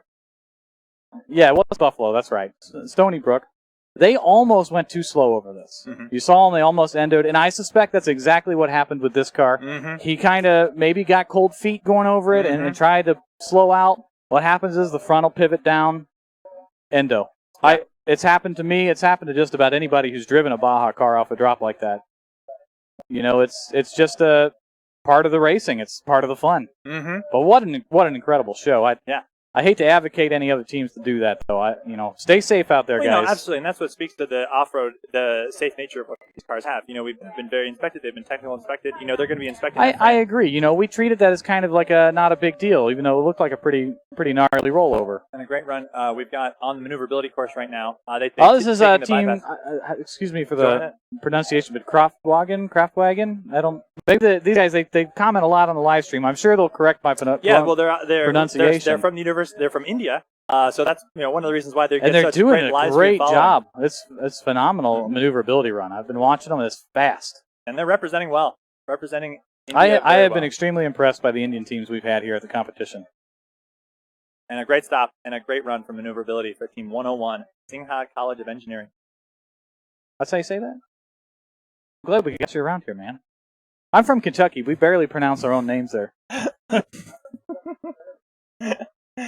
So a great run by Singha College of Engineering, Team Kraftwagen, and very good. It was very impressive. So let's see who we have for maneuverability. Coming up, it looks like this actually does look like my university. Let's see.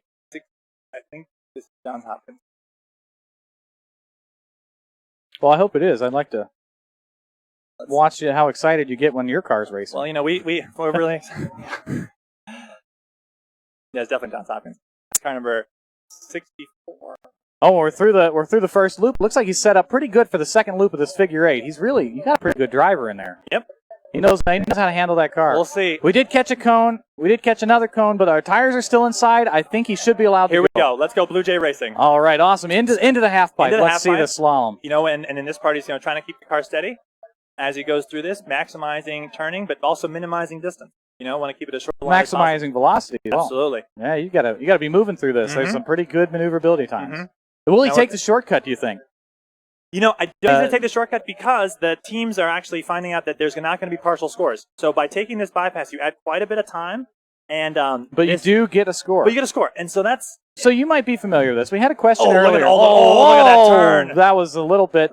But that cone is upright and roughly where it was before. In autocross rules, yeah, unfortunately, we can talk about autocross rules later. There's the different rules here at Baja. That's a shame. I didn't know if it worked that way. Just here like or not. if you used to put the tennis ball on top, you knock the tennis ball off. The tennis ball was a terrible thing. I'm glad that's gone. So Johns Hopkins University, car number 64 out of Baltimore, Maryland, coming through on maneuverability. Maybe a few penalties, but it looks like they're going to be able to finish. They're coming through the That's what's important right now. You need to have that clean time, or at least a time. There we go. And I've got my, we actually am here with 5 other alumni here on the stands cheering them on. So really excited that Johns Hopkins had a great run I'm for glad to hear maneuverability. it. Glad to hear that your team's doing well. All right. And getting back to it, just like you were saying, we talked about getting points. These are all time trials. Tomorrow, out of the 1,000 points for the event, 400 points are still on the table for the 4-hour endurance race. Absolutely. The 4-hour endurance race, that's the pinnacle of this competition. It is the end-all, be-all of Baja. It is going to be awesome. This is the last official endurance race of the year. These guys are going to be out to win it tomorrow, and it will be some great racing. Now, is it because it's about distance, right? You can have a slow car, but actually just putting down laps and not braking. That's correct. Not necessarily distance so much as laps. I know they go hand in hand, but we record the number of laps within 4 hours is how we judge the winner. So I'm going to get us to a shot in the booth here. We actually have a competitor here who's going to join us for a live interview right now. So if you want to invite our guest here. Hello, guest. No. Oh, he's off-road Illini. Yeah. Man, why don't you roll yourself in here? Yeah, what happened out there? No, underneath. That's, yes, that's perfect. Hey, guys. Welcome. We'll just Come on flip in. the table around for you. Yeah, let's move around a little bit. Find out how to do this. Probably I need to just leave. All right, I think we got us all on here. I think we're really set. All right. So, introduce yourself. Tell us your name and your what you do on the team. You can look at us. Don't worry about looking at the screen. Yeah, no, we're having a conversation. All right. And if you wouldn't mind just taking your hat off, we can see your face. Yeah. What's wrong with having a hat on? Your hat looks really good. Thank you. So I'm Josh. I'm from U of I Off-Road Illini. And I don't know if you guys were watching. We just flipped our car in the we were watching. Crawl, yeah. No. Can you walk us through kind of the setup for the event? What did you tell the driver going to the event? What were you aiming for? So obviously speed is key when it comes to these rock events. So we knew that on the ramp we couldn't take it too slow because obviously if you take it too slow, the front hits and the back kind of just follows. We also can't take it too fast because the suspension just can't handle. Otherwise, it'll kick. Yeah, exactly.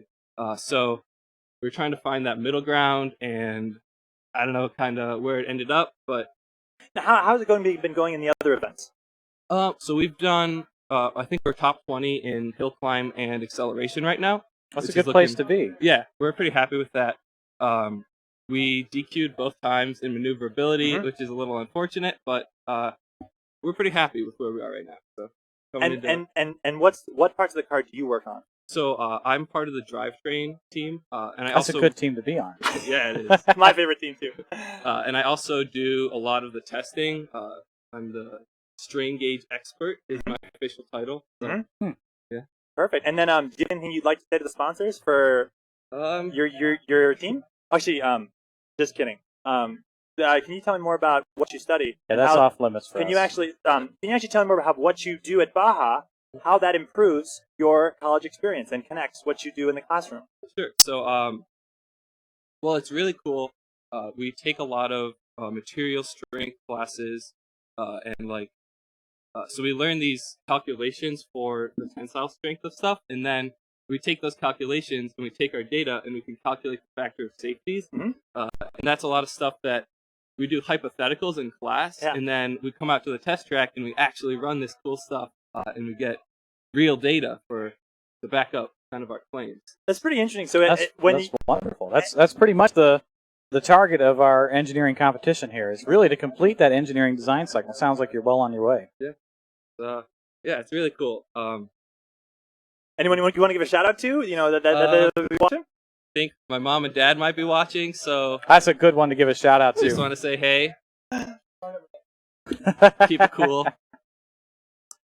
So what do you think about the dynamic events here? How many competitions I should say? How many competitions have you been to in your Baja career? So this is my second competition. I was at Kansas a couple weeks ago, and obviously the dynamic events are different. They have sled pull instead of hill climb. They have just a suspension course instead of the rock crawl. So since you're relatively new to Baja, did you expect to see courses like this? Did you expect the car to be beat on this hard? So I've been watching some videos. Oh, okay. The Illinois competition, so I kind of knew what to expect. I think that was 2014 was the last one. Right? It was the last one. Yeah. So I've been looking at the rock crawl, kind of the hill climb. Like we had a hill climb in California, so that wasn't entirely new to this car. But really, the shining gem of dynamic events here at SAE Illinois is the rock crawl event. Yeah. It is as far as events go, it's one of the best in the Baja series, really. Yeah. I can't think of a better rock crawl anywhere else anyway. I'm sure there's going to be some organizers out there who might have some things to say about that, but yeah, I don't know. I'm happy to be here. we're happy to have you. I'm glad you stopped by. Days. Yeah, thanks for having me on. Absolutely. Thanks so much, and good luck to your team tomorrow and in the endurance race. Thanks. Keep it shiny side up, all right? Yep. Wow, what a great interview. I mean, Fantastic, tremendous people we have here that are, learning in the classroom and then taking what they learn and then transitioning directly to using it in the real world. Now, I might be a little bit biased, but I think some of the best people in the world participate in the Baja SAE series. Yep, the SAE series are pretty impressive. All right, so we're back to the action. Looking at maneuverability, we've got a car coming through the. We don't have quite a number, but we're going to comment on them anyways. They are choosing to go through the shortcut. Let's see how they handle it. I haven't seen one of those since I've got back from taking my quick break. Oh, he goes. Oh, it's gonna be tough. Well, reverse though. Whoa, there we go. I know. So, you've seen firsthand some of the advantages that teams with reverse are going to get on these courses. And I think it's important to call out these advantages, but remember, reverse adds quite a bit of extra complexity in terms of damage that might occur. I'm a big fan of the simplicity, but I can't argue with that. That came in handy. You don't have to tell me twice. My opinion: race cars go forward. And that's a University of Tennessee Chattanooga. But I wouldn't say that they're doing a bad job proving me wrong. They clearly showed me. If I didn't have reverse, I would have been stuck. And that's really cool. They're able to take that sharp turn. I'd probably save them a lot of time over some of these other cars. And also, there's that 20-second penalty by taking. Is there a 20-second penalty? I was going to ask you about that. The extra time in addition to that time, 20 extra seconds. Wow, that's a really mean penalty for taking that bonus. Well, that's why you've been seeing the cars really try everything to get through into there. that. Yeah, so absolutely. The stakes are high. You lose a lot of potential. Looks like the drone is back in the air for a moment. This is a great shot. This is something that you, as a competitor and as a spectator, I've never seen the course from this perspective before. It's pretty awesome. But I have seen dirt before. So maybe... when it lands. Yeah. Oh, wow. That was close. Did you see that? We were almost as we're short of drone. transitioning to kind of the other shots of the competition, maybe looking at the rock crawl next. We'll get a shot. Yeah, I'd like to zoom back in down the rock hallway. This Volvo rock crawl event this year, really, I am envious of the teams that get to drive it. Oh, in Grove City, you hear a cheer from the crowd. If that comes through on the live stream, you're able to hear it. Yeah, they'll be on the quad view that we've got. So they saw the hill climb. Just finishing hill climb. Fantastic. Well done to them. And so another car maneuverability. The line for maneuverability is getting pretty short, so I'm kind of curious who we have out here still. This looks like Missouri S&T, minor Baja. All right, out of Rolla. Unfortunately, not quite enough maneuverability. It looks like that is a shame. Having the figure eight at the start is really tough. I was just talking about that. It definitely is. I'd say that's the hardest part of this maneuverability track. If you can make it through that figure eight, you're pretty much guaranteed to complete it. Well, unless you go the bypass. Well, you gotta. Yeah, well, you can take the 20-second penalty plus the time disadvantage of going up and around. I did see a team or two get stuck coming through the half pipe, though. There is a ravine they've cut into that they filled with water that can make it difficult for these cars to get across. Now, Missouri S&T getting ready for their second run on maneuverability. Maybe this team has had a lot of challenges with tech, getting through. They're late in the game. There are quite a few teams still out there. But they're still making it through in time. So big shout out to them for pushing through and working through the heat. Yes, we're getting into the nitty-gritty part of the day. Well, that was incredible. I think he just needs to get set up for this second turn just right. There we go. There it was. A lot of understeer. A lot of understeer. Whoa. He needs to maybe slow down quite a bit. Try and get those front wheels some more traction. Now, unfortunately, it looks like he will not be allowed to complete the course, being penalized for going off course and following the wrong line through maneuverability. So a tough break for Missouri. I didn't quite.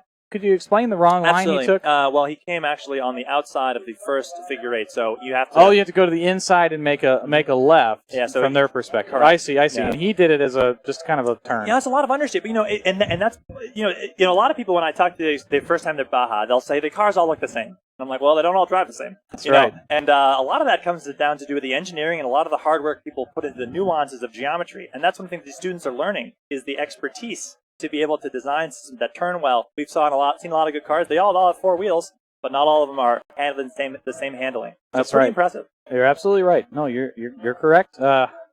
One thing that I will point out is that these students are learning that what you put into this event is what you get out of it. There's students that have spent many, many long nights making sure their car is as prepared as possible. They've done the design. They're doing extremely well at these events. Mm-hmm. More so than the students who are still putting their car together as we speak. Well, you never know. I just want to say I don't want to insinuate that that's not a problem. I've been that team. That's putting it together the last minute.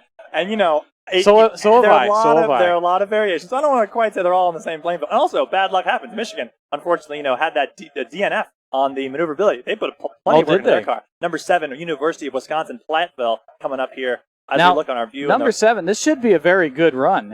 In order to get, I don't know if we've mentioned it before, but in order to get a top 10 number at one of these competitions, you have to have been in the top 10 last year. Absolutely. So at last year's competition, they scored 7th place. 7th place at this event. Well, not in this location. It kind of puts a big target on your back. Absolutely. It definitely puts a target. Really? Almost too slow. Almost too slow, but he kept it together as he comes through, getting into the final push. Let's see how this goes. The rock stairway to heaven. Looks like everybody's kind of staying right. Is that what this is? We're calling this now the Rockway to Heaven? The Rockway to heaven. Rockaway to heaven. Hey, you know what? I like it. It's certainly better than calling it nothing.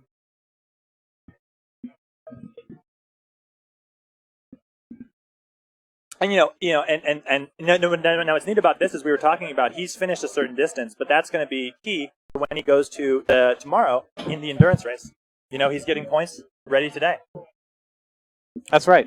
Do we know what event we're going to be gridding off of tomorrow? And the competitors are always so eager to know. If you're wondering what we're talking about, they stage the competition for endurance off of one of the dynamic events. Sometimes it's acceleration, sometimes it's I've even seen where they'll average 2 events together. They've done that too. That may represent the endurance course a little better. Yeah, but all the teams are eager to know because they have live access to their scores now. Where they'll be placed in order, and when they launch, when the event starts for endurance, they send them off in the numerical order they're staged by. That's right. And it's a big advantage to be higher in that order. The closer you're staged to the front, the sooner you get to leave. We start cars. I think most I've ever seen is starting 8 cars at a time. Mm-hmm. And so we've got 100 cars here. That's a lot of rows if you're near the back. And sometimes, the lead cars can be almost making one full lap before the cars usually in the before back. they'll start. But usually they're almost just starting while they're clearing the lap. I know. It's a huge advantage to start in the front. And that's why teams are so worried about it. Mm-hmm.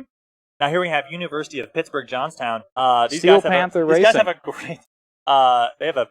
They remember they have kind of a penguin mascot, but here Reverse playing a big role.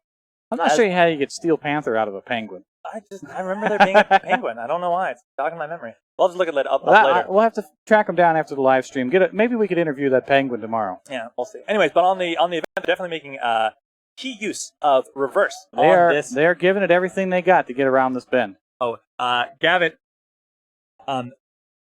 Stoneway to Heaven. Gavin Argnall said we're going to call it the Stoneway to Heaven. So if you're that's on the actually course, a lot better. That's better. Much better. That's better. That's much better than. Yeah, that's better. We're going to use that.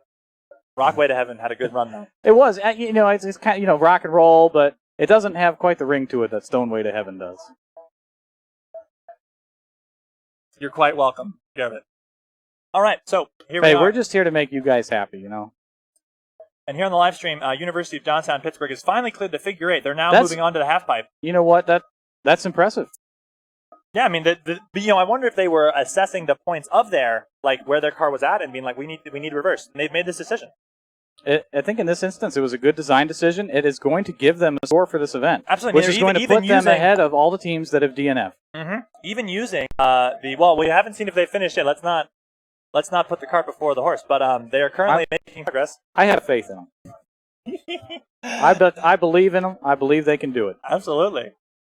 Look, but they've got a great run. Let's see where they decide to go. They're taking the bypass despite having reverse. They're playing it even safer than safe. Potentially, maybe that is a wise decision. Kind of a diminishing returns the advantage of taking the shortcut. As they come down, nice, easy on the brake. A gentle run You got to be careful through that section. It's deceptively tight. You can come in a little too fast and hit either of those cones. Now, were you present in 2014 here in Illinois or 2011? Yeah, 2014. One thing I've noticed is that the maneuverability course, it still has the off-camber section, but the off-camber section doesn't seem nearly as challenging. Now, speaking of the off-camber section, we were talking about you had good faith in them. The off-camber section seems to be what's giving them trouble. It seems to be giving trouble. Now, unfortunately, we've got some coming around. They're looking at the Looks like we got a different view. Oh, he's good. I don't know that he's stuck. Course. I think he's just trying to get back on course. Well, man, unfortunately. And in the lower corner, hey, just like you were saying, looking at the old footage of Frank Beauchamp by Instagram. Oh, wow, we got those shots. We can do that? Well, the people here can't see them, so let's not pay too much attention to it. But if you're on live stream, you can definitely see we've got people hashtagging Instagram over here, which was great for footage. And if you look at getting back to University of Pittsburgh Johnstown, it looks like they're going to have to push the car off the course. Unfortunately, even with reverse, thought they had everything dialed in. Yeah, enough. Couldn't quite pull it off. I hope that's their first attempt and they get to go again. I think they could make it. But that off-camber section is tricky. I just haven't seen anybody having as much trouble with it as in previous years. I know that was one of the hardest parts of maneuverability in 2011 and 2014. If we go back to the rock garden, the rock hallway, let's see who we have over there as we get queued up. There's been the devices that are taking them in and out of the rock area. It takes a little bit of time. That's an excavator, is what we call that. The excavator. And so, as we can get a look at the current status of the rock crawl. Yeah, and then coming up, Miami of Ohio, Miami University Red Hawk Racing. A unique aspect of their vehicle is that they're still using a manual transmission. Is that correct? Is that? I haven't got clarification, but I know that in the past that's what they run. I don't know if they switched to a CVT this year. I haven't talked to them, but I hope they have, and I really like to see some variation in these Baja And also, cars. if we can actually stick with maneuverability, we're going to see another Maryland team, UMBC, University of Maryland, Baltimore County, Retriever Racing, getting ready to run their maneuverability run. That's car number 11. 11. That's their car number 11 is. And here they go. Now this seems really unique. If you notice, they have some key distinguished design features. No rear roll bars. If you look like the back of the car. That is something that no other team will have. That Well, because they really suck it in. I mean, this is a really cool design feature. They also designed the suspension. The back of the car is very thin on this vehicle. Very thin, and that reduces weight. Great maneuverability too. You see how well they took that figure 8. Absolutely, I've got a lot of pride, being from Maryland school myself, rooting on the UMBC. If you take a look, another really interesting aspect of this car, and it's something that you're surprised you don't see on all the Baja cars. They run much larger tires than the rest of the competition. They do, but they also run smaller wheels. So they found some combo of these balloon tires, which are very light. But they give the 10-inch wheels, the 10-inch wheels, they have that higher ground clearance. You get a good shot as they drive by right there. Now they've taken the bypass. How tall those tires really are. We don't know exactly, but they are definitely sizably 25-inch tires. 25-inch tires. We now know. But you can see them when you get up close. It says it right there on the side. And it kind of plays a role in their suspension too. So they're cornering really well. Yeah, they've designed the car with those tires in mind, and they really make it work for them. As they come through here in the half pipe of the maneuverability event here at Baja, SAE, Illinois. Cars continuing to push. It's CVT maybe getting a little hot as it's speeding down, coming into the final stopping section, crossing the photo gates, and screeching to a halt just in front of the pylons for a nice, clean run. It was. I was impressed. Very good. Now, would they have the bypass, that extra 20 seconds plus the extra 20 seconds? It is unfortunate, but it is a score. And I don't know if that was their first or second run. I was mentioning earlier that as a competitor, probably the first time I would go out there, I'd use that bypass. You'd get a time in, you'd have a nice solid score that you could fall back on for later in the event, and then your second run. And the car coming up, car number 70 out of Pennsylvania, Lehigh University, with a nice descriptive epithet, the Lehigh Engineers, very creative name.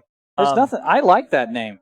It's very creative. Their name is the Lehigh Engineers. As they come you off know the first exactly jump what they are. of huge Wow, there we lot go. of speed being carried through as they push through. Looks like they had to scrub some speed, though. Stoneway to heaven. Here on the right side, a lot of impacts right away. See if they can keep going. Yes. There it is. Continuing to move, and unfortunately, they're going to call for a penalty. It looks like they might have just touched the outside of the course. You know, and that's what's so tough is that it is very challenging on this event because that right side is where the action is. But it's so thin.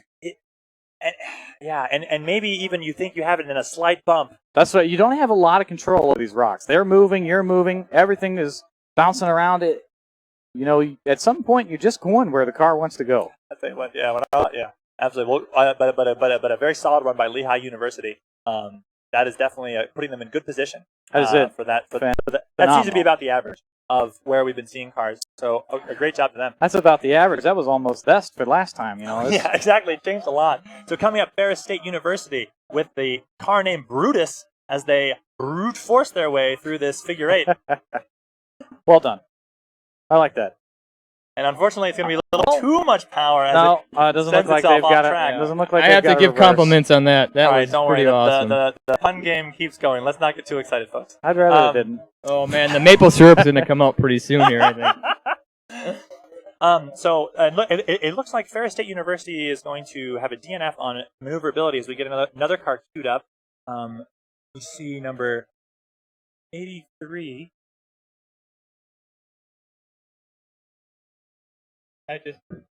As this car gets ready to go. Longer wheelbase on this car. This is more of a kind of, simpler car. Longer wheelbase. Kind of very short nose, kind of driver's been pushed back. Can we call car simple? Well, I would just say it's kind of like it is. I'm still just spread out. messing with you. No, it is, and I actually am expecting them to do pretty well. Mm-hmm. I know a lot of teams will do the longer wheelbase for a little more comfort over some of the obstacles, but I just looking at them, they've got the turning radius dialed in. That's the really sharpest nice. turn I've seen all day today. It's absolutely, and as we come through, we've got the University of Nevada, Las Vegas, UNLV, Rebel Racing. The Rebel Racing. Yep. They're and it looks like they're going to keep going. I'll tell you what, absolutely, they are Rebels with a cause as they come through, pushing forward. They did take a few of those cones with them, but nothing wrong with a few souvenirs from your trip to Illinois. Absolutely. Now here they are coming through the end of the half pipe and getting ready to begin the climb, where they have to make a decision to go through the bypass. I think they'll take the bypass. Well, absolutely, and you're right. Absolutely, they're taking the bypass. Yep. Climbing. I think it's that time of the day where everybody's trying to get in there, just get a run in, something clean, and get a score. I was going to ask, so how do you think the course is changing now? Because we've been going solid now. We got all events running for about the last 2-3 hours, I think, finally. So are the cars getting faster, you think? Well, I would say the top teams have definitely gone through. So those are the fast times. ETS is still sitting in first place. I wouldn't say they're getting faster. I wouldn't say the tracks are getting faster. Yeah, or the cars. And sometimes, but you never know though. Because sometimes it does get faster, but I would say in this case. In this case, they're not getting faster. The tracks are getting more worn in, but luckily with the weather that we've had, it's mostly just loose dirt that's getting pushed around, so that they're not changing that drastically. It's things like the half pipe where there's the water being splashed around, and this very first corner in the figure eight. Yep. You see there's a mud puddle there. That mud puddle is probably getting rutted. It's getting bigger. It's causing a lot of cars to push right there that weren't earlier in the day. And UNLV coming into a finish of completing a successful maneuverability run. Great job to them. Very impressive. So yeah, exactly. Because we can see it when I was walking around. People have been digging into that first hairpin. Yep. As it gets a little bit darker. If we can get back to the drone shot, when the drone recharges back in the air, we'll be able to see it. We got a little comments for the rock crawl too. It's really hard for us to transition back and forth. Unfortunately, the rock crawl footage we're not able to picture right now. Maneuverability, I think it's coming. I see it happening. And coming up is University of Michigan from the rock crawl. So we'll have to see how they do if they're able to redeem themselves. Oh, this should be good. University of Michigan, pretty tremendous year they had so far. Now that car is extremely lightweight. Does that equate to it being fragile? It's about 270. Well, we're going to find out, right? It's 270 pounds. Yeah. Correct. No, I'm looking forward to this run. This should be a fantastic run as they come up to the drop-off here. Don't jinx them like last time, all right? Here we go. Let's see how they do on the Stoneway to Heaven. No, I tell you, they rocketed through that section. Oh no. What a turn. They got just around it. And this one's interesting. Stop a forward momentum. Not that Michigan wasn't incredibly fast right there, a great indicator of what's going to be like tomorrow. But, when this gets scored, it's going to be distance. It's not going to be time. Well, you said a team completed it. Correct. So that this is team gonna be distance. this will only be distance, right? Yes. That team that got time will be many points ahead of all the teams doing distance. But just we just watched them rocket through this course. They got to the same place as Right. Lehigh, the other schools we've been watching. And they did it much faster. Absolutely, But I agree, it's going to be the same score as the rest of the teams that made it to that distance. and that's what's such a dagger about the maneuverability score they had, where they were unable to finish. That's where they really could have shown their performance and speed. So definitely Michigan a great car to watch, but definitely the target definitely on their back as they come up to this, coming into endurance. But yeah, great run, a solid run by University of Michigan Ann Arbor.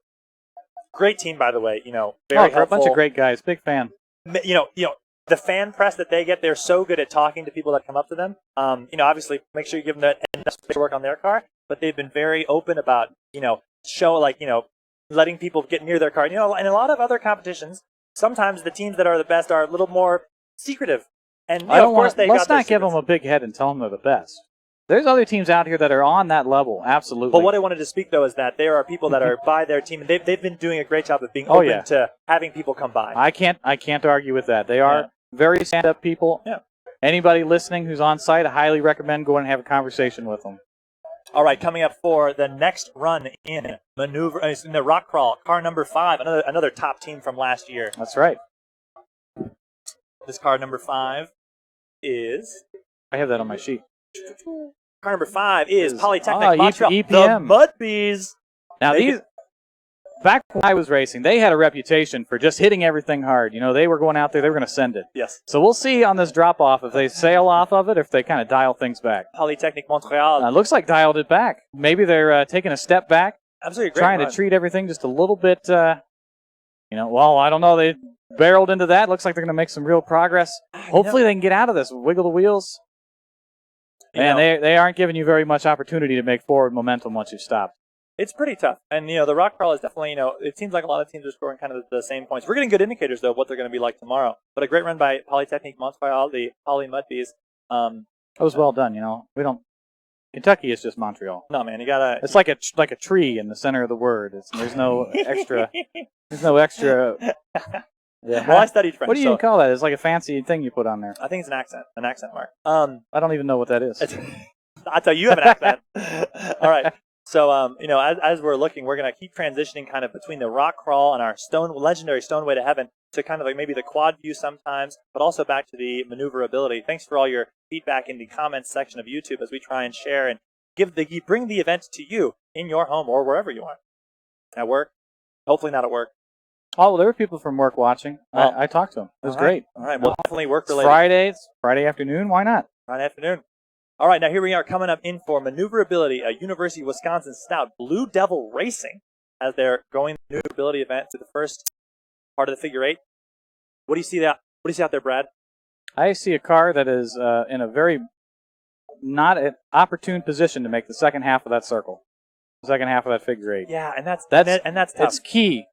When you make these figure 8s, the key is the corner exit on your very first circle. Mm-hmm. You need to sacrifice time in that first circle so that you can be set up to make your second turn. Mm-hmm. That's what makes that figure 8 so challenging. Is a lot of teams will go as fast as they can through the first circle, but then they'll be way out of position for the second one, and they'll get a DNF. Now, one thing we haven't seen, we've got a car coming up. We've got all the vet Nazarene University ONU. Thanks for being here. We'll see how you look. Oh, and coming up, looks like we've got Bronco Racing, Cal Poly Pomona, taking on the Volvo Rock Crawl. Absolutely, they're coming in for the Stoneway to Heaven. This is a pretty fantastic team. We'll see how they're able to cope. Coming on the right side and actually stopped quite a bit early. Yeah, I've seen a lot of cars are getting stuck right there. I wonder if some rocks have got shifted around to make that line a little bit more difficult to take. That's actually something to think of. Maybe it is actually, when SDSU went through, that was that moment when everything lined up. That's right. And now it's shifted. It does work that way. These tracks are not static tracks. This is not asphalt. This is a rock garden, rock Stoneway to Heaven, if you will. Yeah. It's going to move. Every car that drives through is going to move these rocks around. Yeah. And that's really tough. We're talking about people listening in from work. They're just commenting on the YouTube thing right now. I tell you what. Well, we want to say thank you for all your support watching our live stream. We really appreciate you guys being with us here today. Thank you. That's right. And now, if we want to switch back to the maneuverability, they're going to have to, pull the. Yeah, it'll take some time to remove that car from the rock crawl. Although I really enjoy watching them lift it up with the excavator. That is really cool. So we're having a great time here in the booth. If you can hear us, just a quick pause for us to talk about who we are. I'm Adam Baumgartner, graduated class 2010 from Johns Hopkins University. I currently work in the Bay Area doing. I'm actually embedded software engineer, mechanical engineering transition. Brad, what's kind of your story of? I'm the voice of Midnight Mayhem. I've been doing live streams with Chase now. This is our third live stream together, and I think by far the best one. We're really. I hope so. I put a lot of time into this, but no, I'm glad to be here with both you, Adam and Brad. And yeah, we're really glad. We're glad you would have us. I'd say, but I'm really glad to be here. So thanks so much. Now we've got another card, another team, unfortunately, their DNF. That's Delphi Technological University. Oh, excuse me. Coming into maneuverability, going through the rock hallway is 75 McGill University as they power their way up. These are our friends that donated some team members to help us call out the card number. So big thank you to them. I hope they do well. Hopefully, that fate smiles on them, of course. Now we had a question about the schedule for tomorrow on the live stream, and I've been looking it up. We can definitely direct them to the website if you want to go check the website. Well, it's just as easy to say. The endurance course is going to start at 10 a.m. tomorrow. That is Central Time. It will go from 10 to 2.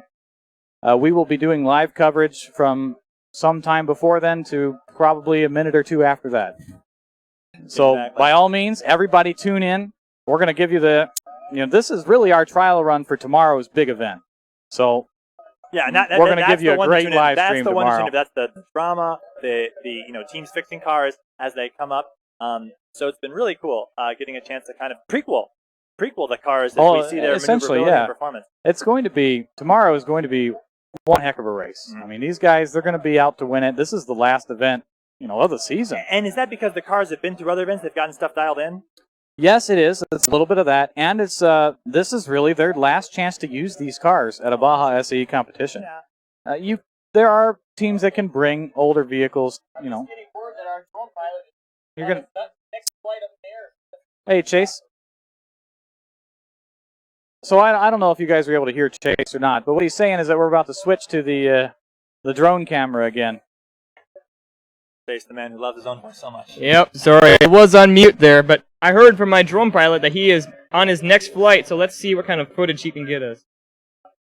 Now here we are getting dialed in for another run here for the rock crawl. It's hard to read those numbers. Now, most of the time, wow, what a shot.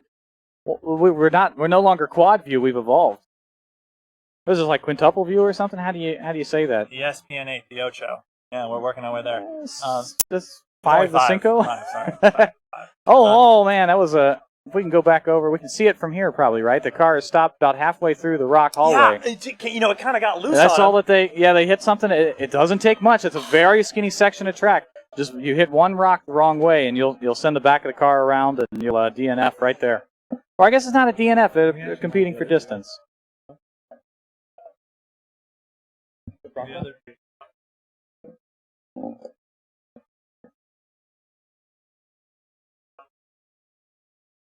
So you can kind of see the excavator moving in, and they sure did move it pretty far away. Oh, and we're back to rock crawl. Yeah, so we actually want to take a look at the maneuver. We have a chance. We have a vehicle on maneuverability. Yeah, as they're going to take the rock crawl, they're moving an excavator over. He's coming through. Looks like he took the bypass. As we dial it in. Well, actually, we saw him in the drone camera, I think, going up and around. Yeah. So he's still going. Makes it through the kind of understeer section, off-camber section. Yep. And back to the half pipe. And we'll see if we can get a number on this car.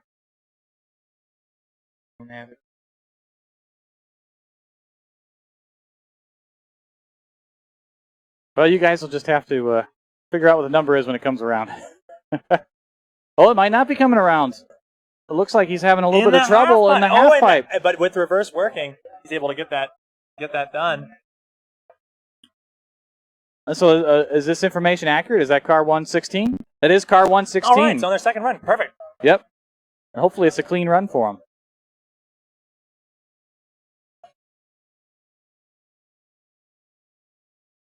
Powering up and over as he comes through into the final section, crossing the photo gates and then stopping just before the cone barrier.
Hello, hello. We're back live here in. We're having some discussion with our drone pilot. We're going to try and get you guys a really up close and personal view of the Stoneway to Heaven. I think this is where the action is going to be for the rest of the day. Yeah, and so this is looking good. Oh man, he is. I hope that drone doesn't come out of the sky. He might get run over by a car. And so, you know, what we're doing is we come over here. We're looking really good. Oh, here we go. We're going to have a great view for this vehicle. We're going to try and get the car number for you guys as soon as it comes through to us. We were a bit distracted talking to our drone pilot. Yeah, and so we have it coming up the first run. Looks like we might be getting a little far from the base station.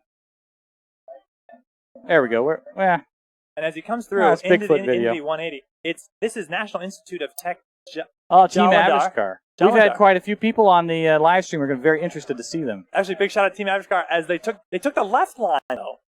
And you know what? I think they made more distance than the last couple cars that have taken the other line. That's true. Maybe the right side is not as good as it used to be. That's what I'm thinking. We'll have to see as the event progresses. You know, so it seems like what we're looking for right now. Wow, this is a really good view of the rock. You can kind of see how that left line gets way more, the right line from their perspective gets much more challenging as you get through that skinny section by the big rock in the center. And you know, so what are we looking for? What are the teams you think in line right now? What do you think that they're hoping for in the upcoming? They're hoping that if you're the fourth person in line, you're hoping that the next three guys find a secret magic route through the rock garden, and you can just follow them right up. Now, do you think if you were a team in line right now, would you try and keep waiting? Like, how do you determine? No. At this point, enough people have gone that you know it's more or less going to be completely random whether you make it through the rocks or not. I just let her rip and see what happens. Just try and drive my best. Do you think there are any maintenance concerns? Any bent suspension members? I haven't heard a lot of crunches over there. You had that one crunch where they did a little bit of a rolling action, but sure. Well, we talked about the kind of aerobatic activities by some of the cars, but I've seen no kind of percussion on the suspension members. I think uncontrolled flight into terrain is what we call that. Uncontrolled flight into terrain, absolutely. I like acrobatic maneuvers, so that was pretty good. So I guess what I'd be looking at as a competitor, I'd be lining up to this event, and I'd treat it in sections. You know, I've got to get through this rock hallway, period. You know, everybody's got through there. I got to make it through there. Mm-hmm. I got to make it off of that drop-off. Coming around the bend, there's not a whole lot that's nothing really is going to stop you up there. I got to make it off that drop-off without rolling, and then at that point, I've got to at least make it to that big rock in the center of the Stoneway to Heaven. Right, so maybe that's what you're hoping for with all the other competitors. And anything after that is a bonus to me as a competitor. Okay. Because that's what I would have control over as a driver. Yeah. Once you're up to that point, it's more or less just luck on the line you've picked and whether you've got the momentum. Absolutely. Definitely having the momentum plays a big role with the smaller tires these Baja cars have being difficult to go over those large rocks. Kind of like a skateboard on the indentations on you're trying to ride a skateboard over gravel. It's kind of the same deal. Yeah. It doesn't work that well. Yeah. Now, do you think that if these cars, given the same tire size, if they had four-wheel drive, most of these cars we've seen are two-wheel drive, rear-wheel drive? The four-wheel drive would help immensely on the rock crawl. Even with the same tire size? Absolutely. You know, it's you would have torque applied to the front wheels and the rear wheels. You know, you would. Why do you think? So, presumably, it would be at least double the amount of torque applied. A lot of teams will get into the rock crawl, and they'll stall out. They won't have enough torque to spin the wheels, or they'll just sit there and spin their rear wheels on rocks. And if we can, we're actually heading back to the rock crawl right now. We've got Cornell University. Thanks so much for, Cornell University number 4 getting ready to run in the rock crawl. And it's a lot of smoke on the line. Now, this is caused by there being extra oil in the crankcase. A very strange. That's interesting that they have that. Did they have a rollover earlier that we missed? Potentially, I don't think that. No, they did not have a roll. By my knowledge, and it's kind of like great watching shot from the drone. Like watching the Blue Angels. You know. Oh yeah, that's a great as analogy. They streak through to the wild yonder of the Stoneway. We might have to move our drone pilot back closer to the base station where he'll get a little bit better reception.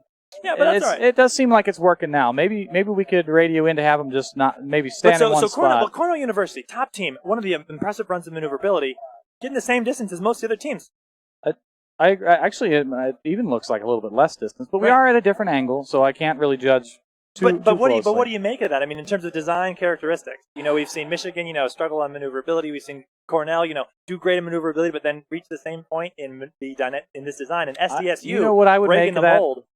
I would make of that the course designers here have done a phenomenal job designing these courses. Gotcha. Boom. You know what they have negated a lot of the advantage that some of these really good teams have by having this car that's fast, it's designed to go over the stuff, but they've negated a lot of that and made it more of a driver's race than other competitions I've seen. I actually really enjoy the setup that they have here at Baja, Illinois. I'll tell you what, it's really cool to watch a lot of these teams try their different techniques, their tactics as they're coming into Michigan top speed into this. Cornell similar top speed. Other teams, sizing it up, looking That's right. Looking for the right line, trying to get their tires in the right spot. It's pretty impressive, absolutely. And so coming up next, we have another car lining up. A quick pull out of Cornell University moving their car off the rock They are area. getting real good at pulling that out of the... Yeah, and over at the maneuverability course, we have all the way from Oklahoma State University. Yeah, Cowboy OSU, Racing. We have the Cowboys coming in. Great team out of Stillwater, Oklahoma. They really need to start moving the other way. They need to move forward. Since we've switched over, they've only gone backwards. Oh, and then coming up here for the rock crawl, we've got Tennessee Tech. Tennessee Tech. Teams that have actually, we want to say thanks to TTU for all their support in Baja. They actually host events as well as being a big They do put on a great event. And also help a lot of teams that need help and assistance during their run. Dr. Wilson out of TTU helps out tremendously with all of Baja. Coming in as they come off the launch ramp, come down, nice landing as they size it up, coming through the figure 8 into the Stoneway to heaven. Let's see how they do here. It looks like they're going to stick on that right-hand line. They are. And it looks like they were sticking there on the right-hand line. It's actually a nice view of the horizon, but I really would like to see the car. Coming through, and it looks like they've they're stopped. Yep, they stopped just short of the big center rock. Mm-hmm. And maybe more central on their approach? I'd say so. I'm almost wondering, after watching these cars, the last couple of cars attempt the rock crawl, if it wouldn't be faster to stay on the far outside left of the Stoneway. You don't see anybody taking that line. Mm-hmm. Maybe it'd be worth somebody trying it out. Mm-hmm. Mm-hmm. And that's one thing. It seems like we're so 2 events we've had this year in California, S&T, the suspension traction event, the rock crawl equivalent. It was very tight. They were very strict on their deadline. A number of teams didn't get to run, and then in Pittsburgh, Kansas, they had a similar situation where it was difficult. They had to shorten the number of events. They had a very difficult situation to deal with. But these teams, I was just noticing, it's 3:30 right now, and these teams are on point. This season is kind of encouraging being on schedule, it seems. Didn't feel that way this morning, let me tell you. We were only running hill climb this morning. Everybody was... So I wouldn't be surprised if we have teams that don't get their runs in. Right, University of Prince Edward Racing. Now, I like that name. Not bad racing. After living in Minnesota for a while and getting feeling the Minnesota nice, I just want to say this is the perfect name for Prince Edward. Not too bad. Yeah, I know. Not bad racing. That's just awesome. That is pretty good. So Minnesota, that's my state. What? So I worked for Polaris Industries in Roseau, Minnesota. In Roseau, yeah. Absolutely, yeah. Spent 11 months there. Very cold. Got to do some ice fishing. Really enjoyed it. It was a great town. So back to the action. I'll stick with Detroit. Prince Edward University, University of Prince Edward Island, and not too bad racing. All right, going back to the rock crawl, we've got University of Wisconsin-Milwaukee. as they come through the rock hallway shot on our drone, bouncing their way through. We're going up around the bend. Mhm. Now you can see from this angle that there really is a very clean line through that part of the rock garden. Yeah. You couldn't see that from down low. And, I'm seeing all these cars it looks like they're kind of having that smoke on their engine. Is that dust, or is that from the Briggs engine? I don't know. I'll be honest. It's a new engine this year. Briggs & Stratton engines have always been reliable for us with Baja SAE series. I'd be more inclined to think that that's something else we're seeing. Okay, gotcha. We'll have to keep an eye on it. But anyways, University of Wisconsin-Milwaukee, a solid run. Absolutely. Yep. So it's interesting to look from this top perspective at that turnaround before the drop. You get to see that there's a clean line that you can't see as a competitor down at the bottom of the hill. These drivers don't see that line until we get to the top. Oh yeah, and that's actually kind of hard on the teams too, because the driver's going out kind of into the unknown, and he's got to make the good decisions and then make sure that his team is supporting him. So it's really tricky as a driver sometimes to make sure you've given the full opportunity for your team to get a great run. And kind of describe what you see out there. And coming up on the course right now, we've got another team from Maneuverability. We've got it's hard to read. Looks like number 78, looking in the great run on the bypasses. They put a time in for Maneuverability, sliding their way just through the cones. No, they were looking awful loose coming into that off-camber section, and they're taking it really slow. I wonder if there's maybe the terrain there has gotten more loose throughout the day. Nice. And then this is actually University of Prince Edward Island with Not Bad Racing. That is on their second run. We first saw them have a DNF. And now they're coming back. Congrats to those guys at figuring out that first part. That is a huge improvement. That first figure eight is the hardest part of the track. If we switch to rock crawl, I believe we got. I want to say Nemesis has incredible support on the live stream. I believe we've got Nemesis Racing on the rock crawl. Actually, it's government. Oh yeah, this is Team Nemesis. Team Nemesis. Absolutely, number 37. We need to switch to our other camera. We can't miss a second of this. Thanks for everyone on the live stream commenting. You must have great feedback from the people here. Coming through as they go up the Stoneway to Heaven. And they're going to take the right-hand line. They're taking the right side line. And they're powering through that. Look at that. Look at that line. It's and what a score. They're going to cut across. And they're continuing. Keep going. I think he may still have it. He's going. The car is still moving. Oh, man. What a run, though. What a great run. I mean, that is going to give them a very good score on this event. And what was really impressive, if you notice, the car started to stop a little, and he kept wiggling. That's the trick. That's the trick. You can never stop wiggling. You got to wiggle the wheels. Adam, I was going to ask you, since I wasn't down in the bowl earlier, I was up here wearing a whole bunch of hats today. Yeah. Did you see the full run? I did, now, absolutely. Well, tell me about it. Hold on. Well, before we do that, let's focus on Team Nemesis. Let's focus on this one. We got plenty of people tuning in. This run went really well for them, and I just want to say that's pretty impressive for this team that is continuing to defy the odds. Redefining what a team from India is able to do here in the United States. They come here and they are a force to be reckoned with in these American competitions, and I for one am excited to see it. I'd like to see them win. To be honest, yeah. I'm sure everyone would love to see everyone win, but that can't happen. But they're still incredible competitors. Somebody can win. So like you're saying, Ryan, the full run of the rock crawl. Sorry.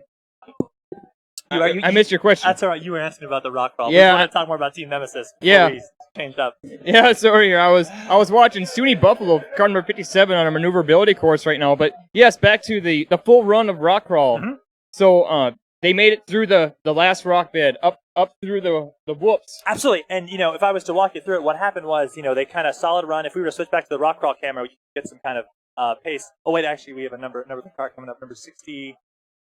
I can't see what number that is, but let's see if I. 68. You know what? I think you're right. Yep. Yeah, I just got confirmation that is indeed car number. I just got confirmation that is indeed car number 68. And this Embry-Riddle, and just a shout out to them. This is actually an all women's team. Really cool that they are coming out here. Great support. They've been doing this for a while. They've actually rebooted the women's only team, and just want to say they're doing a great job here. Maneuver. Let's see how they do. I'm looking forward to it. They got a pretty big following here, actually. I hear a lot of talk about Embry-Riddle all-girls team. And the Lady Eagles out to set a time here in maneuverability as we are coming up into the, looks like, within the final 2 hours here of dynamic events as we wait for their run. I will say they have one advantage going for them. Their whole team lighter driver. Is a lot lighter. Lighter driver. I definitely would agree with that. So we're coming up here in the initial maybe the initial run of maneuverability as they coming through. Nice look, wide look coming out. Unfortunately, a little It does bit look wide. like it washed out a little bit in the corner, but they are going to let him go. Unfortunately, that's going to be unfortunately, a that's not the DNF. correct direction. It is not It the actually is a correct way little around. tighter turn. Well, maybe we'll check in with them. But Embry Riddle, just want to. Yeah, Talk to a number huge of folks. shout out to them. They do a great job. I mean, they are competing here as an all women's team, and very impressive. Also on the rock crawl in the rock hallway, we have another team kind of stalled out.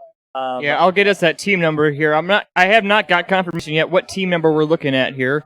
Car number one. Car number. I'm hearing now it is car number 104. 104. Yeah, car number 104, University of Iowa Hawkeye Motorsports. So that's really tough. Getting stuck in the rock hallway. It is tough. They're a good team too. We see them doing well in endurance, doing well in dynamics. It's unfortunate, but it's just the way it's going to wind up working for a lot of the teams out here today. Absolutely. And then coming up, we have car number 111. 102. With actually a really unique rear bars, double rear bars. You see on the. It's hard to say from here because they are painted the same color as the body, but a lot of bars like that get added in technical inspection when it's found out that your chassis doesn't quite meet the rules. Quite meet the rules, right? I'll tell you You what. were very close, but not quite there. But at They're least very strict here on the rules of the Baja series. And that's University of Manitoba going at the car number 102. A great jump off the Jersey barrier as we come through into the stone way to heaven. They're going to take the right-hand line as well. Oh, excuse me, that is incorrect. Popular. That was Central Michigan University. Yeah, Should recognize Chippewa Performance. It was correct, 102. So Chippewa Performance, a good score, good run, solid run.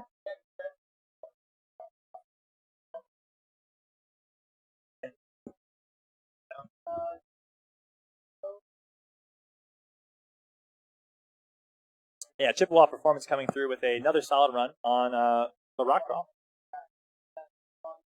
The Chippewa Performance. I had a chance to interact with this program. A really cool opportunity. I never had heard of Central Michigan University, but except through Baja, I knew of these teams, and that's similar to a lot of organizations because Baja has given me this opportunity to learn about universities I never would have heard of prior, and I really appreciate that. And in some ways, I was from Johns Hopkins University. A lot of people ask if I'm a doctor. I'm like, no, I'm a mechanical engineer, and that's what the neat thing about Baja is. It allows different universities to come together and get this kind of cool exchange. I actually don't see much action right now, so why don't we take a short break here? I'll turn on a little bit of background music for you and let you all see the quad view right now.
And it looks like we're going to be back out, and the background music is over, so we can finally talk to you guys again.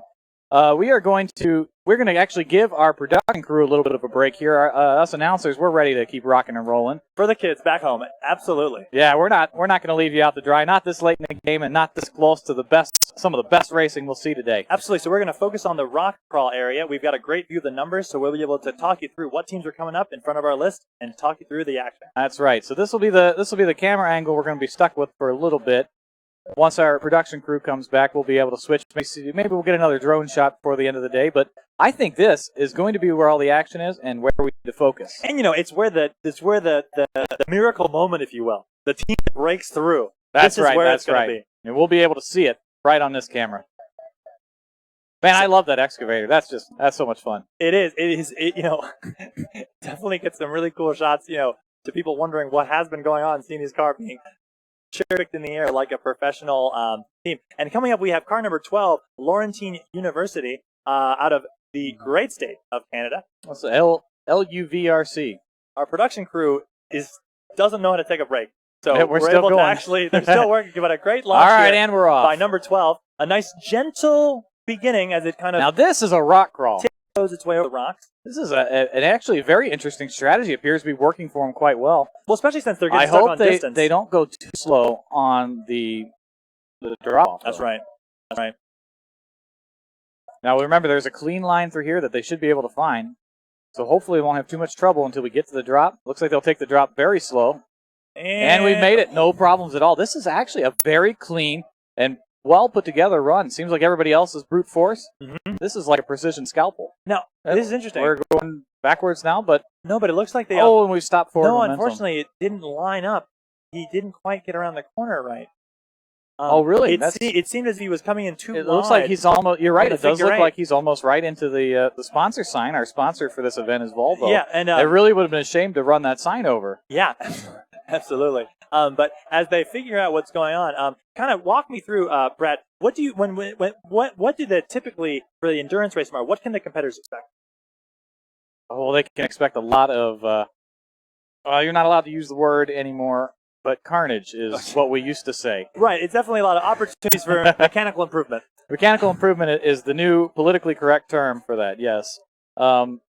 Generally, I like to, when I am a spectator at the endurance event, I like to watch the first 15 minutes, and then I will go and walk through the paddocks. Because that's about the life expectancy of most of these Baja cars is 15 minutes. And after that's over, you just see them. And coming up on right now on the live stream, Purdue University of West Lafayette, a great car looking through here. Absolutely. Coming through car number 90 as they... Here we go.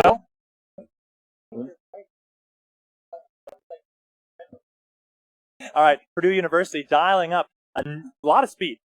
Coming up and over. And they're not wasting any time off the jump. No, they're going right for it. Right, they're competing for time on this one. And they're coming through. Absolutely, because you never know. Look at that momentum. There we go, taking the right line. He cut it real tight. Oh, it looks like he fell into a hole right there. Yeah, there's a hole there. And that's what's stopping the cars. So getting back to endurance race tomorrow, you said there's going to be a lot. You watch the first 15 minutes. The 15 minutes is about the life expectancy for and then you a walk lot of the the Bajas. And the paddock it's I'd say it's an organized chaos is what it is. Now, what types of improvements do the cars? Most of the time, they're not improvements that's happening at that point in time. Gotcha. They're just putting it together as fast as they can. Something broke. It's getting welded. It's getting cut. There's sparks flying. People are welding. People are running. People are screaming. So in endurance, you're actually, if the car fails, you're allowed to fix it. They can go back on track. And you can go back on track. That's really cool. Yeah, that's one of the highlights of the Baja competition. It is not 4 hours of just waiting around for people who aren't drivers. It is 4 hours of working as hard as you can. If the car comes off the track, you need every second. Every second counts in that endurance race tomorrow. Is there anything you did that improved the opportunity, improved how quick you could repair the car when you were? Oh, it's a huge consideration. Now, to be fair, it wasn't our primary concern because in our minds the car shouldn't break. But if we had a concern about a part, like say for instance an A-arm, which people can run into you could hit a rock or something funny and dent an A-arm. Those are always designed to be easily removed with hand tools very quickly. Quick replacement. In fact, in our later Baja years, what we would do is we'd have a spare suspension corner for each corner. Really? Because it was easier to unbolt the corner. And here we have an impressive This is team. ETS. Car number 8 out of ETS. I'm looking forward to this. Quick stats about this car, folks. It uses an electronic backshifting CVT. It uses a differential allows it, unlike a lot of these cars, to have a solid. The wheels spin at the same rate during a turn. This car has a limited slip differential, so we're very excited to see how they do. Maybe the speed won't really play a role, but maybe it might improve their I think the performance. backshifting will be a huge advantage for these people. Especially on the rocks. For those of you who are more familiar with manual style transmission, and a great launch off that was awesome. Backshifting is the equivalent of downshifting in your manual, so it'll give them more torque to go up these rocks. And into the stone way to heaven, he's taking the middle line. What a line! Powers through. Now, unfortunately, bounced out. But that's a ETS. shame. I'll tell you what. I'm really excited about this car tomorrow to see how it performs. That was a lot of performance. It was. I'm really excited to see how they do tomorrow. We'll have some really good racing, especially at this course. We've got great. There coverage. will not be any boring moments. We have a great view of the endurance track. I got a chance to pronounce Montreal correctly. This is École Technologique Supérieure. Just want to say a big shout out to them. Thanks so much. I know a lot of the guys on this team, and maybe they're alumni now, but I could never say that name. Well, École Technologique. They tried to teach me a lot of French, and I can't even say it on camera if I wanted to. These guys. Well, excuse my French, but I'm just kidding. But coming up also, next up is another standout car. This is going to be another heavy hitter. Actually, looks like they're going to be on our maneuverability event. We've got a production team is back online, it's on the ball, getting ready to showcase. The mental break is over. They're rejuvenated. They're dialed in, and this RIT coming up for maneuverability. So we're really excited to show you this, folks. This car is number 2, meaning they were second place at this event last year. I think they're gunning for first place. And RIT, quick shout out to them. They also do an amazing job of helping a lot of the other universities that need extra spare parts. I know I've gotten parts from them in the past. I have too. Tremendous shout out to that university and Marty, the kind of team, the team advisor. Thank you for all your support and what you do for this program. Oh yeah. You can't gloss over RIT's contribution to the rest of the teams here. They want to see everybody race, and they want to see them race at their best. This is definitely RIT. RIT, very recognizable. Really cool shot, though, of the kind of graphics they have on it. Another thing about RIT, what's neat versus the Rock Crawl we've been watching, this has the potential. ETS, we just saw in Rock Crawl. ETS is number 1 in maneuverability right now. Oh, that's right. RIT has the potential to dethrone them. This car, folks, has the opportunity to This add the is a fast car. It is maneuverable. And we'll see. And honestly, they've been waiting as they start off going through the figure eights. Nice, crisp turn. Look at that. Good setup for the second half of the 8. A lot of sliding. Look at that. Almost clean. Tons of oversteered. Yeah, and that's really That's hard almost to do. unheard of with these cars. Now coming through in the half pipe, they're keeping a nice steady line in a good rhythm as the car kind of making sure it's not fully in and wide out open. of that ravine. So the question now, do you think they'll go for the bypass? I think they'll go for the bypass. They're in it to win it. Or sorry, not the bypass. They're going for the shortcut. hairpin. They're in it to win it. Now They're not wasting we've got a great any view from time. our drone shot coming up here, and it's able to come. Oh no! He doesn't quite make it. That's a real shame. But you know what? They knew what they needed to do. They had a time in. They needed to win that event, and the only way they were going to do that is to make that hairpin. And it's amazing to watch. They come in with so much speed as these cars that we might watch Michigan struggle here. There's so much speed. It's almost like they're setting themselves up. They think they'll make it, and these people aren't hesitating. It's hard to tell from this angle, but I think it might be a diminishing radius corner. I think it's deceptive when you're coming into it. It looks far more open than it is. And but with Michigan too, when you're watching the stands, you can watch this car shudder. And it's not like they were like, "Oh, I'm gonna hit it! Oh, I'm gonna hit it!" These people are they're full blast right into it. They have it their all. So very great attempt by our Rochester Institute of Technology, RIT Baja. Just Riot unfortunately a tough break. It is unfortunate. So ETS still the king of maneuverability here in this run. And there's not a lot of time left today. They may have that locked down. It's you never know. Absolutely. I don't know. You're right. But I'll be honest. Yeah, this is really a tough thing. But that's some good impact. The car looks fine. I didn't see any sort of Oh, the car. This is nothing for that. It's no big deal. Any of the Bajas can take that impact coming without up for issue. the coming up on the latest run of Rock Crawl, we've got car number 134. We're going to scroll down to their number, and over that is the Southern Illinois University of Edwardsville. SIU. Big shout out to those guys. Here they are in the Rock Crawl. They didn't have to come too far for this. Just go south, go north. Go south, go north. All right. Oh, so, that was close. You saw they almost touched the tape. And we talked about the course changing and the kind of cars that have gotten bumped funny. It's maybe not as smooth as it was before as they pile up. Looks like they fell in a hole right there. And there you have it. So in some ways, the Rock Crawl getting worse. I agree. It's hard to argue with that last run. You've seen that they've turned some of these rocks over.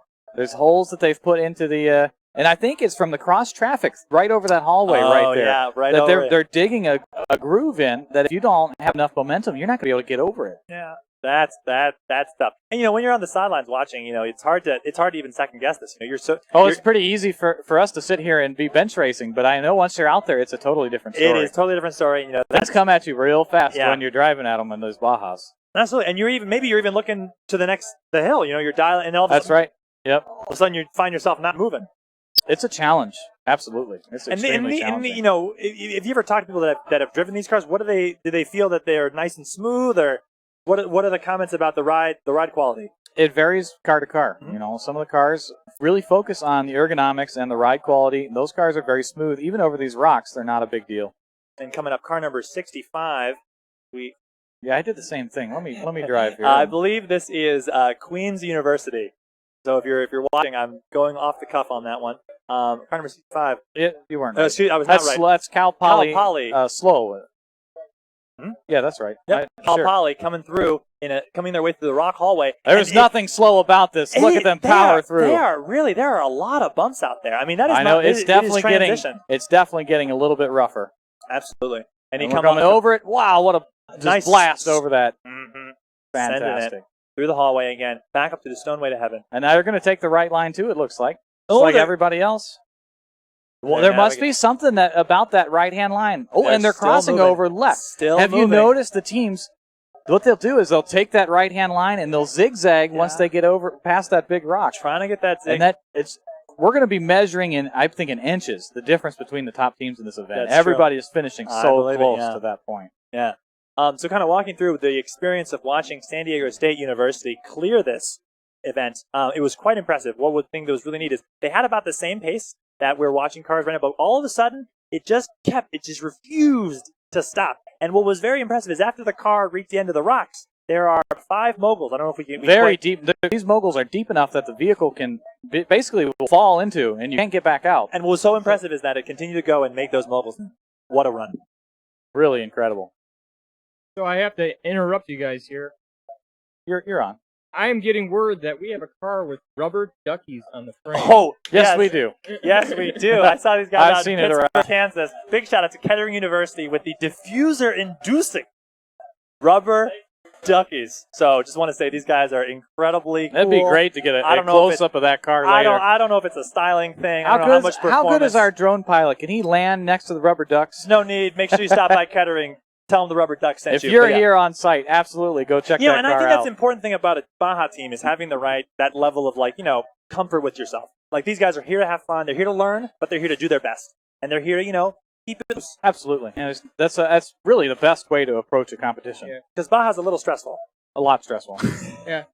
Say, as we're waiting for the car to get started in the maneuverability course here, I want to encourage everybody again to come up to the booth and chat with us. I would welcome any live impromptu interviews, anyone at all who wants to come up, any parents who want to parents share your stories about your experience here. It's a great opportunity. That would be a unique perspective that we haven't had on the live stream before. That a parent and how they've lost contact with their child who's now married to Baja. Well, it's been neat. I do some kind of live videos for my university, and the parents had some great feedback. Yeah, and I want to remind everybody about the hashtag we use, Baja Illinois.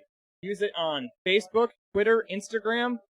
I don't get Snapchat yet. I don't think there's no Baja Illinois story, unfortunately. But if you want to make one, go right ahead. We appreciate that. And please help expand our viewership and share if you've seen the post. Reshare, retweet, and get ready for tomorrow for the real event. Get ready for tomorrow. We're gonna be out here. I'm gonna try to get things going 9:30 for you tomorrow.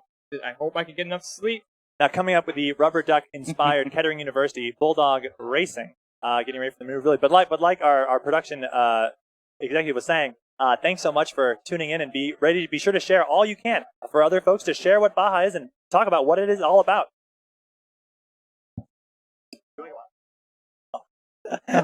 So we're on candid camera again. Kettering University. I just want as they go through the competition, coming into the half pipe as they maneuver their way up and down.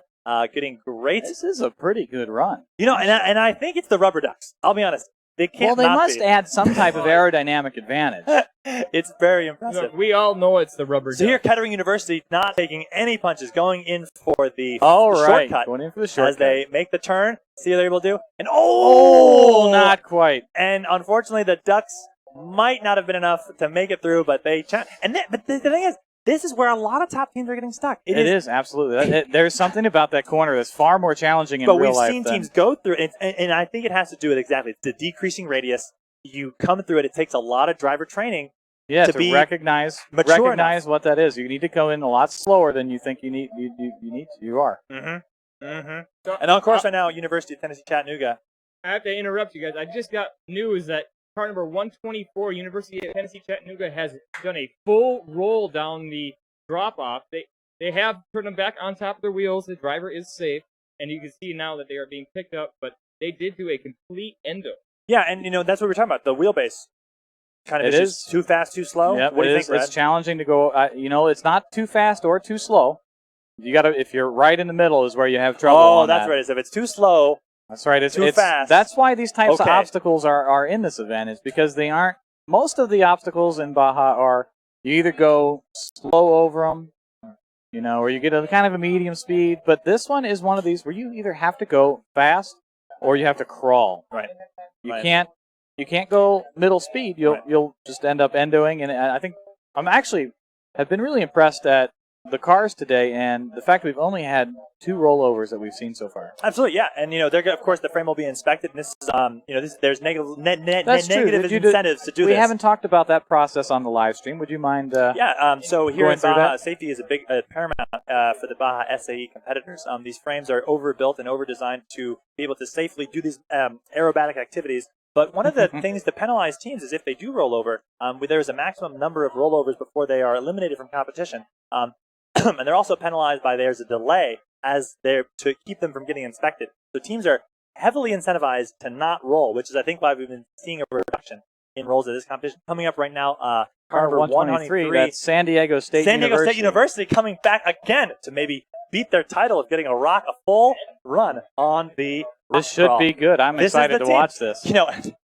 Look, they're taking a different line through that than any of the other teams have. They went a little bit wider.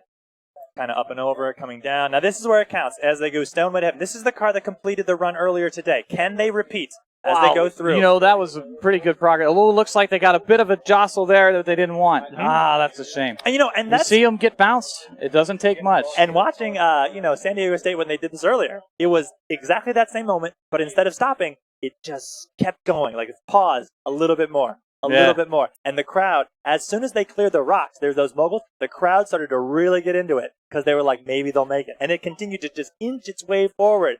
SDSU, nothing really extra to showcase in this run. Maybe that's why they waited so long.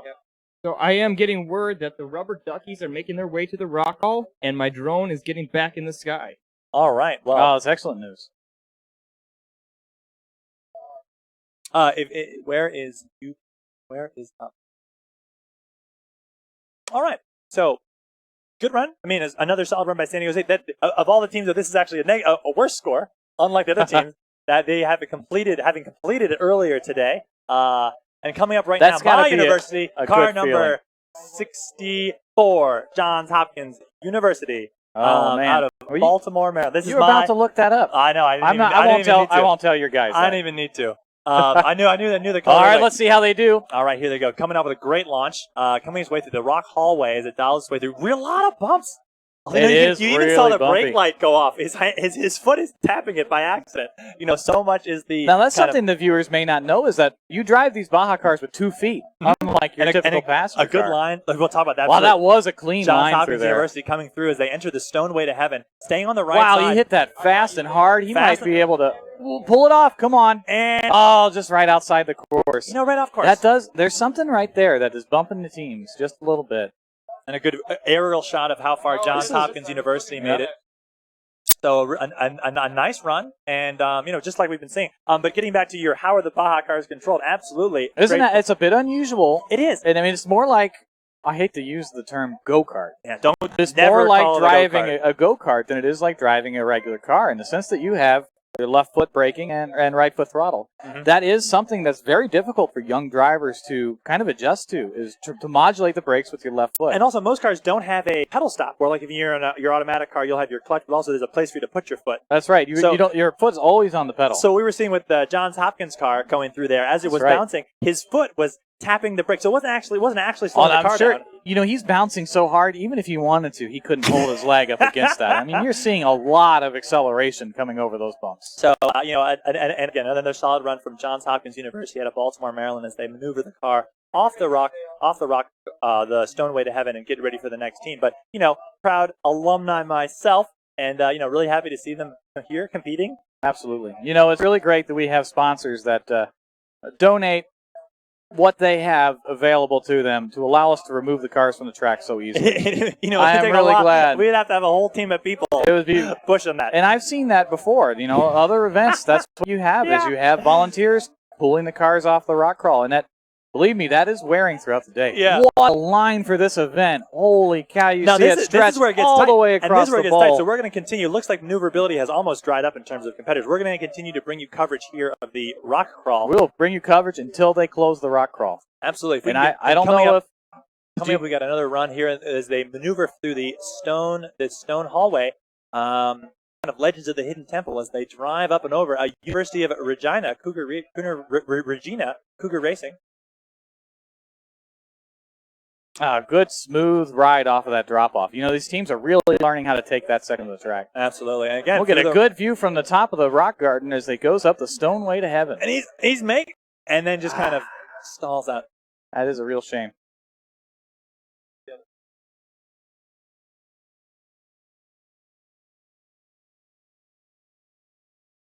And yeah, so a great run by them, and as they're getting ready to come out. But so you're saying you think that there is something on the course that makes it look like a good run, but like a good line, but it's actually deceiving. I'm not convinced there's a better line, but it does seem like everybody's getting stuck in kind of the same spot, and I don't know that it would hurt to try the other side. Yeah, I haven't seen anybody go on the other side. Yeah.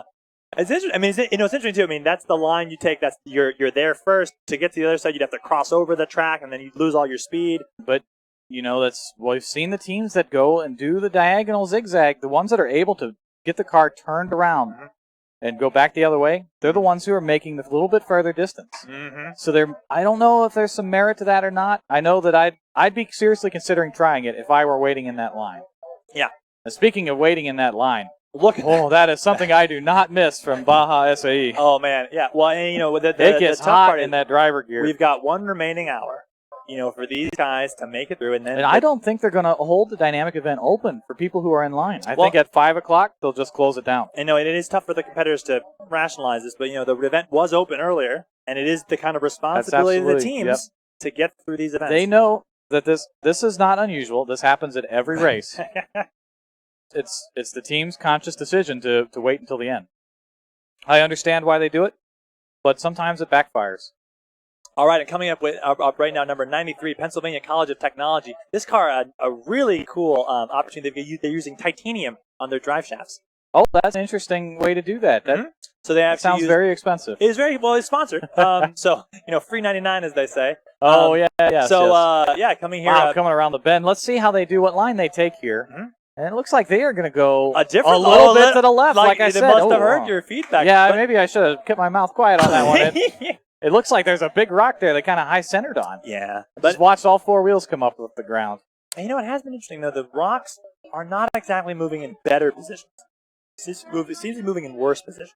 I think that's a testament to our course designers and the guys who set these dynamic events up, that they really take their time, and they, for lack of a better term, they leave no stone unturned when building these events. Yeah.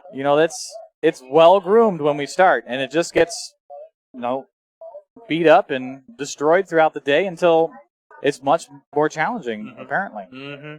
Absolutely. And so when you're in this line, what are the drivers thinking? Are they in the car? Are they out of the car? What do you think is best for them right now in this heat? I believe you're required to be in the car. Okay. I don't believe you can get out of the car. I've seen some umbrellas. I think that's helpful for the umbrella. Driver. Yes, I would have an umbrella probably if I were in the car. It's hot in that driver gear.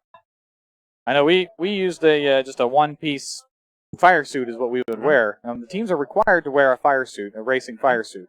And in 90-degree heat, ooh, that's uncomfortable. Yeah, so, not super breathable. Coming up, we have car number 28, Memorial University of Newfoundland. Let's see how they're able to make it their way through. I'm excited to watch another one. I don't think this event will ever get old. Also, Newfoundland, that's quite a drive. That's a long way. Almost over half the country coming all the way from Canada. It looks like they've got a nice solid run. They must have just touched the outside of the course. Just touching the outside of the course. Now, that's part of the course, though. Well, but the judges are right there. I know. And the rules are very strict. And then, they are very strict. You got to judge everybody by the same standard. But the really tough part to think about when transitioning, talking about people that are involved in maybe racing, maybe doing SEC autocross or other things like that. The tough part is in Baja, the rules are designed to be strict because this is a business competition. Like it is engineering. That's right. You need to be strict. Yeah, you can't give anybody an advantage over anybody else just by having maybe a little leeway in the rules. No, it has to be very strict, very stringent. Everybody judged by the same standard. Absolutely. Coming up, car number 97, Old Dominion University. Old Dominion. A great opportunities that come through. A great name for them too. So through the stone hallway as Old Dominion University, the Monarchs getting ready to come up and over the first hill. Nice line as they come through into the stone way to heaven. Coming up back to our drone shot. Excellent. And they're going to take that left-hand line. Looks like I thought they bumped off a little bit, but yeah, they didn't quite make it in.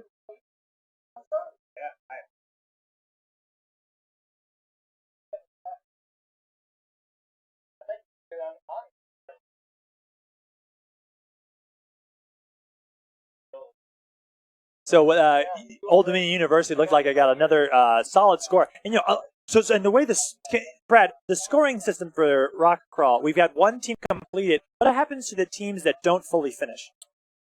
It becomes a bit of an interesting predicament. To be honest, I don't know that I've had an experience with an event quite like that. What'll happen typically is that the teams that finish the event will get the full number of points, and then it'll be scaled back from there. Of teams that have completed. So they take all the teams that have completed. Now, in this case, it's one team that's completed. So that one team will get the full 75 points. Full 75 points back. And I think that everybody else is fighting for less than half at that point for just doing a distance. I don't think that, and it depends on how our timing and scoring department intends to score this event, but that's all recorded. It should be a pretty large gap between, So in this case, because no one else has finished, SDSU has really gotten They've got themselves a very big advantage at this event. Very impressive, yeah. If they could put in I haven't watched them at the other dynamic events, but if they put in good scores for the rest of the dynamic events, they're really sitting in a good position going into tomorrow. All right, and coming up, we got another car coming through the rock crawl, and unfortunately, he's going to have looks a like DNF he's already off. Ah. And that's because it's so strict. That hallway, as you're saying, so narrow. It's a very narrow section. I think it's a well-designed section of track. I really like the concept of it.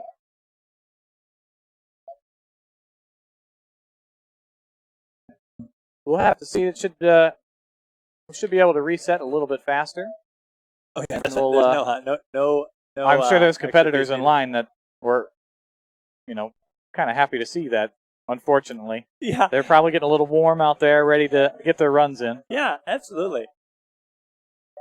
So it looks like they're doing something on the track. We have volunteers standing in the middle of the rock hallway, resetting it, or maybe they're. You know what? That's probably caution tape that they're putting back up. Mm-hmm.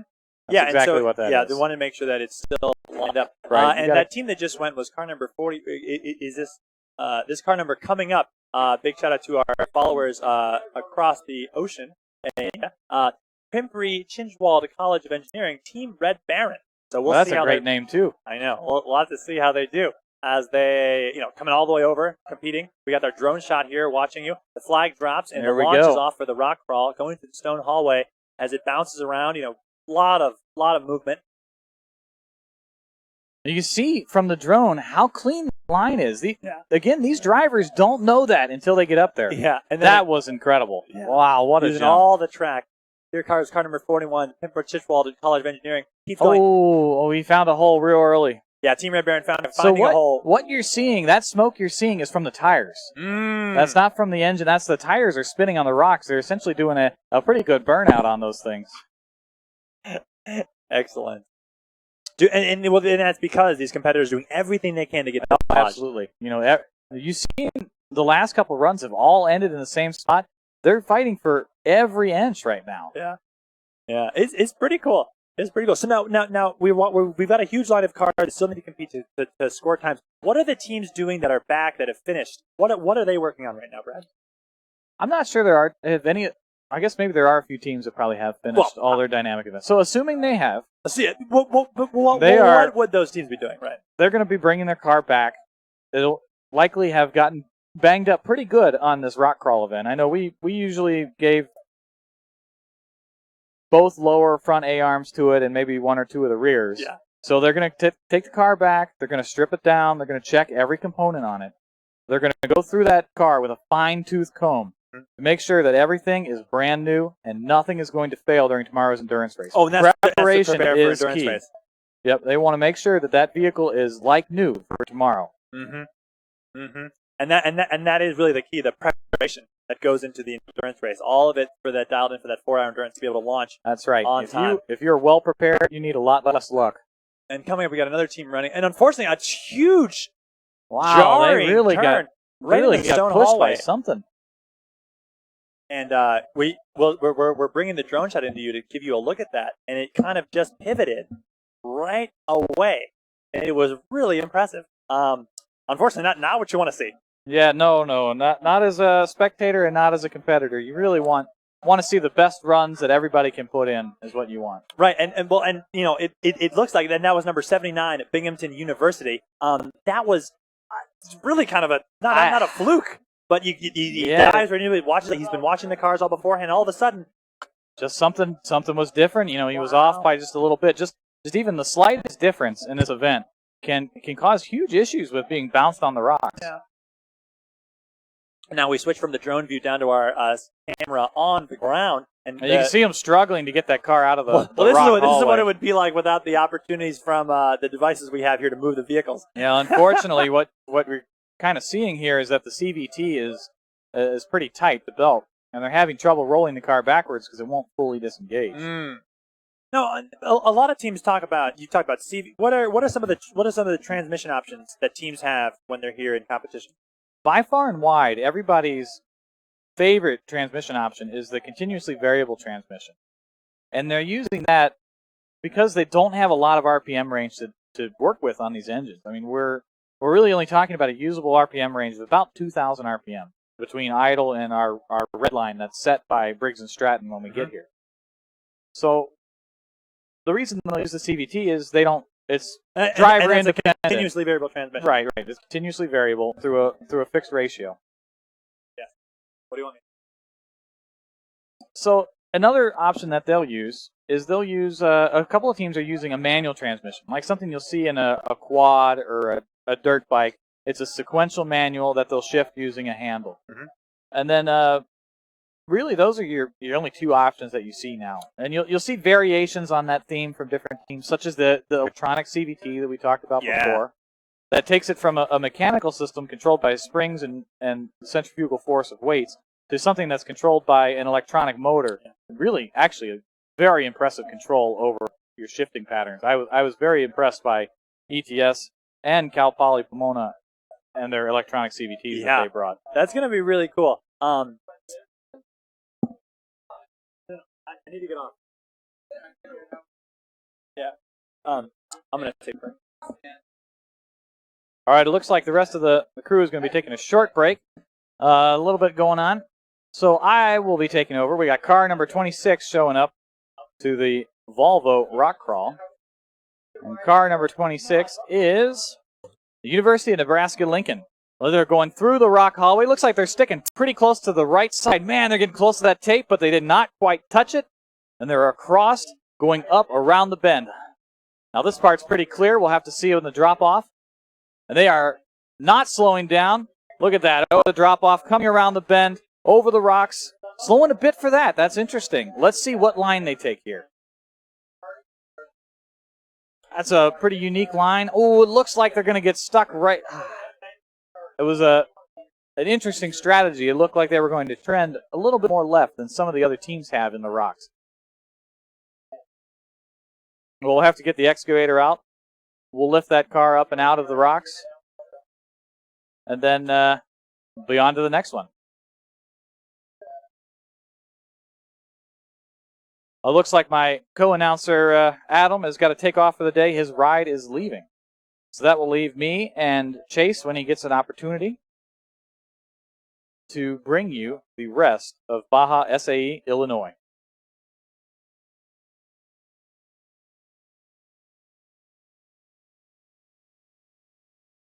Now we've almost got the car cleared off of the rock crawl. It'll be a good opportunity to figure out, well, see, I like teams where it's written real wide and big over the back of the car. It's car number 106, University of Manitoba. Let's see how they do. And we're off. It's a little bit bumpy, but oh, they're getting away from. Oh, man. Thought they could hold on. Wow, that really tossed them sideways pretty quick.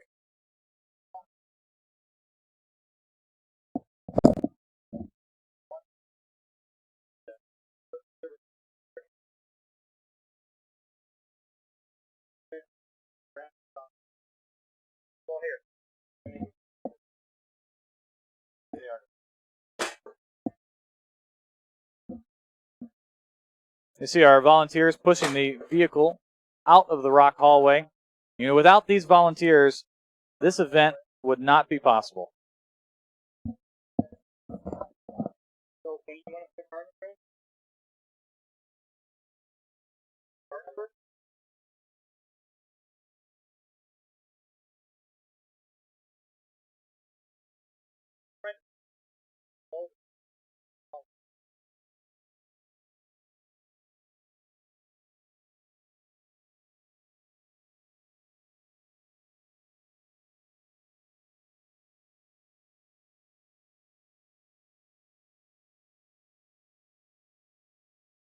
We got car number 105. That's Ferris State University. We'll see if they can brute force their way through the rock crawl.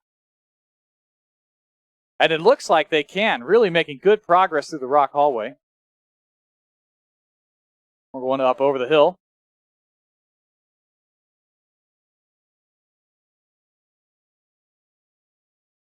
They aren't slowing down for the jump. Took that beautifully. Look at that. Great line. Moving good. Going up the hill. They're going to take the, they're going kind of up the middle. I haven't seen that line. Whoa, no! Oh, no! Oh, that is, oh, man, what a run by Ferris State University. Woo! I hope that driver is okay. There shouldn't be any problems. It's a pretty slow rollover, but still, you know, safety is number one concern here. What a run by Ferris State University.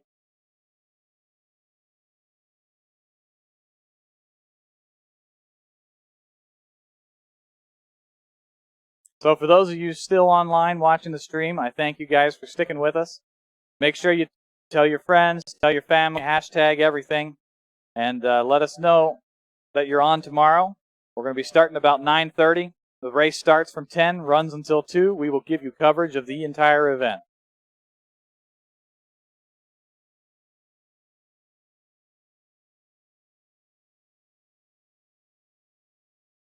It looks like they're taking a little bit of extra time to get the car up and off of the rocks.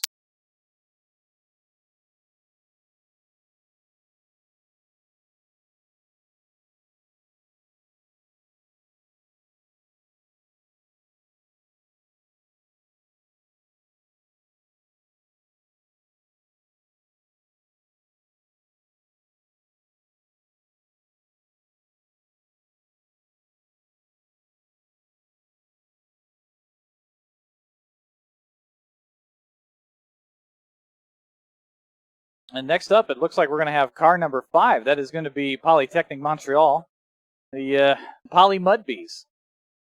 Now, they were a bit more conservative than I expected on their last run. I wouldn't be surprised, though, if they come out guns blazing on this one. And that was fast through the rock hallway. Coming up the right-hander. We're going to come flying off the jump. No, we're going to come off it almost too slow. Ooh. But they're still shiny side up. Let's see how they do coming through the stone way to heaven. Another interesting line. It looks like they're going to be making a little bit more progress. Yeah, this is Chase coming back online, and yeah, Brett, I have to agree with you. They made a fair amount more progress. However, I think it's still right at that decision point. Whether I think it is too. Yep.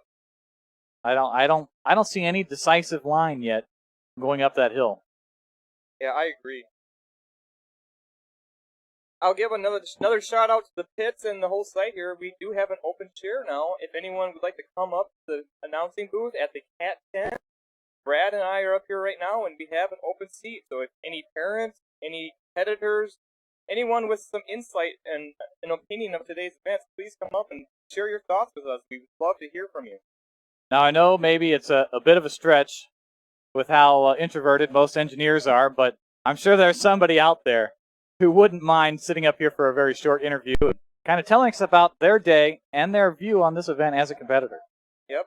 And I'll give another reminder to use hashtag Baja Illinois on social media. And, well, also when you're on social media, do just that. Be social. Engage us. Use the hashtag and jump on YouTube Live and comment, and we will respond live to your comments.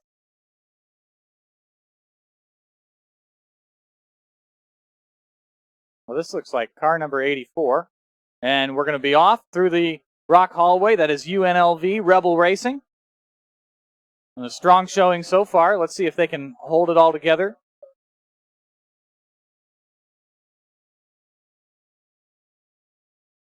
Yeah, it looks like they're coming. Oh, and a good bounce off of that. Yeah, but they were able to hold a lot of speed through that berm and over the ditch there.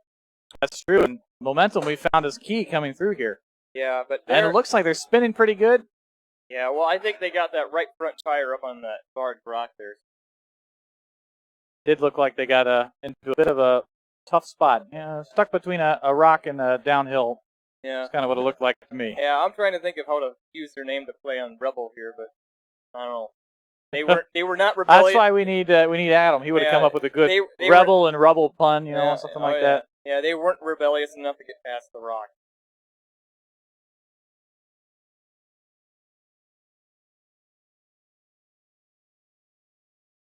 So it's been a really great day out here at Baja, SAE, Illinois. We're getting down to the last 40 minutes or so of the dynamic events being open, and so far everything has really just gone off without a hitch. It has been great weather, great competitors, great volunteers. Everything has really come together today, and I just think that it's worth mentioning how unique and phenomenal that is. Yeah, I mean, I agree with you as we're seeing car number 45 get in line here. I mean, the day has been great.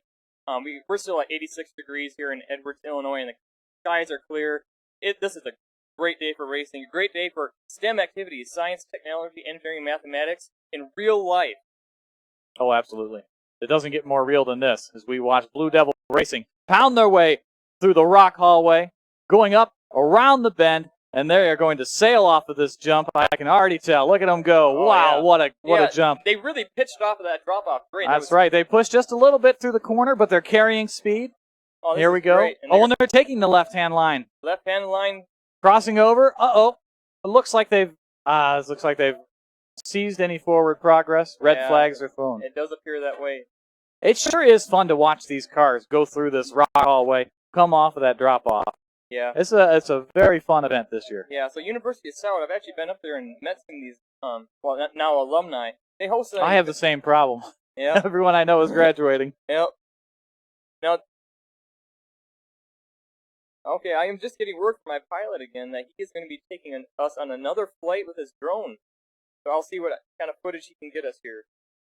So as we are getting into the last half hour of the Baja, Illinois competition dynamic day, let me try and bring up our results and see where we stand.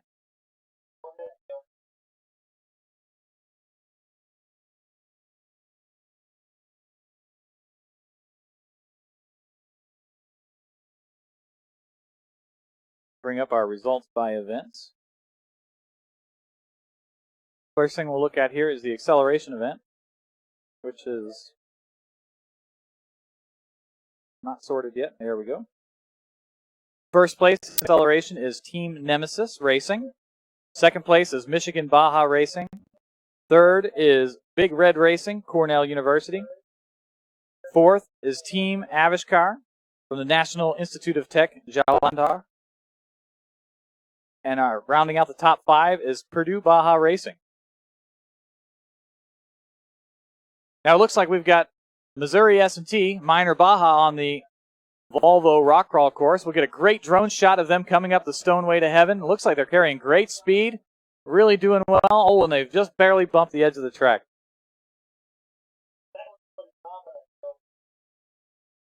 It really was a great run by Missouri S&T, and I'm glad we were able to capture it on our drone camera. Let's take a look at our hill climb results. Let me sort them by top. That will probably help.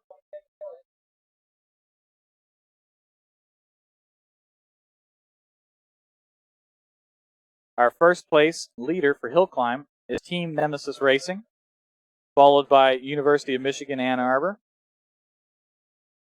followed by third place McGill University, fourth is Cornell, and rounding out the top 5 is Zips Baja, the University of Akron.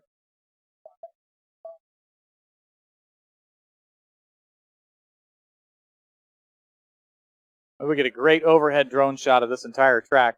You can kind of see the route the cars are taking around here. You can see where the tire tracks are mostly kind of following the same route through this thing. And you can, in the top left of the screen, you can see the line still waiting to get in this event. Some of these cars are not going to be able to make it through today. We've only got a half hour left, and we have a long line down there in the bowl.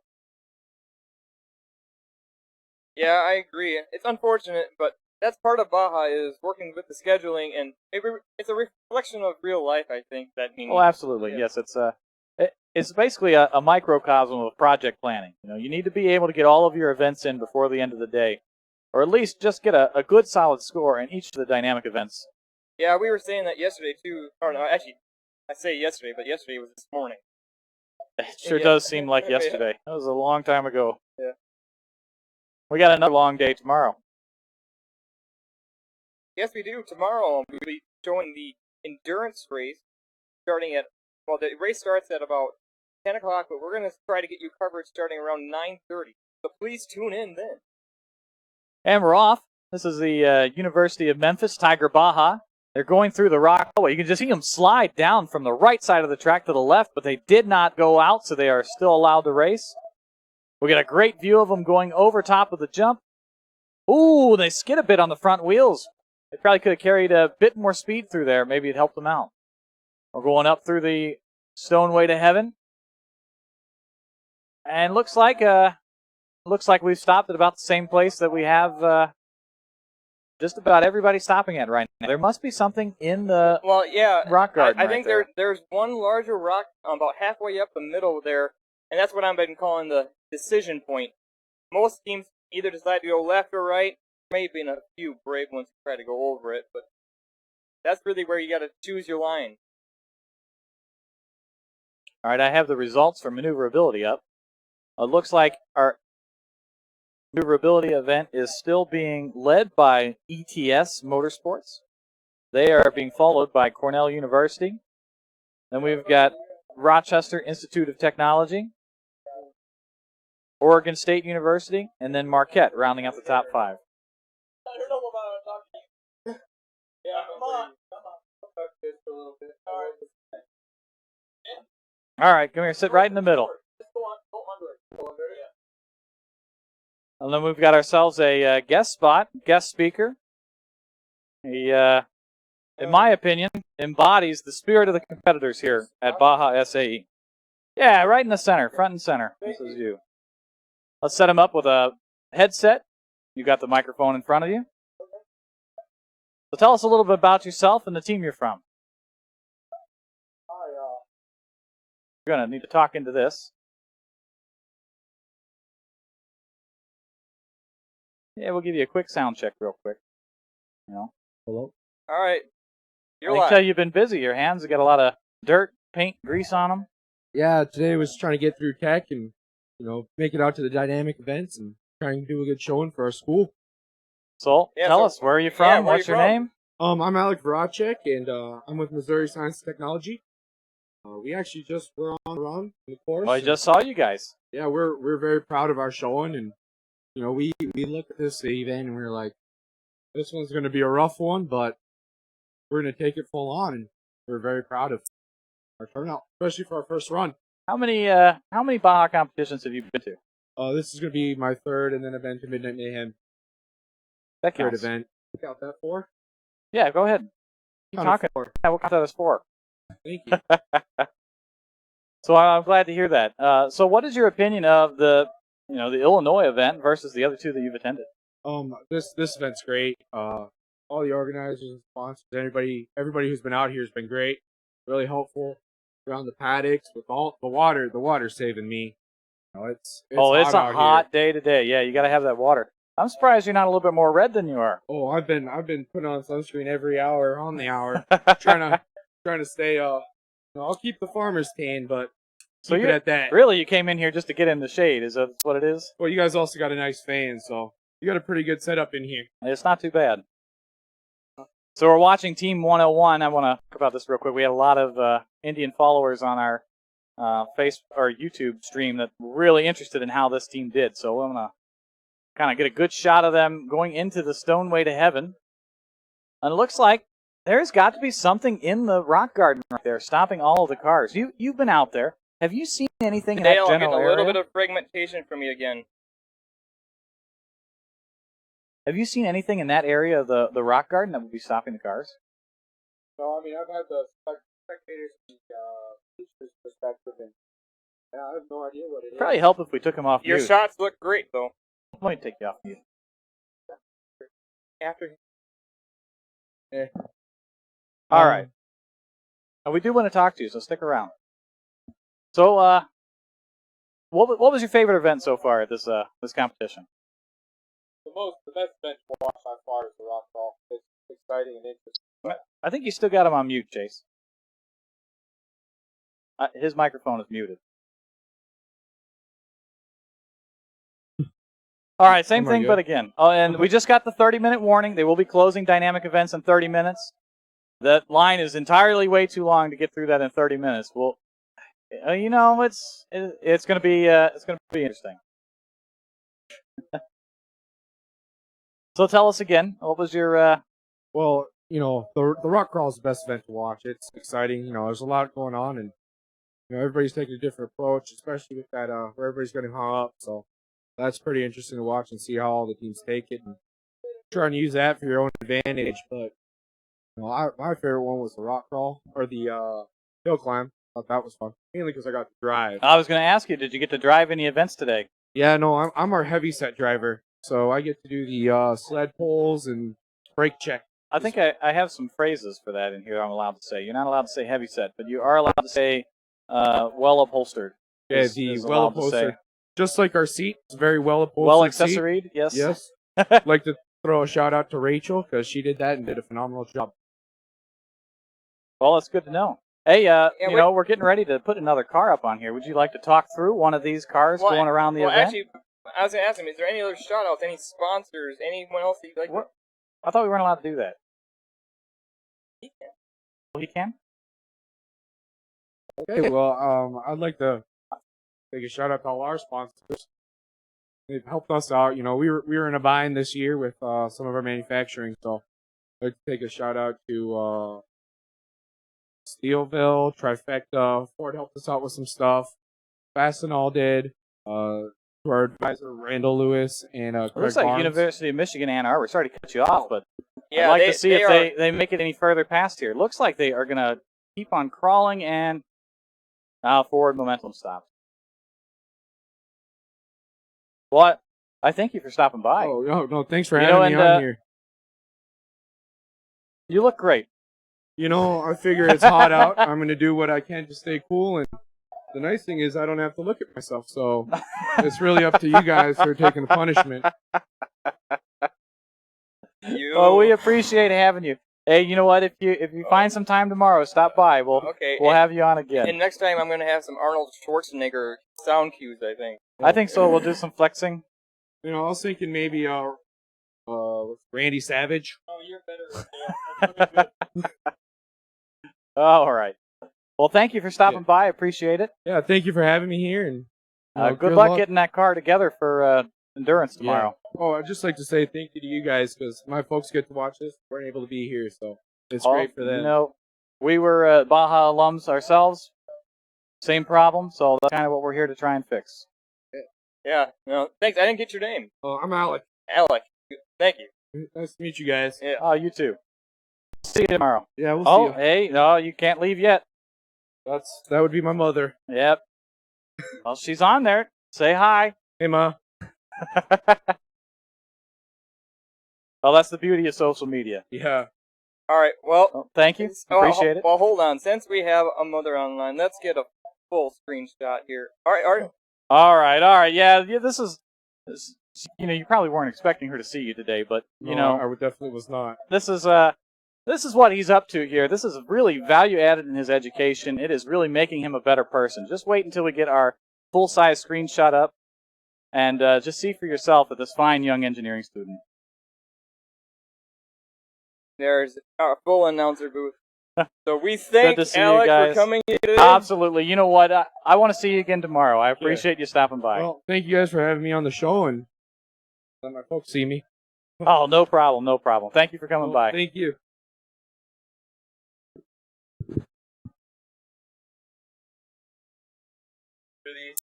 Thanks, boys. No problem. Thank you. Who did that? All right. Well, let's invite our next special guest in before we switch our camera angle. Oh, your team's well. Switch back to the racing. Her team's about to go. We'll look at ourselves all day long, but this is yeah, pretty face is a bit of a stretch for me. You might want to go just to the rock crawl camera. As a quick preview, you can see this is where our endurance race will be run tomorrow. Maybe not the site. Maybe not the site we were hoping to see, is it? It looks like we've seen a lot of teams have an issue in that rock hallway where they'll just get bumped and sent right off to the side. I'm not sure, to be honest. We haven't actually seen anybody do an immediate restart yet. It would be nice. Yeah, come on in. So we've got a special guest from Embry-Riddle Aeronautical University. She is from the Lady Eagles Baja team, the all-girls Baja team here. So tell us a little bit about yourself. Put your headset on, the microphone. Tell us a little bit about yourself and your role on the team, and a little bit about your team since it is kind of unique. Chase, could we unmute the mic again? All right. Right, so my team is in its 11th year of being the all-women's Baja team. We had a co-ed team, and we started an all-women's Baja team. Now we just have the women's team at our university. I'm proud to say that that's the longest-running women's Baja team. And we come out every year. We try to do our best. Looks like we got popped off the course now, but, things happen. Yeah, it is Baja It happens. in a nutshell. Yeah. So, tell us your name and kind of, I guess your role on the team. I know I got a little distracted with the chat if you mentioned that already. Okay. So my name is Mackenzie. I'm I guess my official title is CTO of the team this year. Like acting captain at this competition. And my role is to make sure that everything that's getting designed on the car is up to code and good enough to run. We did see you guys out there, so you passed tech and everything. Yeah, we passed tech. Going okay today? We passed tech on the second shot. We had to change something, and then they made us change it back. Well, hey, second shot, that's not bad at all. No, that's not bad. Yeah. It's pretty much guaranteed everybody's going back for a second. Yeah, pretty one. much. We almost got lucky enough to pass through, but make sure everything's safe. That's right. Safety is the most important part of this event. So, the girl who was just driving, she's our manufacturing lead, and so she makes sure the car is built enough to run and get out there. And yeah, I think she That's did a an great job job this year. Yeah. So, what year are you in college right now? So, I'm in my first year of my master's. Oh, nice. And what program is that? Mechanical engineering. Oh, for mechanical engineering. Yeah. Oh, very nice. Yeah, I did one of those. It was I don't regret it. It's you need to definitely if you get the opportunity, you're listening, definitely do that with your education. It's not bad. So we got a car lining up. You want to walk through? You want to walk through their run? Kind of. Yeah, so they have to get just to exactly where they need to be on the line, so that when you take off, everyone's taking off the same spot. So that's going to be car number 9, Queens University. We got them up there. So go ahead and kind of give us your best racing announcement as they go off. As you know, they're off the line. Oh yeah, they're bouncing through these hallway. It looks like they made it. Oh, just barely. Nope. Ooh, I don't. They're not red flagging them though. No, I think they got through the little hallway and they're just stuck on a ledge. You know, it's that bounce they get it. Yeah, and you can only stay in one spot for so long. And that's right. Lack of forward progress. Get off, yeah. Oh, I'll tell you what, that is. That was a good shot through the hallway there, though. You know, it's a real shame that as the day's gone on, we've been watching the rock hallway just kind of deteriorate and become more difficult for teams to get through it. Yeah, you know, when they lay those rocks down, they all kind of settle, and then as you hit them, they get dislodged. And that's right. They always go exactly where you don't want them to. That's right. So what does your team take into account as far as course degradation over the day? Do you guys worry about that when you do your events, or is it more of just trying to get out there? More trying to get out there. We tried to determine which events would be the least damaging and do those first. Yeah,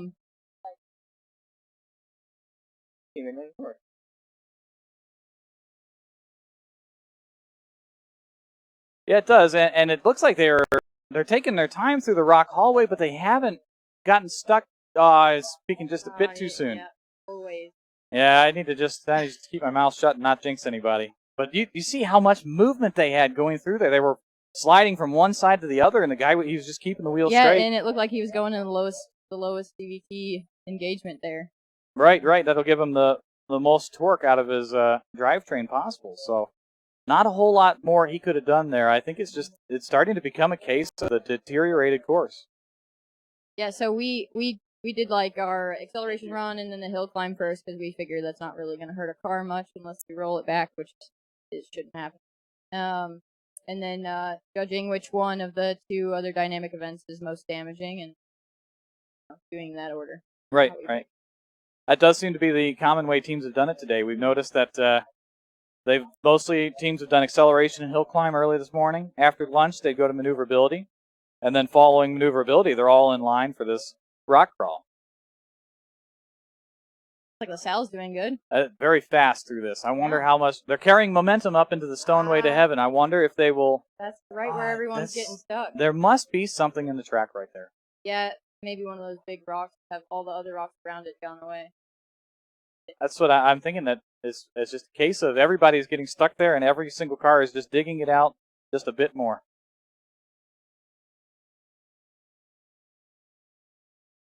Fun to watch the crane car though. Oh, absolutely. Yeah, the excavator picking the car up is one of my favorite parts of coming to this event. We're lucky that the sponsors here will allow us to do that kind of thing. You know, it's really unique and something that you really only get at Baja, SAE, Illinois.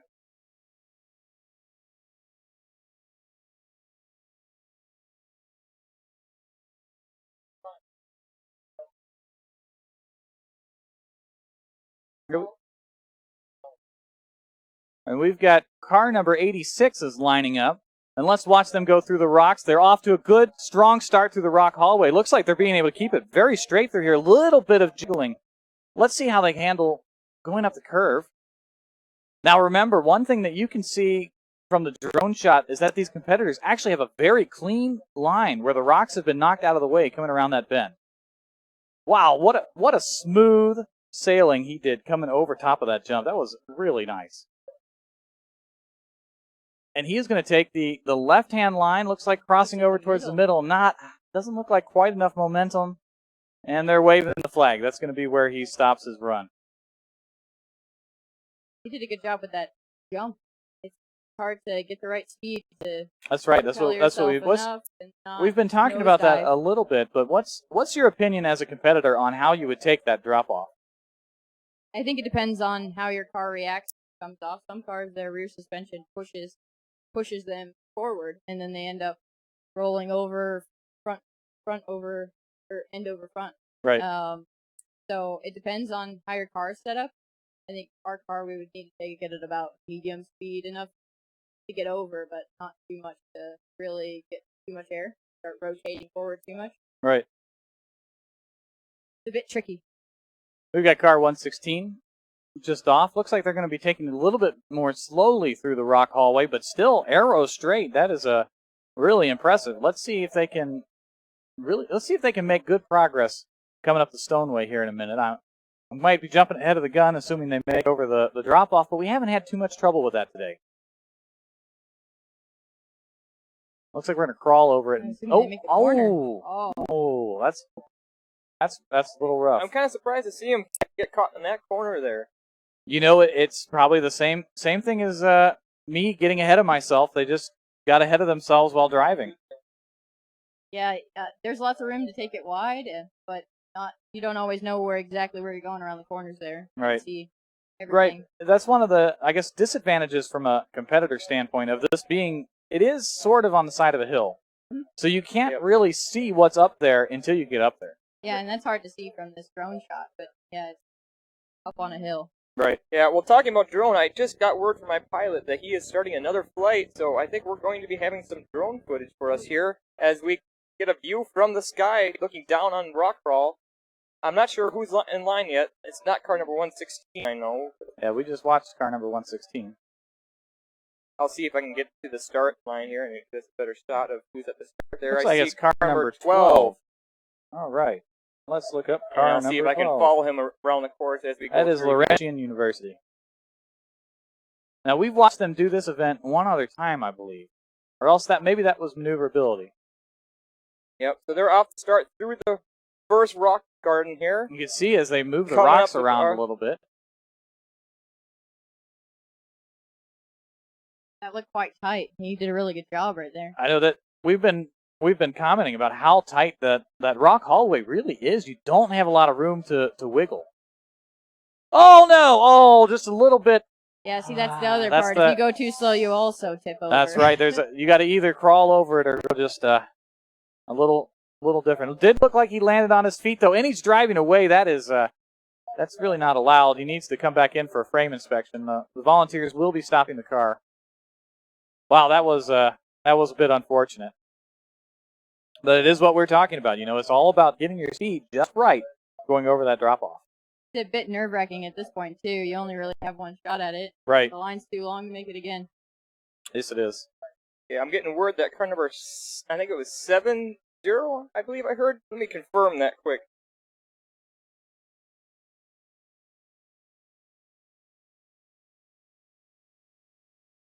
I just got confirmation. It is indeed car number 70 on course now. Through the first rock garden. They're making great progress. They are And you indeed. get a good shot as they come up and around the bend here. You know, that's a real clean, the smooth drop. line. Ooh, fast. We'll get a good view from up top of the hill here as they Oh, it looks like they made it really far. made it very far. Oh, This is that one of was the a farthest we've seen. Yeah, that was a phenomenal run, and they are fighting hard. Oh, I think we're stuck. That was amazing. Barely anybody gets past that big rock. It and then was. you can That was see next to the actually volunteers. we've been saying that the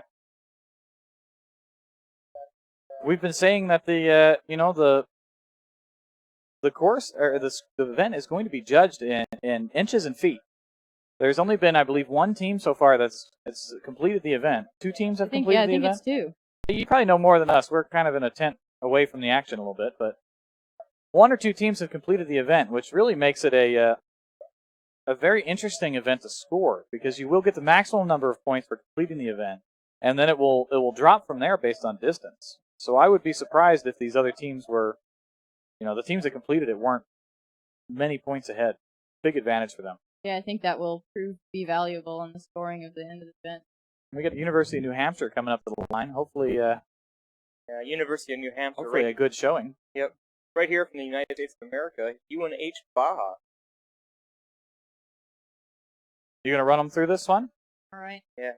They're taking it the line. I think they're waiting for the car to get off completely. All volunteers clear. Here we go. Goes to the right. Oh, immediately over immediately. the line. That is a shame. disappointing. Were you able to see if he hit a rock or some other type of obstacle that forced him off, or was it just bad planning? You know, it looks like maybe a little bit, but it looks like he took it too wide of a line from the get-go. Yeah, it did. I tend to agree. It's a bit nerve-wracking going this late in the day, like you said. Yeah, it's hard to know exactly where you should go as a driver, and you only have one shot, so it's a bit nerve-wracking and a bit of pressure for them up there. Yeah, oh yeah, I bet it is. So, I guess before we move on, maybe we don't. Well, I guess we had another guy. Before we move on, some closing thoughts about your time on the Embry-Riddle Baja team. What are some of the biggest challenges that you face as an all-girls Baja team here? You know, it's always an adventure. We always have a struggle getting enough girls on the team, I think. Sometimes we have 20 girls, sometimes we have 4. Well, just show them this. Say, hey, you can be on TV. Yeah, exactly. So it's interesting. It's a lot of time commitment, so that's a little bit much for a lot of students. Obviously, I mean, there are a lot of universities here that are huge. 20,000, 50,000 people at the university, and they have 10, 20 people on the team. So if you do proportionally, we've got a pretty big team. Yeah, right. I think our school is 5,000 students around there, and 20% girls, so it's not slim pickings. But we do hold together, and we try to do our best with what we have, and work together so that because we only have each other, right? And there's only a couple of us, and making sure everybody doesn't feel overutilized or underutilized is the biggest challenge. Yeah, team management is a huge challenge on with this Baja series. So, I'm glad to hear that at least you guys made it. That's a huge accomplishment. Even just these cars, the students work all year on these cars, so making it to competition is huge. Yeah, we did. We made it, and we finished our car, completely before we went to Kansas as well. We made some modifications in between the two, and we're here. We're ready to race, and we're really excited that we could make and compete in all of the dynamic events. No matter how well we did, it's really, really great to complete everything, or at least start everything. It absolutely is. Well, do you have any shout-outs or anything? I don't want to kick you off, though. I think our other guest left, so you can stay as long as you want. No, a shout-out to our sponsors. The Blue Origins ladies have done a really great job, and gentlemen, in helping us and giving us mentorship and advice, making sure we always have enough resources to get the job done. Well, I'm glad to hear it. Well, you're welcome to stay on with us as long as you'd like. We've only got 8 more minutes of dynamic events, so it'll be interesting to see how quickly we can get these cars through, try and get that line down. It looks like ETS is lining up for their second run. Is that accurate, Chase? That is accurate. We'll get a good drone view of them here in a moment as soon as we get the course all cleared off and ready to go. Now, like we mentioned earlier when ETS was running the event, it should be a very interesting run for them because they do have that electronic CVT, which allows them to control their back shifting. So they can essentially shift their car down into a lower gear faster than any other car out here. Wow, that's a huge advantage. And he's off through the rock hallway. You can just see how fast that thing launches off the line. This is one of the few Bajas that incorporate launch control into their vehicle. And that's something you see on production vehicles, but not on a Baja. So it's very interesting to watch them. Very gutsy speed to go through that rock hallway. And it looks like he is going to stay. Oh, they're going to cut back in.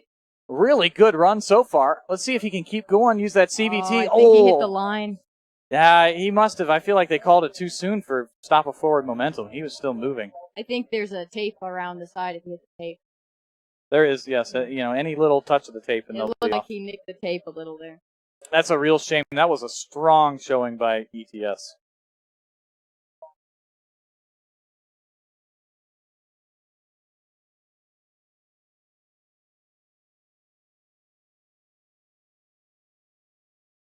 So for those of you online, we're really getting down into the nitty-gritty. We're only going to get maybe 3 more cars through this event, maybe even 2 before they close it down. It all depends on how strict they are on that 5 p.m. closing time. I have not been hearing the official announcements, but... So I was standing in line with our car a little while ago, and the woman came by from SAE and said at 5 they're cutting it out. Nobody's allowed on the track anymore at 5. That is the Right way at they've 5. been doing it the past several years, so I'm not surprised to hear that. And I think it's the right decision. I think it's the right way to do it. It's the fairest way you can say, nope, you knew it was 5 You know, o'clock. teams are planning for it to end at 5. You know.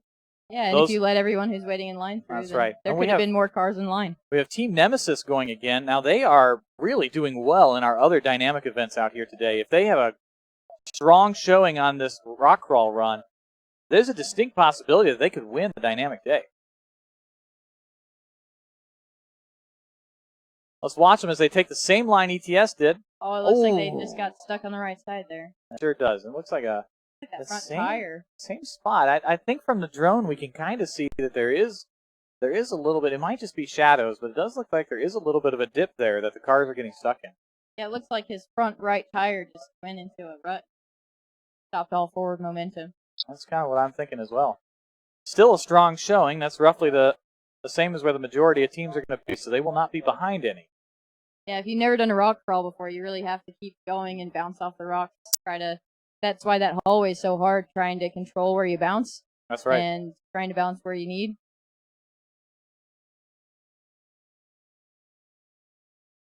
It looks like we've got UTC, the racing monks, out. Let's see how they do on this one. Really quick through the hallway, but they kind of slowed a bit for this section.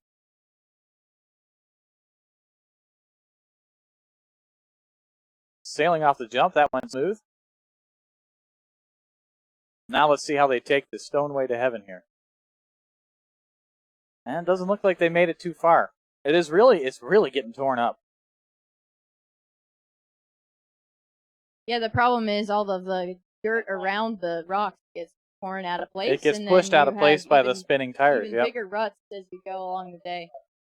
So. We get to see American Pride and a little preview of the endurance track for tomorrow from our drone footage. We'll be switching back to rock crawl here shortly, the Volvo rock crawl. Now, since we're getting towards the end, I'd like to again give a shout out to our event sponsors. You know, General Motors Hill Climb, the Magna Powertrain Maneuverability, and the Volvo rock crawl.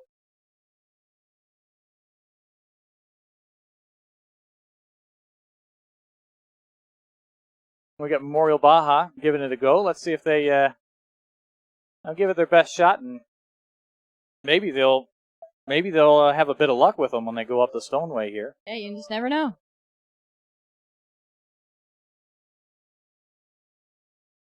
They did great off of that. They took that really well. That sure did. Fast, came off of it, smooth landing.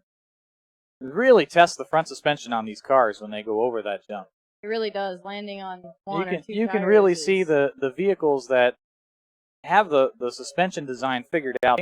They come off of there, they recover very quickly, smooth landing, and they're around the bend. It's the other vehicles, you can see them as they land, they get a little uncertain, and the car just doesn't respond until it recovers. And usually that's the lack of tuning or non-tuned that you can't actually tune the shocks. You need them to really swap. Right. Something like that. Looks like we're going to get one more car in. Yes, that's 458. We're really getting down to the end. This is going to be car number 78 is lining up to go. That's going to be Prince Edward Island, Not Bad Racing. An entertaining name. It is. We were commenting on that earlier. Hopefully they do not bad on this event. I have high hopes for them. And off we go. Looks like our escort's getting really pumped up. Oh, he is, yeah. Yeah, the spotter. Yeah, it looks like they made it just through the... wow, he's really moving up through there. Looks like he was pushing Whoa, the speed. Sailing off of that. Oh, to the corner. Slowing a bit, though.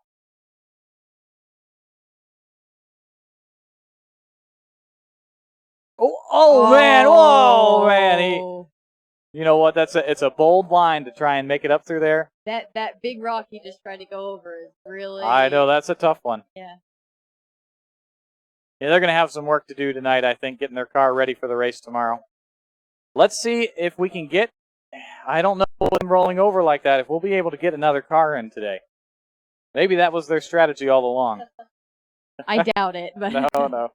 Yeah, usually there's no ill will between competitors in this series. Everybody just wants everybody else to do their best. yeah, everybody will give you parts. You wander around if you don't have something. So we've just hit 5 o'clock. I'm going to listen for the official closing of dynamic events. They haven't announced it yet. I don't know if we'll be able to hear it in here, but Chase, it looked like they were lining another car up to go on the Volvo rock crawl. Do you think so? Well, I can head back there. Yeah, then. let's head back there. He was waving another car up. And they're off. It looks like they've already started. Yeah, Car number you're 79 just barely squeaking in at 5 o'clock. Ooh. And it goes right Over the tape, you know, if he can get off the event, we might be able to sneak another one in. That was Binghamton University.